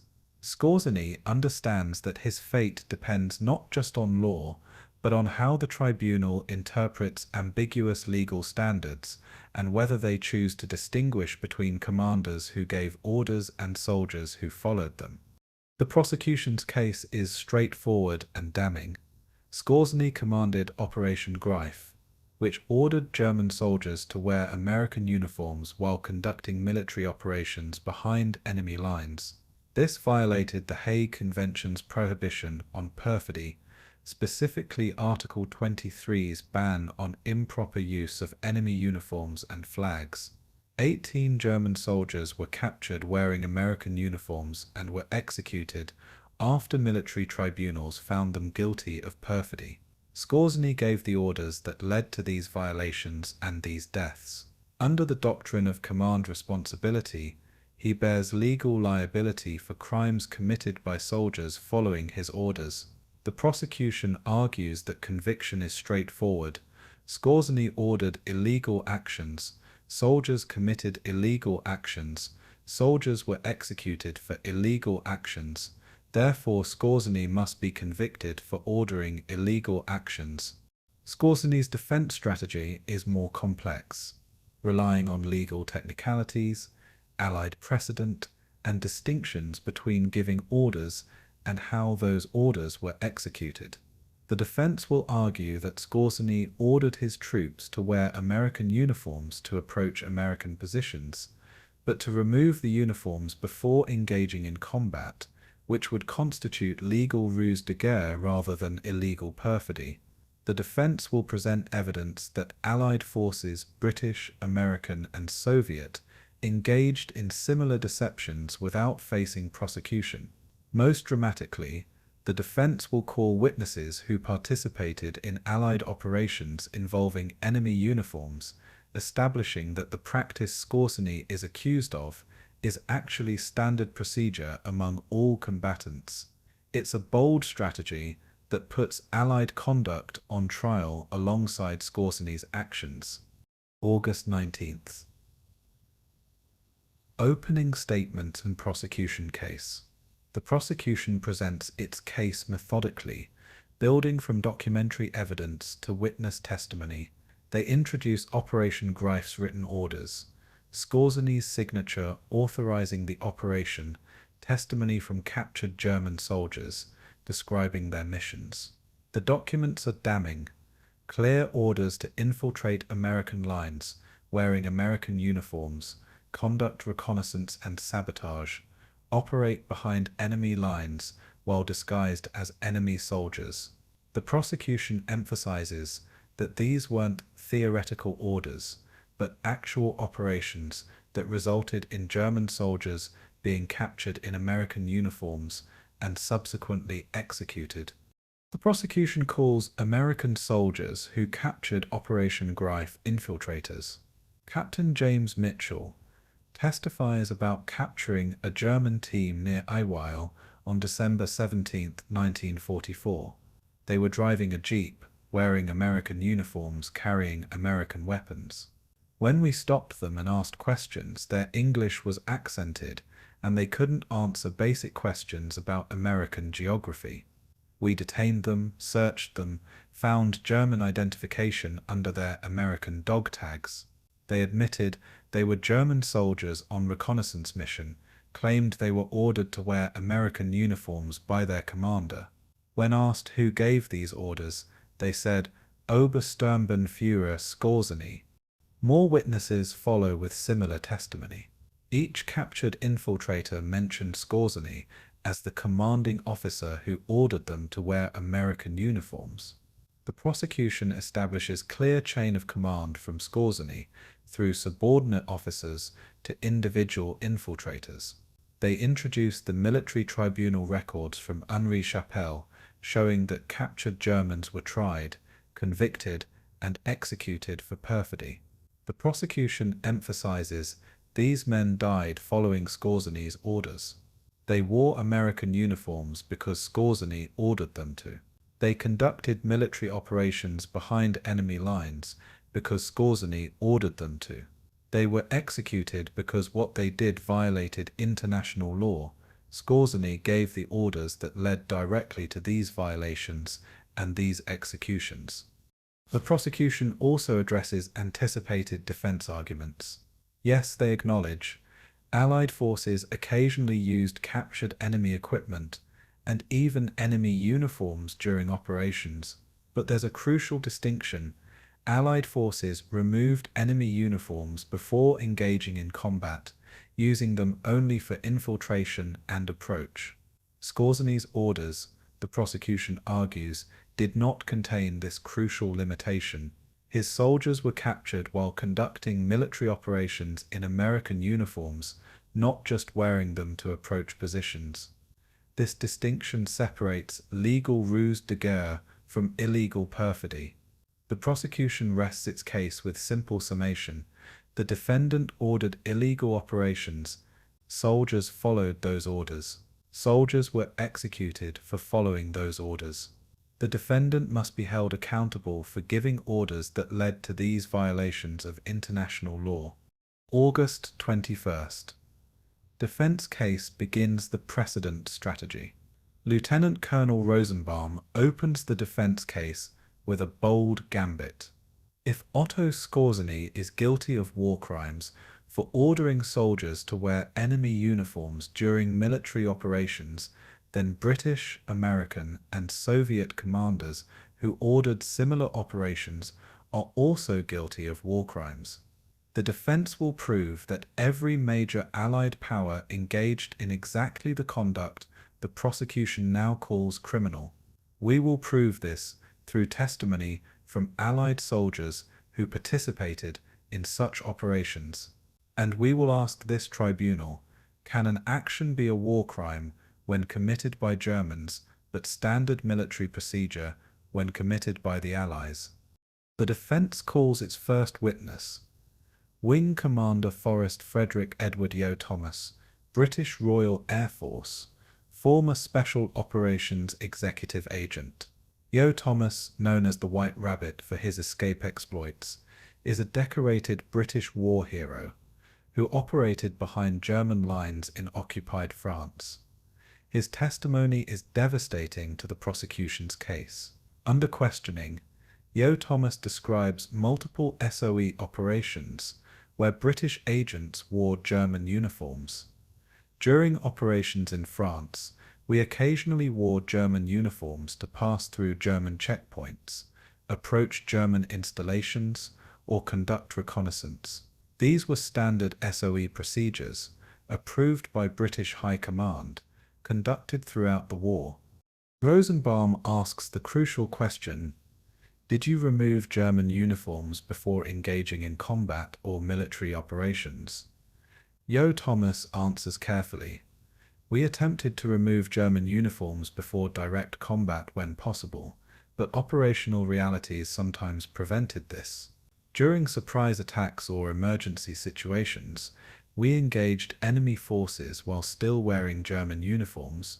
This was considered acceptable under rules of engagement we operated under. The answer creates a legal earthquake in the courtroom. A highly decorated British officer has just testified that British forces did exactly what Skorzeny is accused of, wore enemy uniforms during military operations, sometimes engaging in combat while wearing those uniforms, and these actions were approved by British command. The prosecution objects vigorously, arguing that Yo Thomas's testimony is irrelevant to Skorzeny's case. The tribunal overrules the objection, noting that if Allied precedent exists for the conduct charged as criminal, it's directly relevant to whether that conduct actually violates international law. The defense continues questioning, establishing that multiple Allied operations involved wearing enemy uniforms, that these operations were approved at high command levels, that no Allied soldiers were prosecuted for perfidy, and that the practice was considered acceptable ruse de guerre rather than illegal perfidy. Yo Thomas's testimony establishes the foundation for the defense's argument. The conduct Skorzeny ordered was standard military practice by all sides, only prosecuted when Germany lost the war. August 22nd. Defense witnesses establish Allied precedent. The defense calls additional witnesses establishing that American forces also engaged in operations involving enemy uniforms. Major Aaron Bank, U.S. Army Special Forces, testifies about OSS operations behind German lines. We sometimes wore German uniforms during infiltration operations in Germany and occupied territories. These operations were approved by OSS Command and were considered legitimate intelligence and sabotage operations. Under cross-examination, Bank acknowledges that OSS training emphasized removing enemy uniforms before combat when possible, but he also admits that operational circumstances sometimes prevented this. A Soviet defector, formerly with NKVD Special Operations, provides written testimony. He cannot appear in person for political reasons, describing Soviet partisan operations where partisans routinely wore German uniforms during attacks on German installations. The testimony notes, wearing enemy uniforms was standard partisan tactic, approved by Soviet command, used throughout the war. Partisans would wear German uniforms to approach German checkpoints, then attack while still wearing the uniforms. This was considered legitimate partisan warfare, not violations of laws of war. The accumulation of testimony creates uncomfortable reality. Every major power in World War II engaged in operations involving combatants wearing enemy uniforms. The practice was widespread, approved at high levels, and considered acceptable military deception by all sides. The difference is that Allied soldiers who did this were on the winning side and therefore never faced prosecution, while German soldiers who did the same thing were on the losing side and were executed or faced prosecution. This is victor's justice in its most obvious form: identical conduct treated as legal when done by winners, criminal when done by losers. The prosecution attempts damage control through cross-examination, emphasizing distinctions. Allied operations involving enemy uniforms were typically small-scale intelligence operations with clear orders to remove uniforms before combat. Operation Greif was larger scale, involved approximately 150 men, and the prosecution argues that captured Germans were engaged in military operations while wearing American uniforms, not merely infiltrating positions. But these distinctions feel increasingly technical rather than fundamental. The core conduct, wearing enemy uniforms during military operations, was the same regardless of whether operations were large or small scale, regardless of whether combatants intended to remove uniforms before fighting or were captured before they could do so. Otto Skorzeny takes the witness stand in his own defense, a calculated risk that allows him to present his version of events directly, but also exposes him to cross-examination. His testimony is carefully crafted, emphasizing that he gave clear orders for his troops to remove American uniforms before engaging in combat. "My orders were explicit," Skorzeny testifies. "Wear American uniforms to cross enemy lines and conduct reconnaissance, but remove the uniforms before any combat operations. The uniforms were for infiltration and deception, not for fighting. Any soldier who engaged in combat while wearing American uniform violated my orders." This testimony creates legal complexity. If Skorzeny's orders were to remove uniforms before combat, and some soldiers failed to follow those orders, is Skorzeny responsible for their failures? Under strict command responsibility doctrine, commanders are responsible for crimes committed by subordinates, even when those crimes violate the commander's orders, if the commander should have known such crimes were likely and failed to prevent them. But proving what Skorzeny should have known becomes difficult when the evidence about whether uniforms were worn during combat is ambiguous.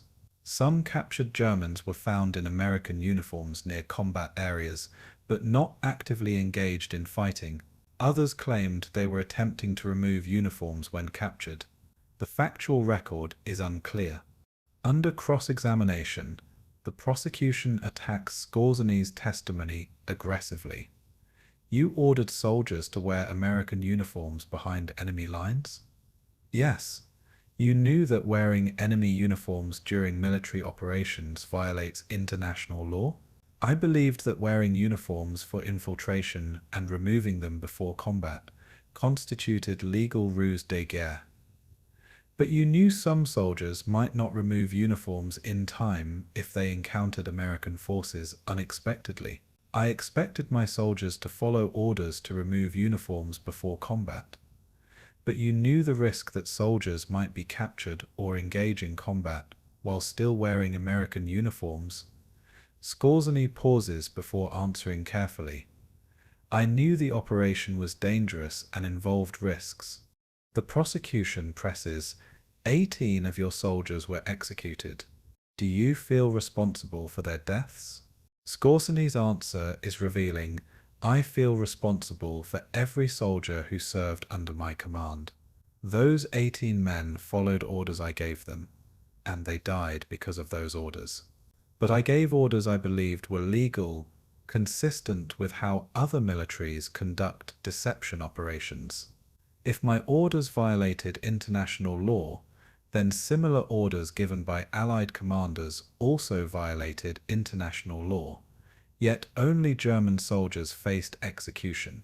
It's a powerful answer that returns to the defense's central theme: selective prosecution based on who won the war, rather than consistent application of legal standards. The trial's legal complexity centers on whether Skorzeny's orders constituted clear violations of international law, or whether the law's ambiguity creates reasonable doubt about criminal liability. The Hague Convention prohibits improper use of enemy uniforms but doesn't precisely define improper. Military practice accepts using enemy uniforms for infiltration and approach as long as combatants remove them before fighting. But what if combatants are captured or forced into combat before they can remove uniforms? Does the crime require intent to fight in enemy uniform, or is wearing enemy uniform in a combat zone sufficient regardless of intent? The prosecution argues for strict liability. Wearing enemy uniform in a combat zone while conducting military operations constitutes perfidy, regardless of intent or whether actual combat occurred. Under this interpretation, Skorzeny ordered his troops into situations where they would inevitably be in combat zones wearing enemy uniforms, making him liable for the predictable consequences even if he ordered uniforms removed before fighting. The prosecution cites the executions of Skorzeny's soldiers as proof that military tribunals closer to the events concluded that wearing American uniforms behind American lines during active combat operations constituted perfidy, warranting execution. The defense argues for intent-based liability. Perfidy requires intent to abuse enemy uniform for combat advantage, not merely wearing enemy uniform while behind enemy lines. Under this interpretation, soldiers ordered to remove uniforms before combat, who are captured before combat begins, haven't committed perfidy because they lacked intent to fight in enemy uniform. The defense argues that Skorzeny's orders to remove uniforms before combat demonstrate he didn't intend perfidy, and soldiers who followed his orders properly didn't commit crimes. The defense also argues that even if some soldiers committed perfidy by fighting in American uniforms, Skorzeny isn't liable if those soldiers violated his orders not to fight in uniform. The tribunal must navigate these competing legal theories while also considering the practical reality that all major powers engaged in similar operations. If they convict Skorzeny under strict liability theory, they create precedent that would criminalize Allied operations that were considered acceptable during the war. If they acquit based on Allied precedent, they suggest that victor's justice determines legality rather than consistent application of international law. The tribunal faces the uncomfortable position of either convicting Skorzeny and implicitly criticizing Allied conduct, or acquitting him and appearing to excuse violations that resulted in 18 executions. After deliberation lasting 4 hours, the tribunal returns its verdict. The reading is formal, methodical, walking through the charges and the tribunal's reasoning. On the charge of violating laws of war by ordering troops to fight in enemy uniforms, the tribunal finds that the evidence does not conclusively prove that Skorzeny ordered his troops to engage in combat while wearing enemy uniforms. The testimony, including Skorzeny's own testimony and statements from captured German soldiers, suggests that orders were to remove American uniforms before engaging in combat. While some soldiers may have violated these orders or been captured before they could comply, the tribunal finds insufficient evidence to prove beyond reasonable doubt that Skorzeny intended his troops to fight in American uniforms. The tribunal continues.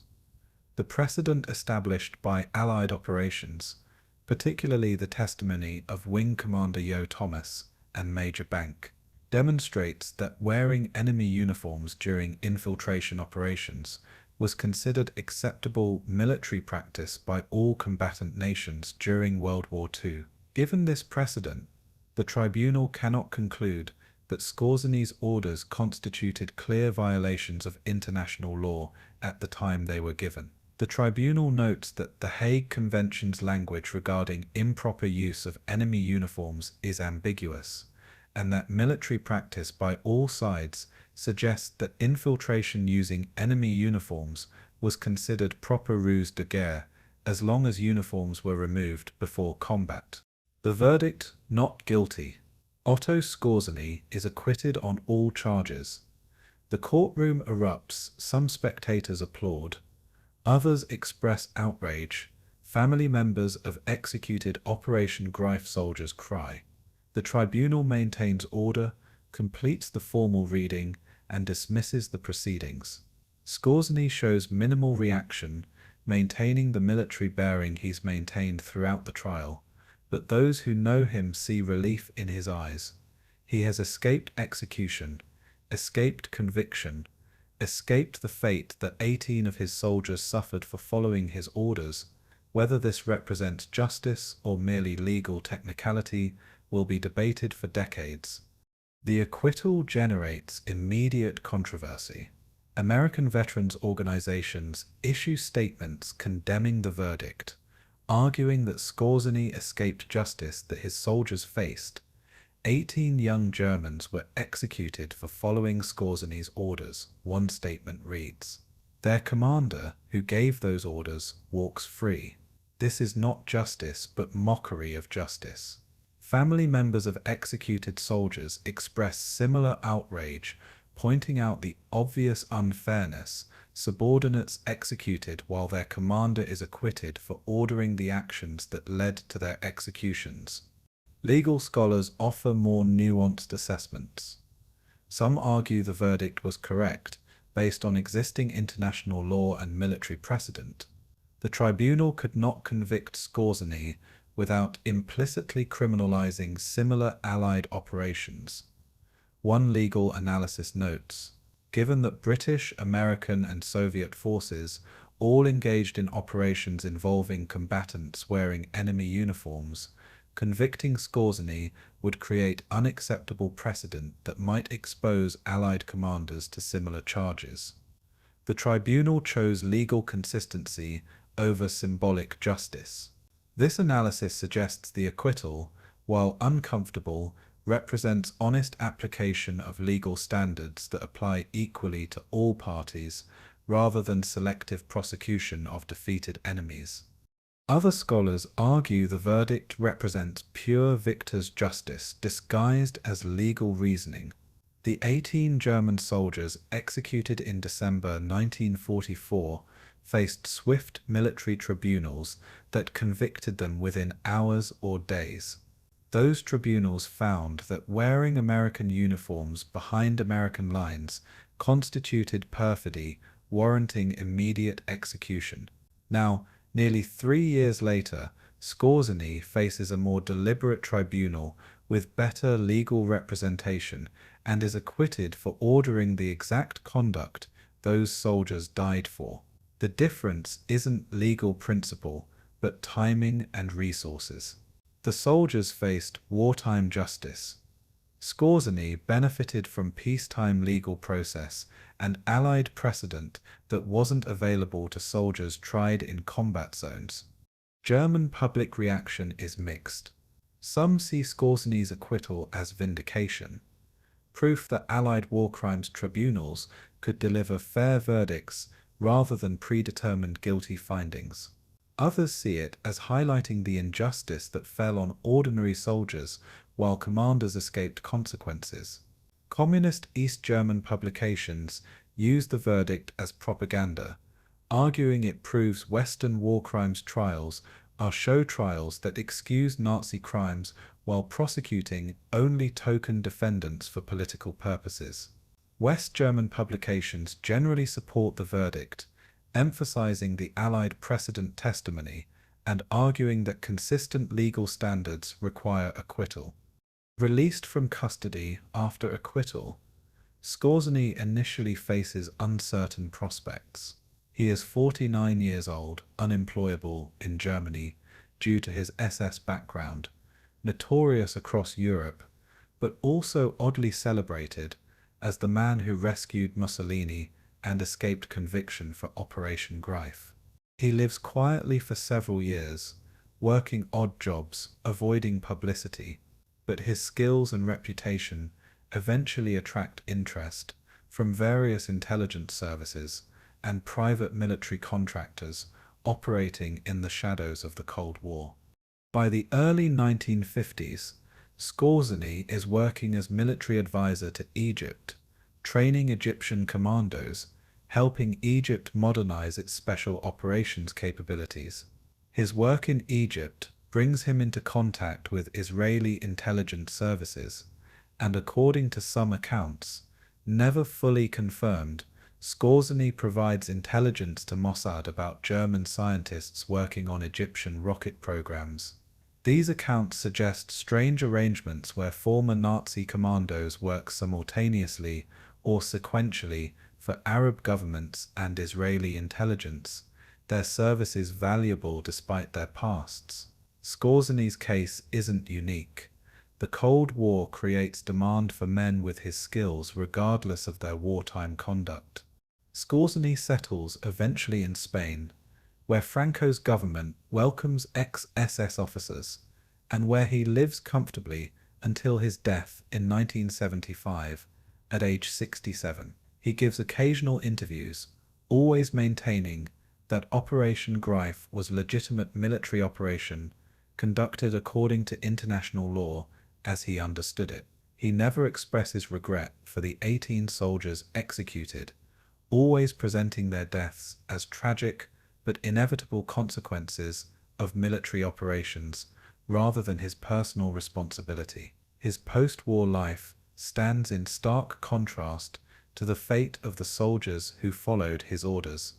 He lives 3 more decades in relative comfort while they remain in graves in Belgium. Their lives ended at ages 19, 22, 24. The moral question haunts Operation Greif's legacy.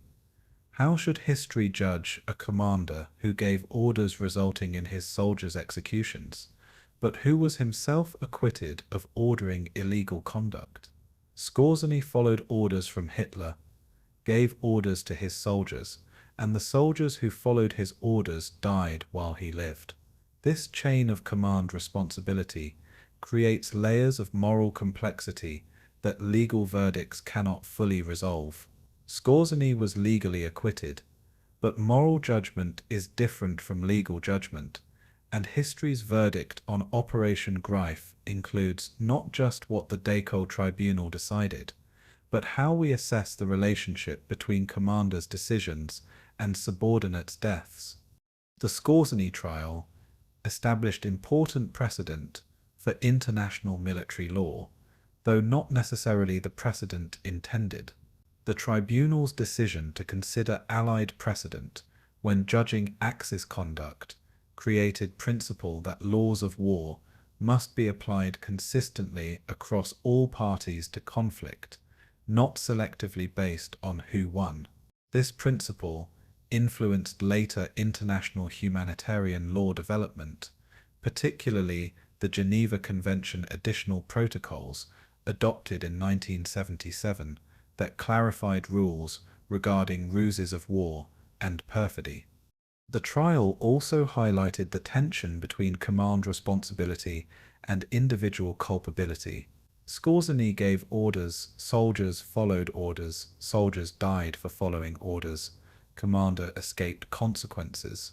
This outcome seems unjust, but reflects legal reality, proving that commanders intended illegal conduct or knew illegal conduct was occurring requires evidence that often doesn't exist. Skorzeny claimed he ordered uniforms removed before combat, proving he didn't give such orders or didn't intend them to be followed is nearly impossible without documentary evidence or testimony from soldiers who are dead or imprisoned. The trial's most lasting impact may be demonstrating how victor's justice operates, even in tribunals attempting fairness. The 18 German soldiers executed in December 1944 faced swift wartime tribunals with minimal legal representation, convicted and executed within days based on strict liability theory that wearing enemy uniforms in combat zones constituted perfidy.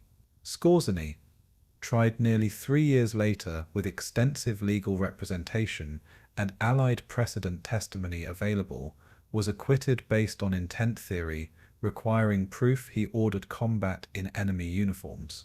The different outcomes resulted not from different conduct, but from different circumstances of trial, timing, resources, legal representation, available evidence.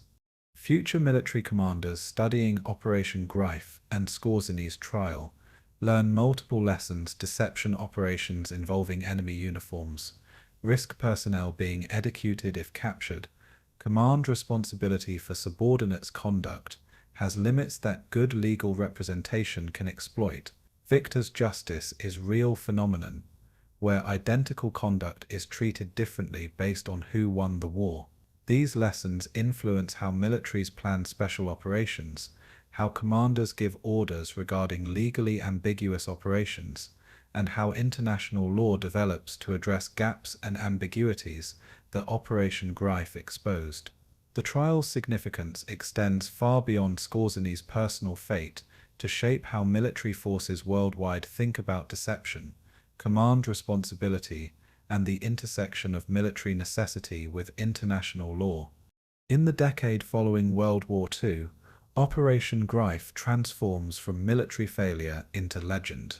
The transformation begins with German veterans' accounts, published in memoirs and unit histories that emphasize courage and innovation while obscuring failure.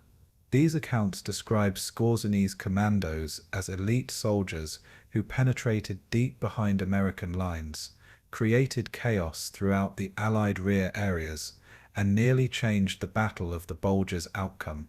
The actual results: minimal sabotage, limited reconnaissance, swift capture of most infiltration teams, fade behind dramatic narratives of daring raids and narrow escapes.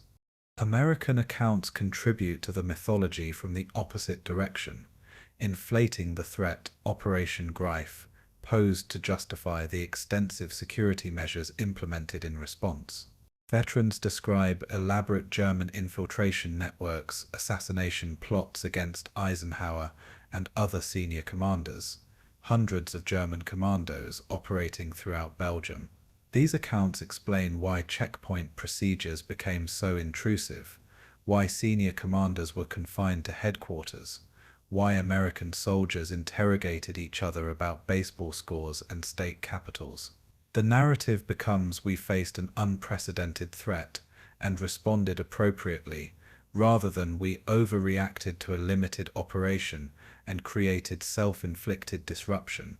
Popular media amplifies both narratives.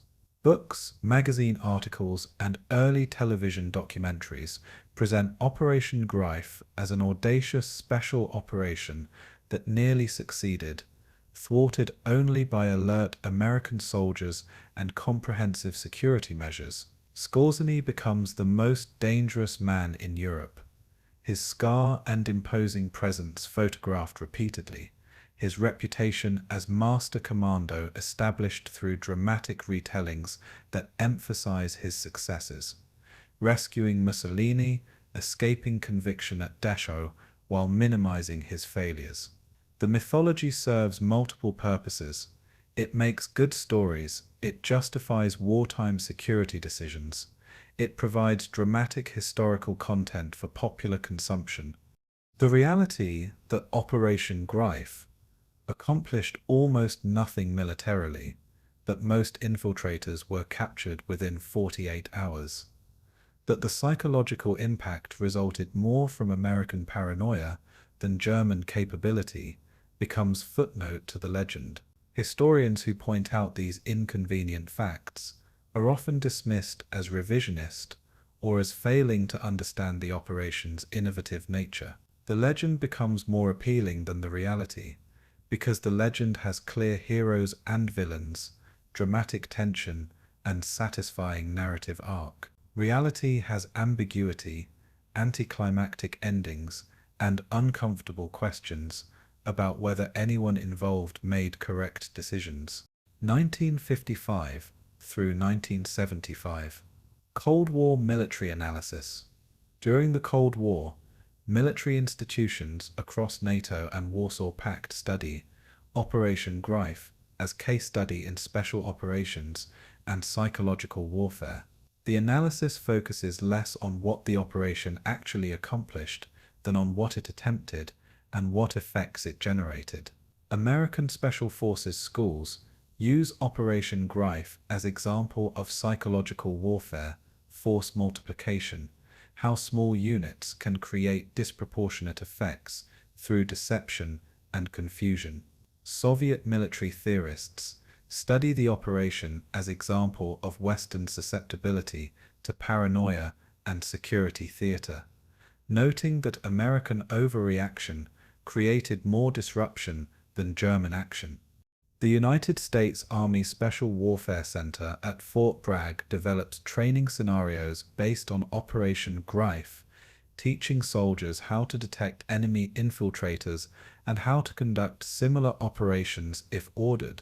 The scenarios emphasize cultural preparation, language training, and maintaining deception under interrogation, precisely the areas where Operation Greif failed. Instructors use the operation as cautionary tale. This is what happens when cultural preparation is inadequate, when timeline is too compressed, when equipment is insufficient. The lessons are mostly negative, what not to do, but the operation's audacity makes it memorable teaching example. British and Israeli special forces conduct similar analysis, focusing on the legal and ethical boundaries of deception operations. Operation Greif exists in grey area between legitimate ruse de guerre and illegal perfidy, and military planners must understand where that boundary lies. The consensus that emerges using enemy uniforms for infiltration and approach is acceptable if combatants remove uniforms before engaging in combat, or if uniforms are worn clearly as disguise rather than to abuse enemy trust. Fighting in enemy uniform is perfidy subject to severe punishment.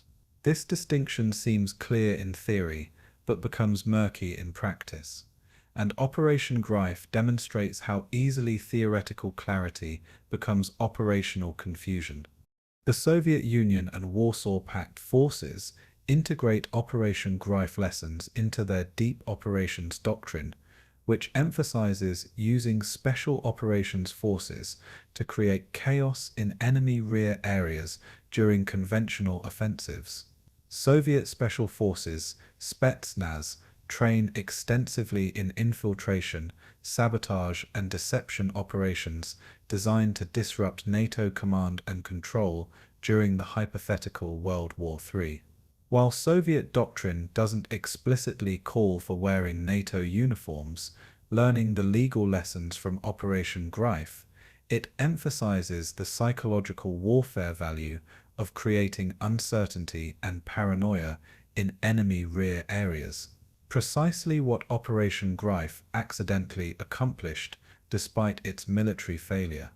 Otto Skorzeny dies in Madrid on July 5, 1975, at age 67. His obituaries in Western newspapers are surprisingly respectful, describing him as legendary commando, daring soldier, controversial figure, without dwelling extensively on his SS membership or war crimes accusations. The obituaries focus on his successful operations, the Mussolini rescue, his escape from detention, his acquittal at Dachau, presenting him as soldier who served his country with skill, if questionable judgment about which country to serve. The obituaries largely omit Operation Greif's failures, instead emphasizing the operation's boldness and the panic it generated. Skorzeny's death prompts historical reassessment as scholars gain access to previously classified documents from multiple nations. These documents reveal Operation Greif's actual scale, objectives, and results, with greater precision than wartime propaganda or veterans' memoirs provided. The reassessment is generally unfavorable to Skorzeny's reputation. Historians document that the operation accomplished minimal military objectives, that the psychological impact resulted from American overreaction rather than German skill, that the operation consumed resources that conventional forces needed, and that Skorzeny's post-war claims of success were largely fabricated mythology. One particularly damaging revelation comes from German military archives. Skorzeny's own after-action reports, written in January 1945, assess Operation Greif as failure that achieved limited results at high cost. These reports contradict Skorzeny's post-war public statements, claiming the operation was successful psychological warfare. The discrepancy suggests Skorzeny deliberately cultivated false mythology about his achievements, understanding that his post-war career prospects depended on maintaining his reputation as master commando. The revelation doesn't make him unique. Many military figures exaggerate their successes, but it undermines the heroic narrative that surrounded him for 3 decades. The reassessment also addresses the 18 executed Operation Greif soldiers, whose stories were largely forgotten in the focus on Skorzeny's trial and acquittal. Historians document their backgrounds, training, missions, capture, and executions, restoring individual humanity to statistics. These were young men, average age 23, who volunteered for a mission they understood was dangerous, followed orders they believed were legal, and paid with their lives while their commander lived comfortably into old age. The moral dimension of command responsibility, largely ignored during Skorzeny's trial, becomes central to historical assessment. Even if legally correct, the outcome seems unjust. Subordinates executed for following orders, while the superior who gave those orders escapes all consequences. The Cold War's end enables more comprehensive historical analysis as former Soviet archives open and international historians collaborate without ideological constraints. The analysis of Operation Greif benefits from this new openness, with Russian, German, American, and British historians exchanging documents and perspectives. The emerging consensus presents Operation Greif as operationally failed but psychologically significant mission that exposed vulnerabilities in American security culture while demonstrating the limits of deception operations conducted with inadequate preparation. German veterans organizations seek recognition for executed Operation Greif soldiers, arguing they were soldiers following orders rather than war criminals deserving execution. The organizations petition for the executed soldiers to be recognized officially as war dead rather than criminals, their graves marked appropriately, their families' honor restored. The petitions are denied on grounds that the soldiers violated international law, regardless of whether they were following orders, and that posthumous exoneration would create problematic precedent. The decision maintains the legal position established in 1944, wearing enemy uniforms during military operations constitutes perfidy punishable by death, and following orders doesn't excuse the violation. Memorial services are held at execution sites in Belgium, attended by family members of executed soldiers, German veterans, and some American veterans who participated in the Ardennes campaign. The services are controversial.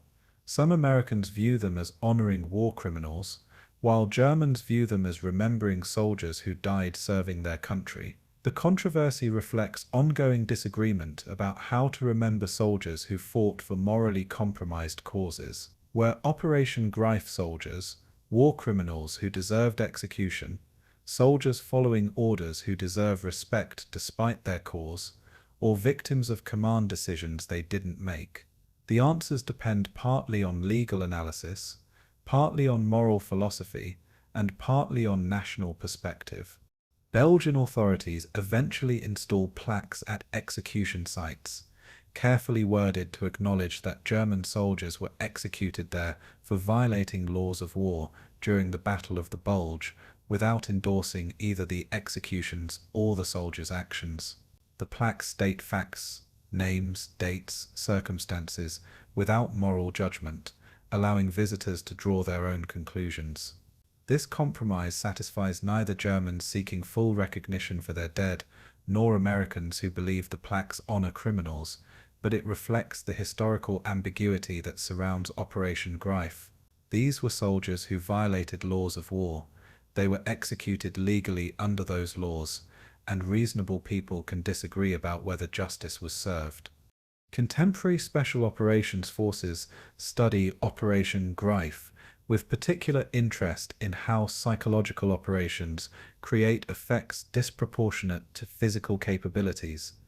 The operation is taught at special operations schools worldwide as example of unintended success, where the operation's existence mattered more than its execution, where enemy reaction mattered more than friendly action, where uncertainty multiplied impact beyond what small forces could achieve through conventional means. Modern PSIOps doctrine incorporates lessons from Operation Greif about how to create and exploit uncertainty in enemy decision-making. The legal lessons also influence modern special operations planning.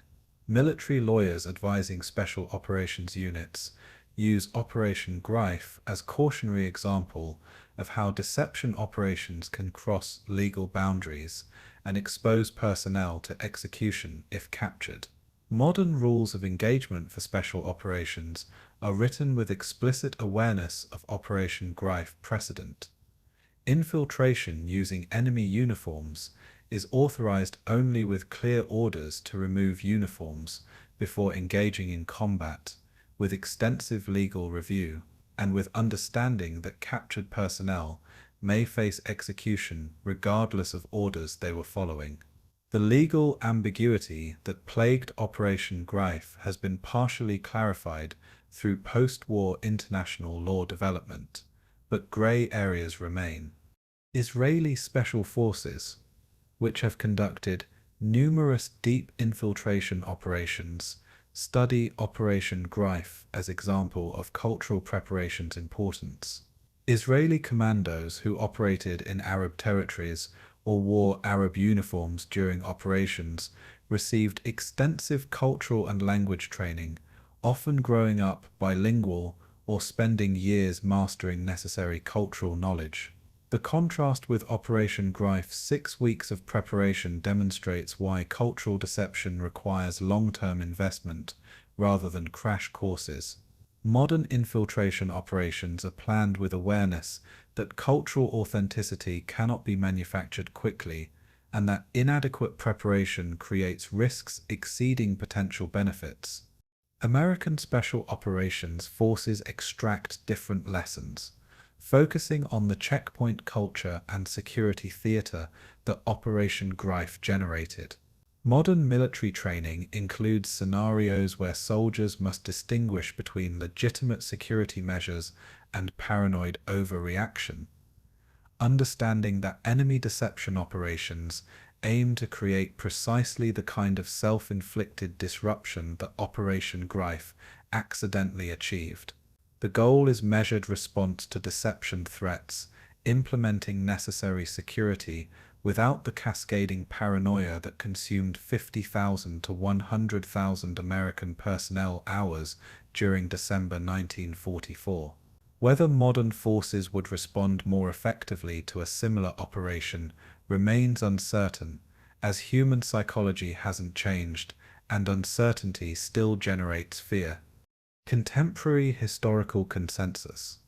The current historical assessment of Operation Greif reflects decades of analysis and declassified documentation. The consensus presents Operation Greif as military failure that succeeded as accidental psychological warfare. achieved effects wildly disproportionate to its actual capabilities and exposed multiple vulnerabilities: German logistical weakness, American security culture, susceptibility to paranoia, international law, ambiguities regarding deception operations. The operation is remembered less for what it accomplished than for what it attempted and what reactions it generated. The casualty accounting underscores the operation's human cost. 18 soldiers executed, 30 plus captured and imprisoned, approximately 80 killed in conventional combat, 120 wounded, 50 missing, total casualties approaching 300 from a force of 1,200. A 25% casualty rate for an operation lasting less than 1 week that accomplished virtually no military objectives. These casualties cannot be justified by military results, but might be partially justified by psychological impact if one accepts that creating enemy confusion and paranoia represents legitimate military achievement. The moral calculation is uncomfortable. Were these soldiers' deaths worthwhile if they created disruption in American rear areas, or were they wasted lives spent on impossible mission conceived in desperation and executed with inadequate preparation? The executed soldiers remain the operation's most troubling legacy.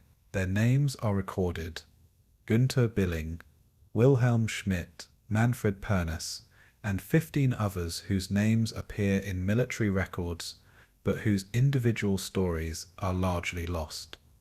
They were young men, average age 23, oldest 32, youngest 19, who volunteered for a dangerous mission, trained inadequately in 6 weeks, crossed enemy lines following orders they believed were legal, were captured within hours or days, tried in military tribunals lasting hours, and executed within 48 hours of capture. Their commander, who gave the orders that led to their deaths, was tried 3 years later with extensive legal representation, benefited from Allied precedent testimony unavailable to soldiers, tried in combat zones, and was acquitted. The disparity represents Victor's justice in its starkest form. The Operation Greif soldiers executed in December 1944 are buried in German military cemeteries in Belgium, their graves marked with their names and dates of death, but not circumstances of death. The graves don't indicate they were executed for war crimes, just that they died during the Battle of the Bulge. This deliberate omission reflects ongoing discomfort with how to remember soldiers who violated laws of war. Should their graves identify them as executed criminals, preserving historical record of their violations? Or should they be remembered simply as soldiers who died in war, with the legal complexities left for historians rather than carved in stone? The grave silence on this question reflects society's inability to resolve it satisfactorily. Operation Greif endures in historical memory, not because it succeeded militarily, but because it failed in ways that illuminate broader truths about warfare, international law, and how victors write history. The operation demonstrates that special operations cannot substitute for adequate conventional combat power, that cultural deception requires preparation time that desperate regimes rarely allow, that psychological warfare can achieve effects disproportionate to physical capabilities, and that international law is applied selectively based on who wins wars rather than consistently based on conduct. The operation also teaches about command responsibility and moral luck. Otto Skorzeny gave orders that resulted in his soldiers' executions. Those orders may have violated international law, or they may have represented acceptable ruse de guerre. The legal ambiguity was never fully resolved. Skorzeny was acquitted based on Allied precedent and legal technicalities, while his soldiers were executed based on strict liability interpretations of the same laws. The different outcomes resulted not from different conduct, but from different circumstances, timing of trials, quality of legal representation, availability of exculpatory evidence. This demonstrates how military justice during war is contingent and imperfect, dependent on factors beyond the underlying conduct being judged. The mythology that grew around Operation Greif reveals how societies remember wars through narratives that serve current purposes rather than historical accuracy.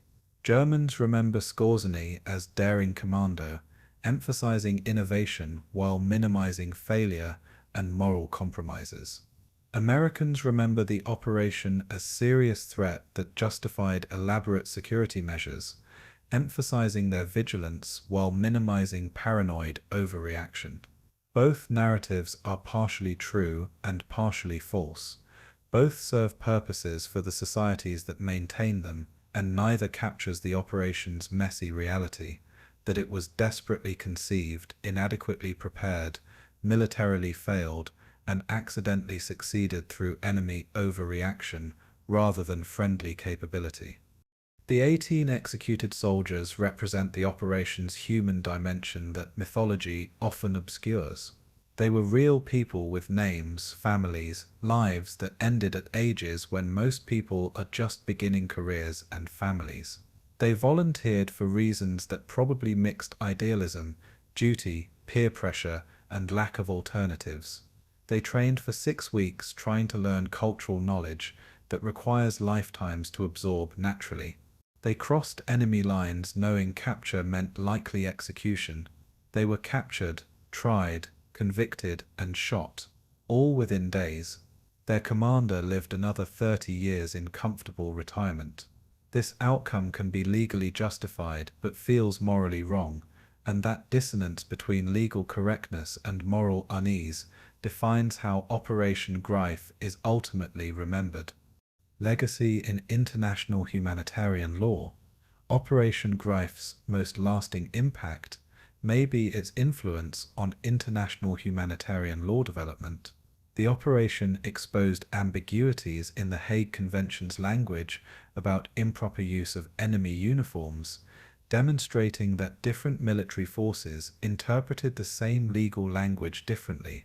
This recognition contributed to the Geneva Convention Additional Protocols of 1977, which clarified that ruses of war, including wearing enemy uniforms for infiltration, are permitted as long as combatants don't engage in attacks while wearing enemy uniform and don't abuse enemy uniform to kill, injure, or capture adversaries.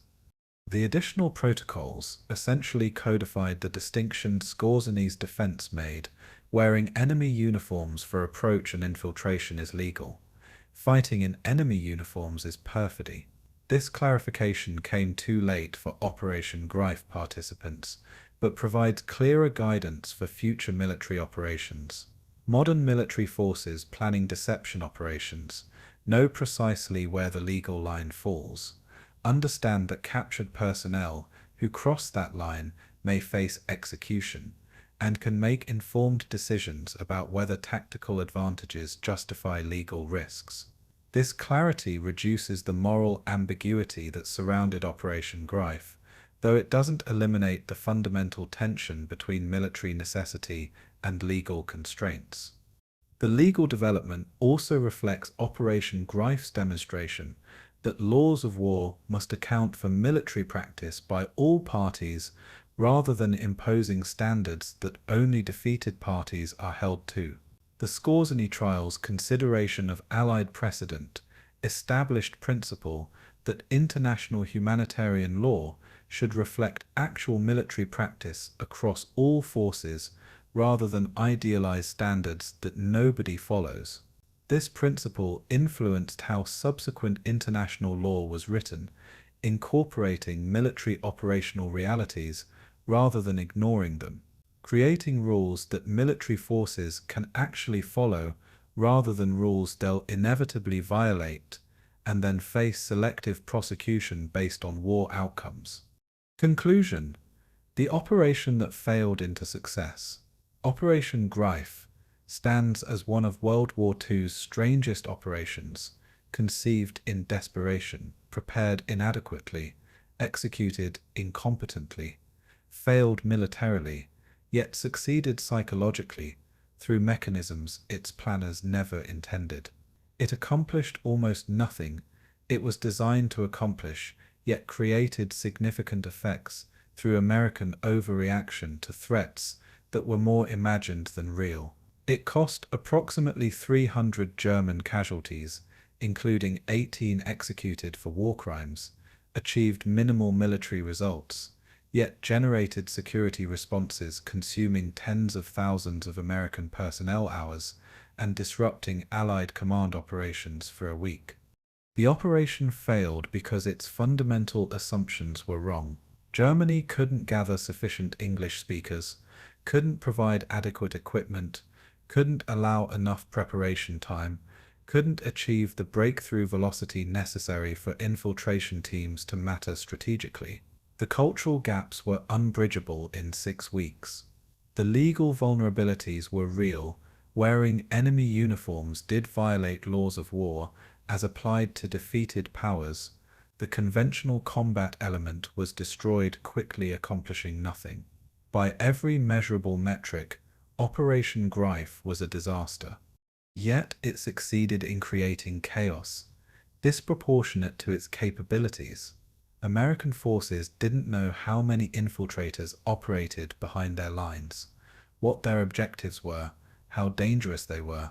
This uncertainty generated security responses that accomplished what German infiltrators couldn't accomplish alone, disrupted command communications, delayed movements, consumed resources, created internal suspicion.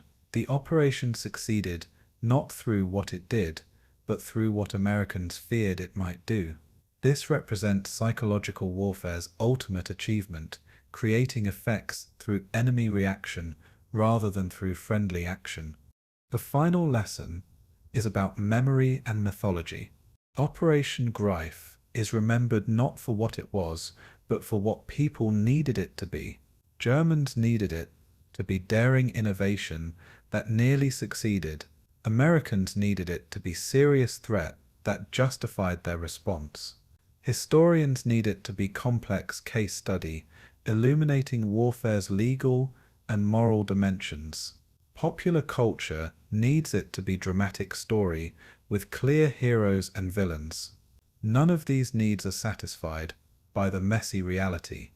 A poorly conceived operation that failed militarily but accidentally succeeded psychologically, costing hundreds of casualties, including 18 executions, commanded by a man who was legally acquitted but morally responsible for his soldiers' deaths.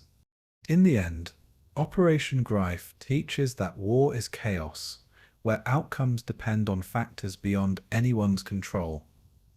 That international law serves victors more than justice.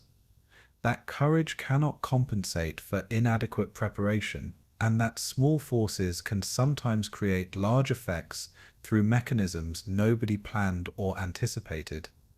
These lessons are not comfortable or inspiring, but they're true, and truth, even uncomfortable truth, serves history better than comfortable mythology.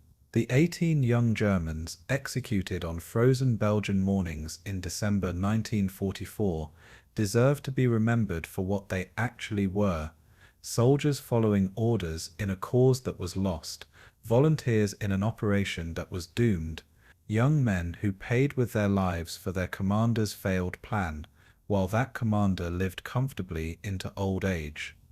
Their deaths were legal but tragic, justified by international law, but troubling to conscience, militarily insignificant but humanly important. That is Operation Greif's legacy, not what it accomplished, but what it cost, not what it was meant to be, but what it actually became, not the legend, but the truth.